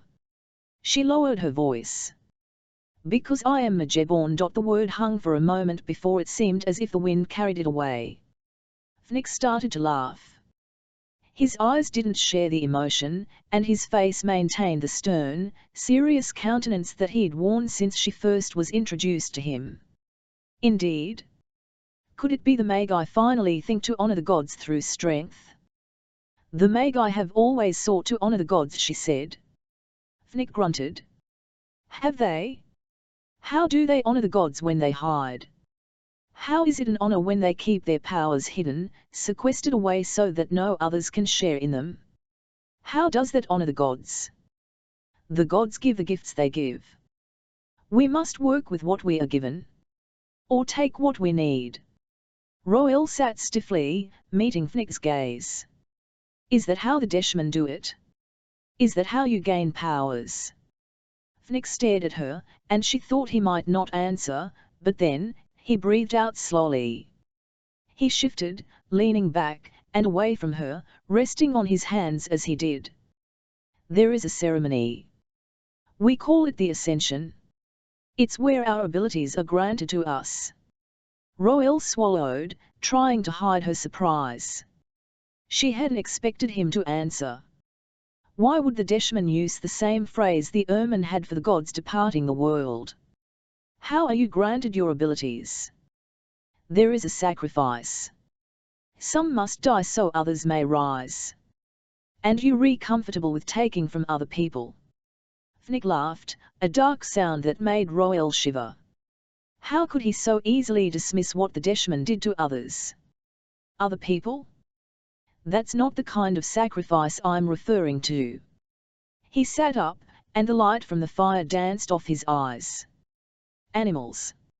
Our horses. Fox. Wolves. All have his strength, all have something they can offer. Those gifts are granted to the believers. Are you certain that's how all are granted powers? Roel asked. I'm not one of the Desh. I can only tell you what PvE experienced. The rumors she'd heard about the sacrifices involved people, hadn't they? Wasn't that what Lendra had witnessed? It had to have been more than that, more than animal sacrifice. That was bad enough but less horrific than the alternative. What if all the Deshman went through a ceremony like Fnick described? What if that was all there was? What if the converts had simply become soldiers? How was that any different from the Denran choosing? How was that any different from Roel and her interest in learning the sword? If it was not, she needed to let go of her anger toward the Deshman. Wasn't that what the gods taught? That had to be why she had come north. We can't do this on our own. We had 100 with us, now less, and a little more than 3 times that with some other allies, she said, not wanting to let on that the Antrilli fought with them. But not enough against the numbers of Groeling we face. Don't you think you owe it to the people you protect to help with this? Isn't that how you can honor the gods? Fnick stared at the fire. After a while, he said, I will speak with the captain. I will share what we have seen. I can make no promises. Roel nodded slowly and stood. That was all she could ask. And perhaps that would be enough. The bars of the cell were thick, nearly as thick as 2 of her fingers.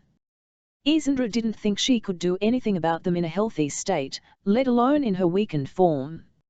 She slapped at them in her frustration. She heard a sound from down the hall. She tried looking to see what caused it, pushing her face through the bars, but couldn't see anything. It was too dark. She was forced to wait to see what it was that had made the sound. Part of her didn't care. They had tortured her in so many ways, that one more seemed like nothing. Occasionally, they would make noise in a place that she couldn't see and would not come down. Other times, they did come down. It was those times that she wished they hadn't. She looked down at her ankles as she waited to see if this were one of the times they would actually come. Different men had come each time, it was never the same torturer. Each seemed to have a specialty, though, and each knew how to cause pain. It was her ankles that hurt her the most. The Deshman advisor had done something to her, had branded her somehow, and with the branding, she could feel her mind closing off. Each day, it grew harder and harder for her to open that which made her Majeborn. Each day, the sense of the Mainelin faded. Each day, she swore something different at the jagged brands upon her skin. They disgusted her. Pained her. A sound came again from down the hall, and she moved toward the bars to see again. A light bobbed along the wall, a candle that threatened to blow out with every step, and she knew someone came again. She waited. As the candle came closer, she saw a face that revolted her. It was the face of one she could honestly say she detested. The face of Tresh Longri. She resisted the urge to spit at him. It was difficult. She'd come to help him, but he was Deshman, and likely had been when he'd gone to Vasha in the first place. How had the Magi made such a mistake? They had practically invited the Deshman into Vasha. Longri laughed at her. It was a deep laugh that filled the corridor. It didn't seem to fit one so frail as he seemed. Then again, that was what put her in this situation in the first place. She had assumed he was frail. Had assumed he was weak and would not be able to accomplish what the council asked of him. How does your cell fit you today, Elder? He sneered at her, her title mocked. I trust the rats have been good company. He laughed again. She forced a smile. She would not allow herself to show weakness in front of this boy. Better company than I have now, Longri, she answered. She again repressed the urge to spit at him. He laughed again. You and the other Magi, he spat, think the ermine the way to the gods. You have failed to see the true path to them. She listened to him without response, keeping her face neutral. The boy did not deserve to see a show of emotion from her. It was hard for her, though. She was acutely aware of the brand on her ankle, aware of what was stolen from her, all because of him, because she'd made the mistake of coming here, thinking that she would help him. You even thought to follow me here, he motioned with his hands, to my father's city after I had already deposed of my other keeper. She had seen with her own eyes what had happened to Wendy and understood why they had not heard from her. She had seen the mage's eyes and tongue in the jar on the Deshman's desk in the room where she had been branded. She had even seen Wendy herself, branded as she was, cowering in a nearby cell. She had tried several times to offer her support, but in her weakened state, she could offer nothing more than sweet words. She thought the whimpering was less, though, and was glad of it. As he talked, she knew he was right. She had not expected to encounter any serious threat when she came into Rondelin. She had not been sure what she would find, but certainly not the scene that she did encounter, the city run by Deshmen. Isandra shook her head at her own arrogance, thinking Rondelin was too far north for the Deshmen, the same arrogance that the council had in sending their delegates out. Were any of the delegates useful? She had not counted on nor expected the king's advisor. The man seemed pure evil and had somehow robbed her of her mage abilities. Then he branded her, stealing that which she had always known as her birthright. When Dee was lost, trapped in her own hell down the hall.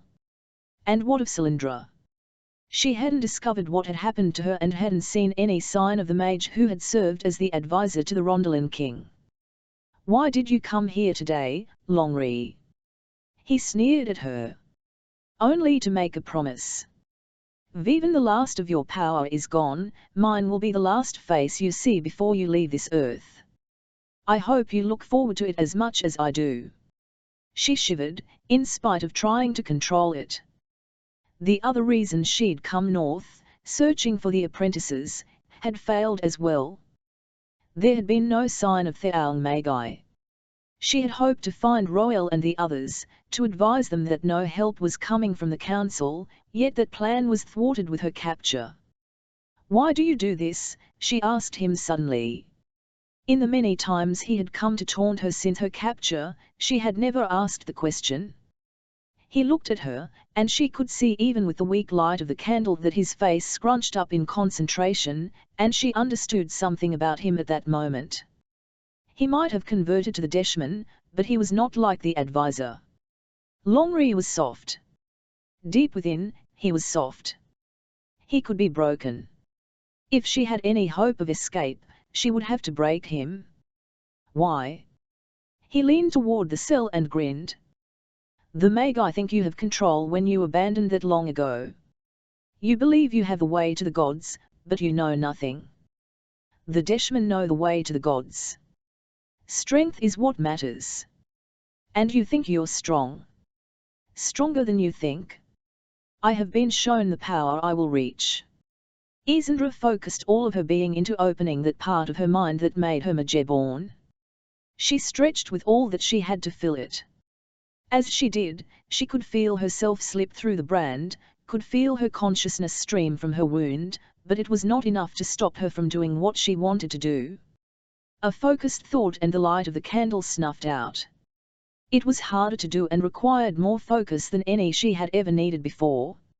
Longri gasped, and tried to move away, but he was not fast enough. She darted a hand out between the bars of the cell and grabbed him by the throat. She was stronger than he, much stronger, and she slammed him up against the bars several times, banging his head with all the strength she had left, trying not to think about how that fit with her experience of the ermine. What did it mean that she turned to violence? "I will get out of this cell, boy," she hissed at him, holding his face smashed against the bars. "And you will regret ever crossing me." She slammed his face into the bars 2 more times for good measure, as much as her fading strength would allow, and then let him go. He slipped to the floor before crawling back away from her.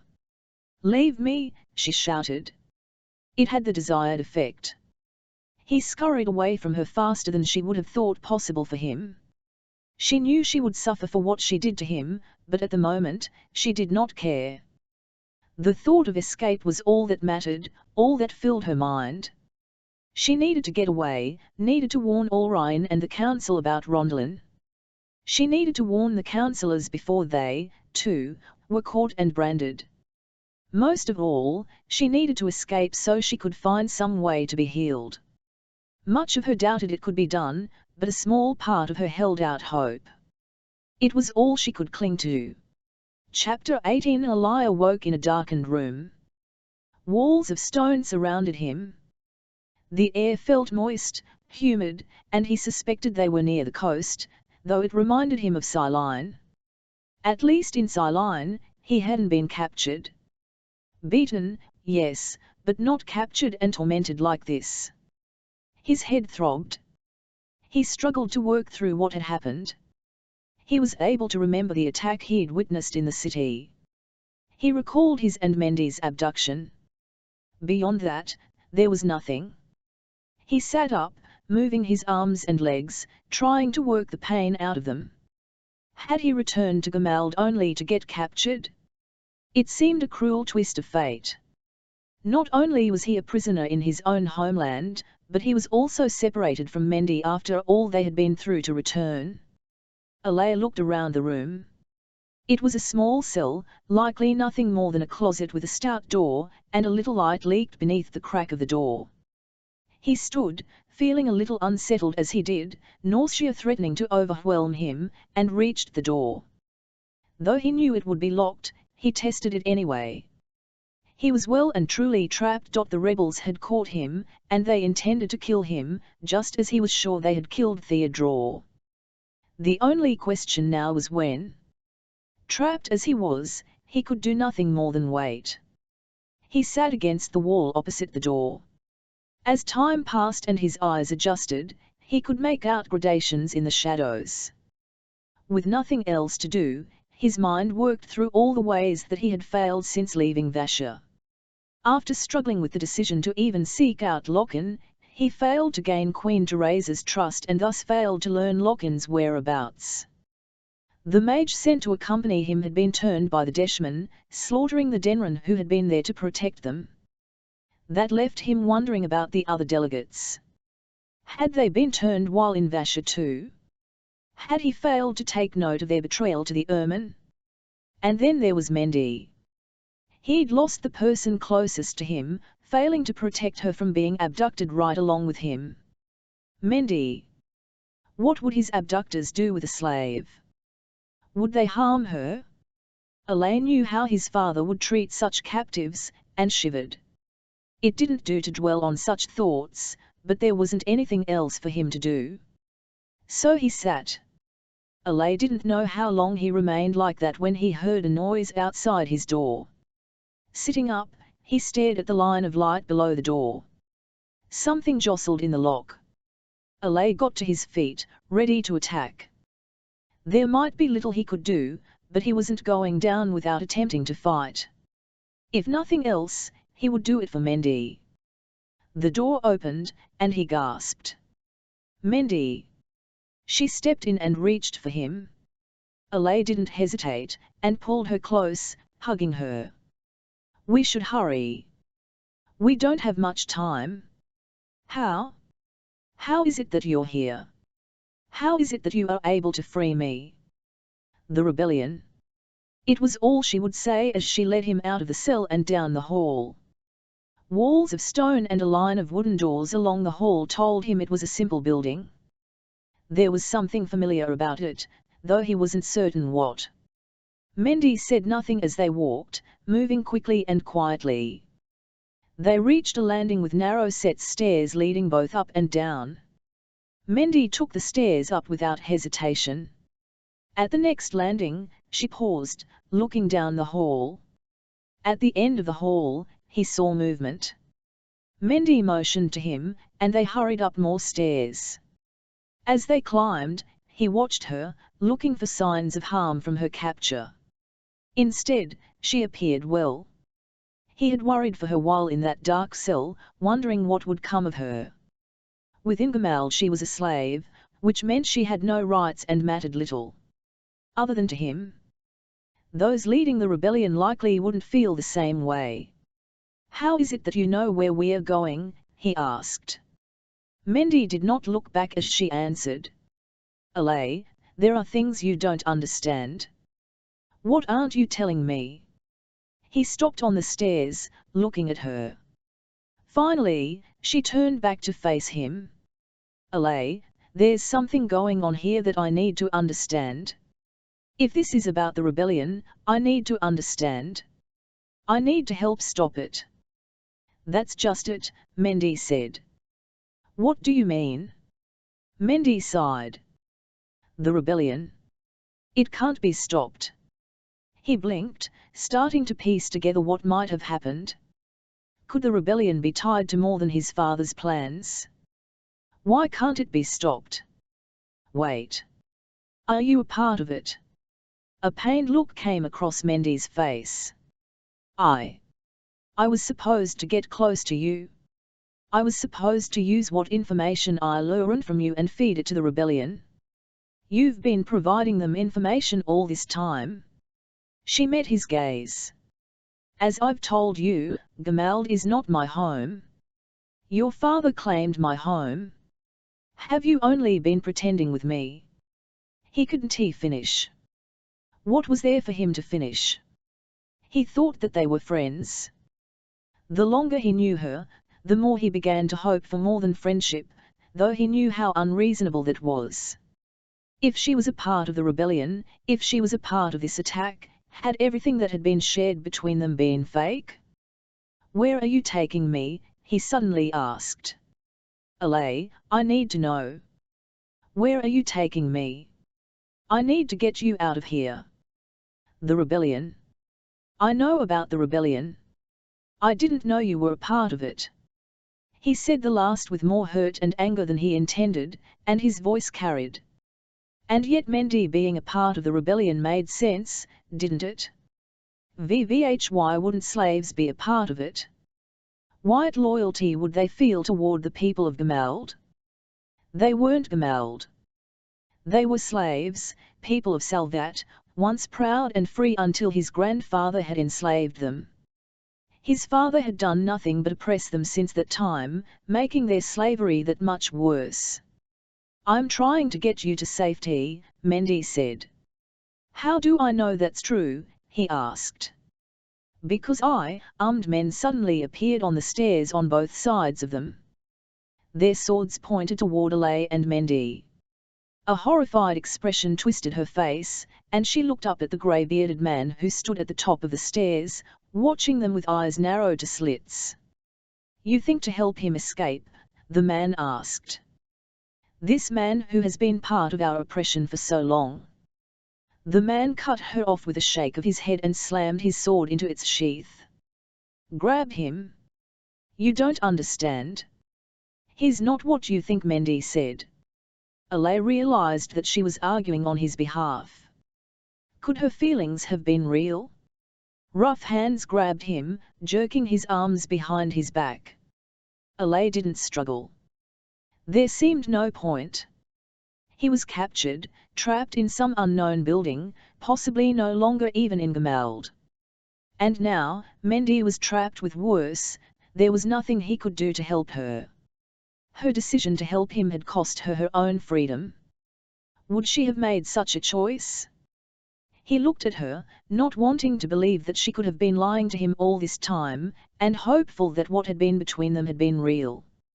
As he was dragged away, dragged once more to the cell, he couldn't take his eyes off her.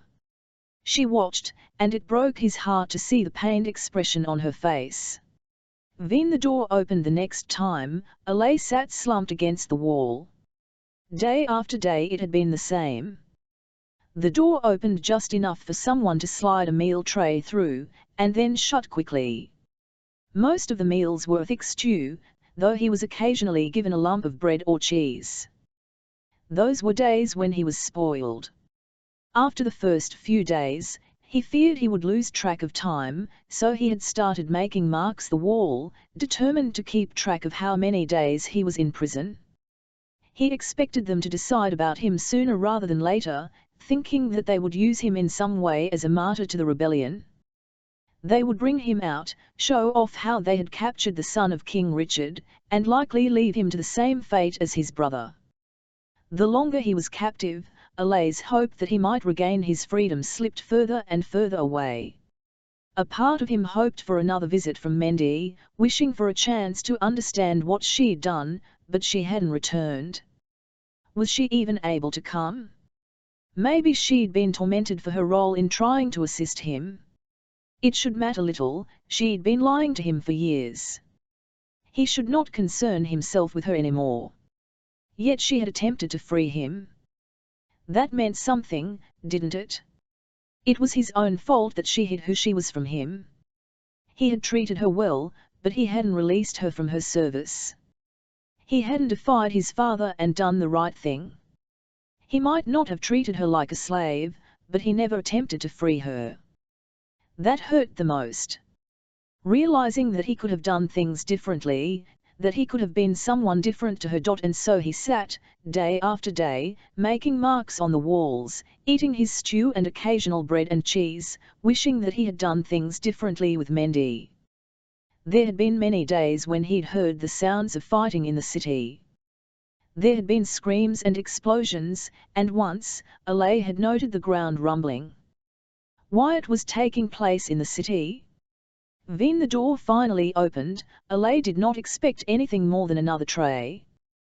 He had grown tired of the same meal, tired of the lack of light, tired of the hard, damp ground, but didn't expect anything else.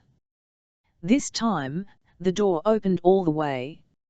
Even when they came to reclaim his meal tray and chamber pot, they opened the door just enough to retrieve them, but never any wider than that. This time, a man stood framed in the doorway.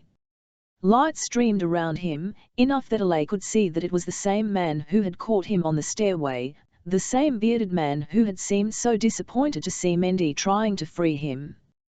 There was something familiar about him, but Alay couldn't place it. Stand. What does it matter if I stand? What does it matter if I stand? He considered resisting, but what would that bring? Would they harm Mendy if he did? More than anything, that prompted him. As he stood, he realized how weak he had become from his time in the cell. How long had it been? Days? No. It was more than days. This had been at least a week, probably more. If he'd had a chance to check the markings on the wall, he might have been able to tell. As it was, he wasn't certain. Come. The man started out of the door, not waiting for Alay to follow. The door remained open, and Alay considered sinking back to the ground, letting himself wallow in the darkness, but he suspected they would just come for him once more. Not knowing what else to do, he made his way down the hall. There were no others here, only the man now standing at the far end of the hall, his sword sheathed at his side, waiting, watching Alay. He held a steely gaze on his prisoner, maybe waiting to see if Alay would attempt to run. It was something that he considered but dismissed. There was no place he could go. They'd already proven they could recapture him, and that was when Mendy had been there to help. Without her, there was nothing he could do. Alay made his way down the hall until he reached the man. "What is it you want from me?" he asked. "Come with me. We'll talk as we go." The change in the man's tone was not lost on Alay. He frowned, noting that the man nursed a massive gash on the side of his face, and walked with a slight limp. They reached a wide stair that led downward. The man took the stairs 2 at a time, his long gait making it look easy. Alay followed, taking the stairs more carefully. In his weakened state from the days spent confined, he worried more about tripping and falling than about keeping pace with the large man. As Alay approached the next landing where the man waited, he asked, "Did you kill my brother?" For a moment, Alay saw an uncertain expression cross the man's face. Then it passed. Without answering, he continued down the stairs. When he reached a wide door, he again waited for Alay. "You're only being given this opportunity because of my daughter," the man said, stepping through the door and into bright sunlight. Alay realized why the man had disappointment on his face when he'd seen Mendy with him. "Your daughter? Mendy is your daughter?" he asked, chasing after him. "Your father thought it would be amusing to have my family serve his." Alay's breath caught. He understood why he had recognized the man. He had been a servant in his father's household. He was one of the men who had been forced to work in the palace. "Did you kill Theodore?" he asked again. "We had nothing to do with your brother's death, but we used it as an opportunity to take power from those who mistakenly think to honor the gods through violence." Alay licked his dry lips. "The Deshman?" The man nodded. "My daughter tells me you have some experience with them." Alay nodded slowly. Things were coming together, but not as quickly as he needed. He didn't understand what was happening, or why he was suddenly freed. What did they intend for him? They crossed a courtyard, and Alay glanced back, noting that they had been in a well-built manor house. There were dozens like it along the coast of Gamald, often owned by rich merchants. With the ships coming in and out of Lake Elias and Comden, even some from Voraga, merchants in Gamald did well. His father had been lenient with taxes. He recalled a conversation with him when Richard had made it clear how the merchants were the lifeblood of Gamald. That had been a time long ago, a time before Richard had grown a strange fascination with Thelan. It had been a time when Alay had actually learned from his father. "Where are we?" Alay asked. Over the din of voices in the courtyard, that of men and women working, he heard the soft crashing of waves. He'd guessed right, he was still in Gamald.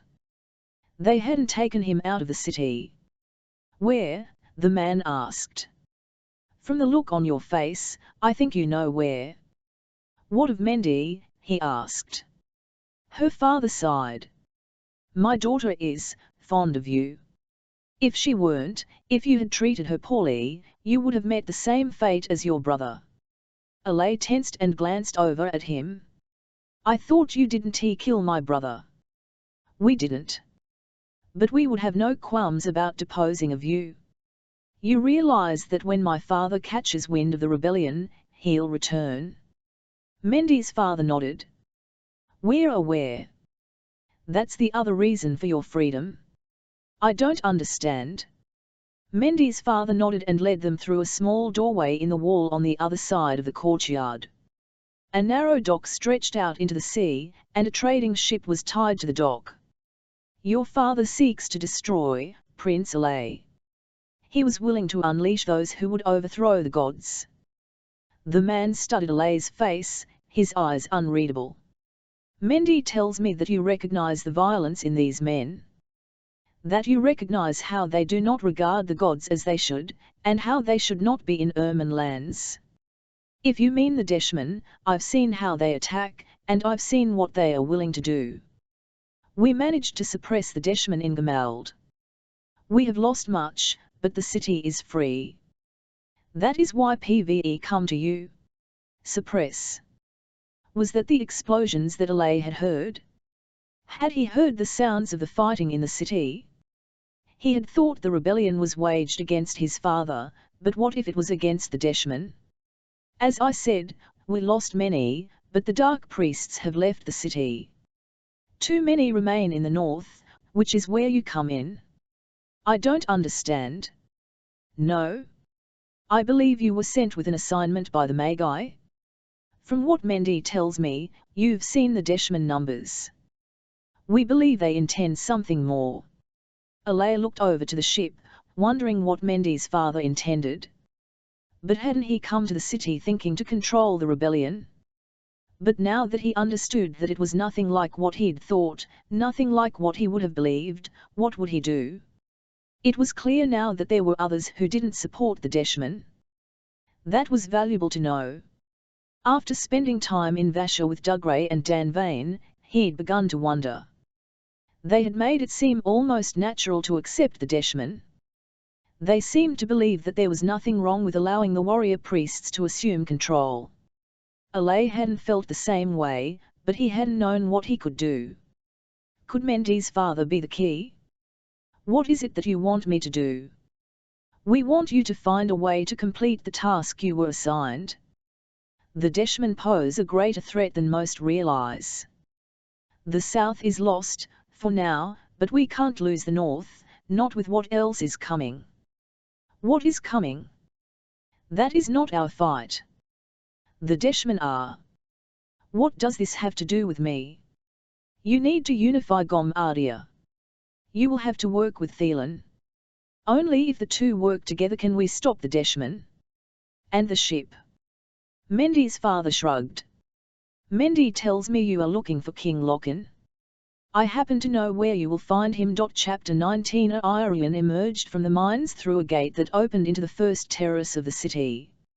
Endrik motioned to one of his 2 Denren soldiers guarding the gate, and he ran off. The air had a smoky, almost a gritty quality to it, and thick clouds obscured part of the city, as they occasionally did. Usually, this level was spared, clouds shrouding the upper levels of the city, primarily shrouding the 3rd terrace and the palace of the Magi. "Something's not right," Endrik said. "I sense it as well," Novan agreed. They hurried into the city, leaving the single Denren guard to stand watch in front of the entrance to the mines. Had Orion not known it was there, he doubted he would have been able to find it again. It was well hidden, away from the city centre, behind boulders at the base of the wall below the 2nd terrace. Still, there were scratches to the rock, some that appeared fresh, that made him wonder whether there had been a battle here recently. Could the Deshman have found this place? Orion hurried after them onto the street that ran through most of this level of the city. He stopped suddenly, now understanding the source of the odour in the air. Vasher burned. "What happened?" Orion asked. "The Deshman have attacked." Endrik unsheathed his sword, and a determined expression came to his face, one that was both frightening and reassuring. As they hurried through the streets, they found Denren working with people of the city, attempting to put out fires, but getting water was difficult in the city. Most was collected in reservoirs, coming from the rain and snow melt, but there was no steady supply, no stream for them to utilize. The fires would soon claim the entire city. At the first burning building, a tavern, Orion realized. He stopped. Drawing upon his Magi ability, he opened his mind, stretching it, filling the void that was there. Energies swirled around him, but also around Endrik and Novan as he had seen previously. Once again, he ignored that energy. Around the city, there were others with hints of it, but not with the same intensity. He turned his attention to the tavern. Stretching out with his Mainellen, he reached for the energy of the fire. There were several ways to approach fire. One was to simply excite the energy in the air, surging more into it, so that it began to glow. The reverse was also true. He could pull the Mainellen, drawing it back, slowing it. Orion hoped that this was enough to quench the fire. As he focused his energy, the fire began to fade. Shouts of excitement came from the men fighting the fire, and Orion continued, pulling the Mainellen from the flames and to himself. He could only hold so much, and there was a limit to how long he could hold it. Always before, his limit had been very clear to him. Now, since fighting Stephen, that limit had changed. Now he pulled in the entirety of the energy creating the fire. He held it, squeezing it within his mind until the flames faded completely. Once that was done, he released it, the Mainellen seeping back out, moving on to wherever it went. Where it went was something the Magi had never fully determined, though they studied it frequently. Mainellen seemed a constant, unable to be used up. The Magi could draw on it, change it, temporarily hold on to what they borrowed from other sources, but when they released it back, they didn't know where it went. Orion turned to a neighboring building that rose several stories. Windows lined the building, and flames crackled and leapt from them. Likely an inn. How many were trapped inside? How many suffered because of this attack? As before, Orion drew upon the Mainellen, filling his mind, taking the energy out of the fire, shifting it so that the building no longer burned. He couldn't change the effect of the fire, could not change what happened to it, but healing, restoration, could come later. With this fire out, he turned to the next. Novan grabbed him by the shoulders. "You can't think to put out all of these fires by yourself, Orion." Orion met his eyes, noting that a pair of Denren had joined Endrik while he had been putting out the fires. How many more could he call to him? Someone has to help these people. If I don't do this, the entire city burns. Endrik grunted. "We are not going to lose Vasher under my watch." Orion met his gaze and nodded to the low clouds that hung over the city. Up there, above them, would be the barracks and the palace. Take your men, General. Go save the palace from the Dashmen. That's a fight you can wage. That is not for me. Novan smiled grimly at him. That's a fight you could wage much like your founders once fought.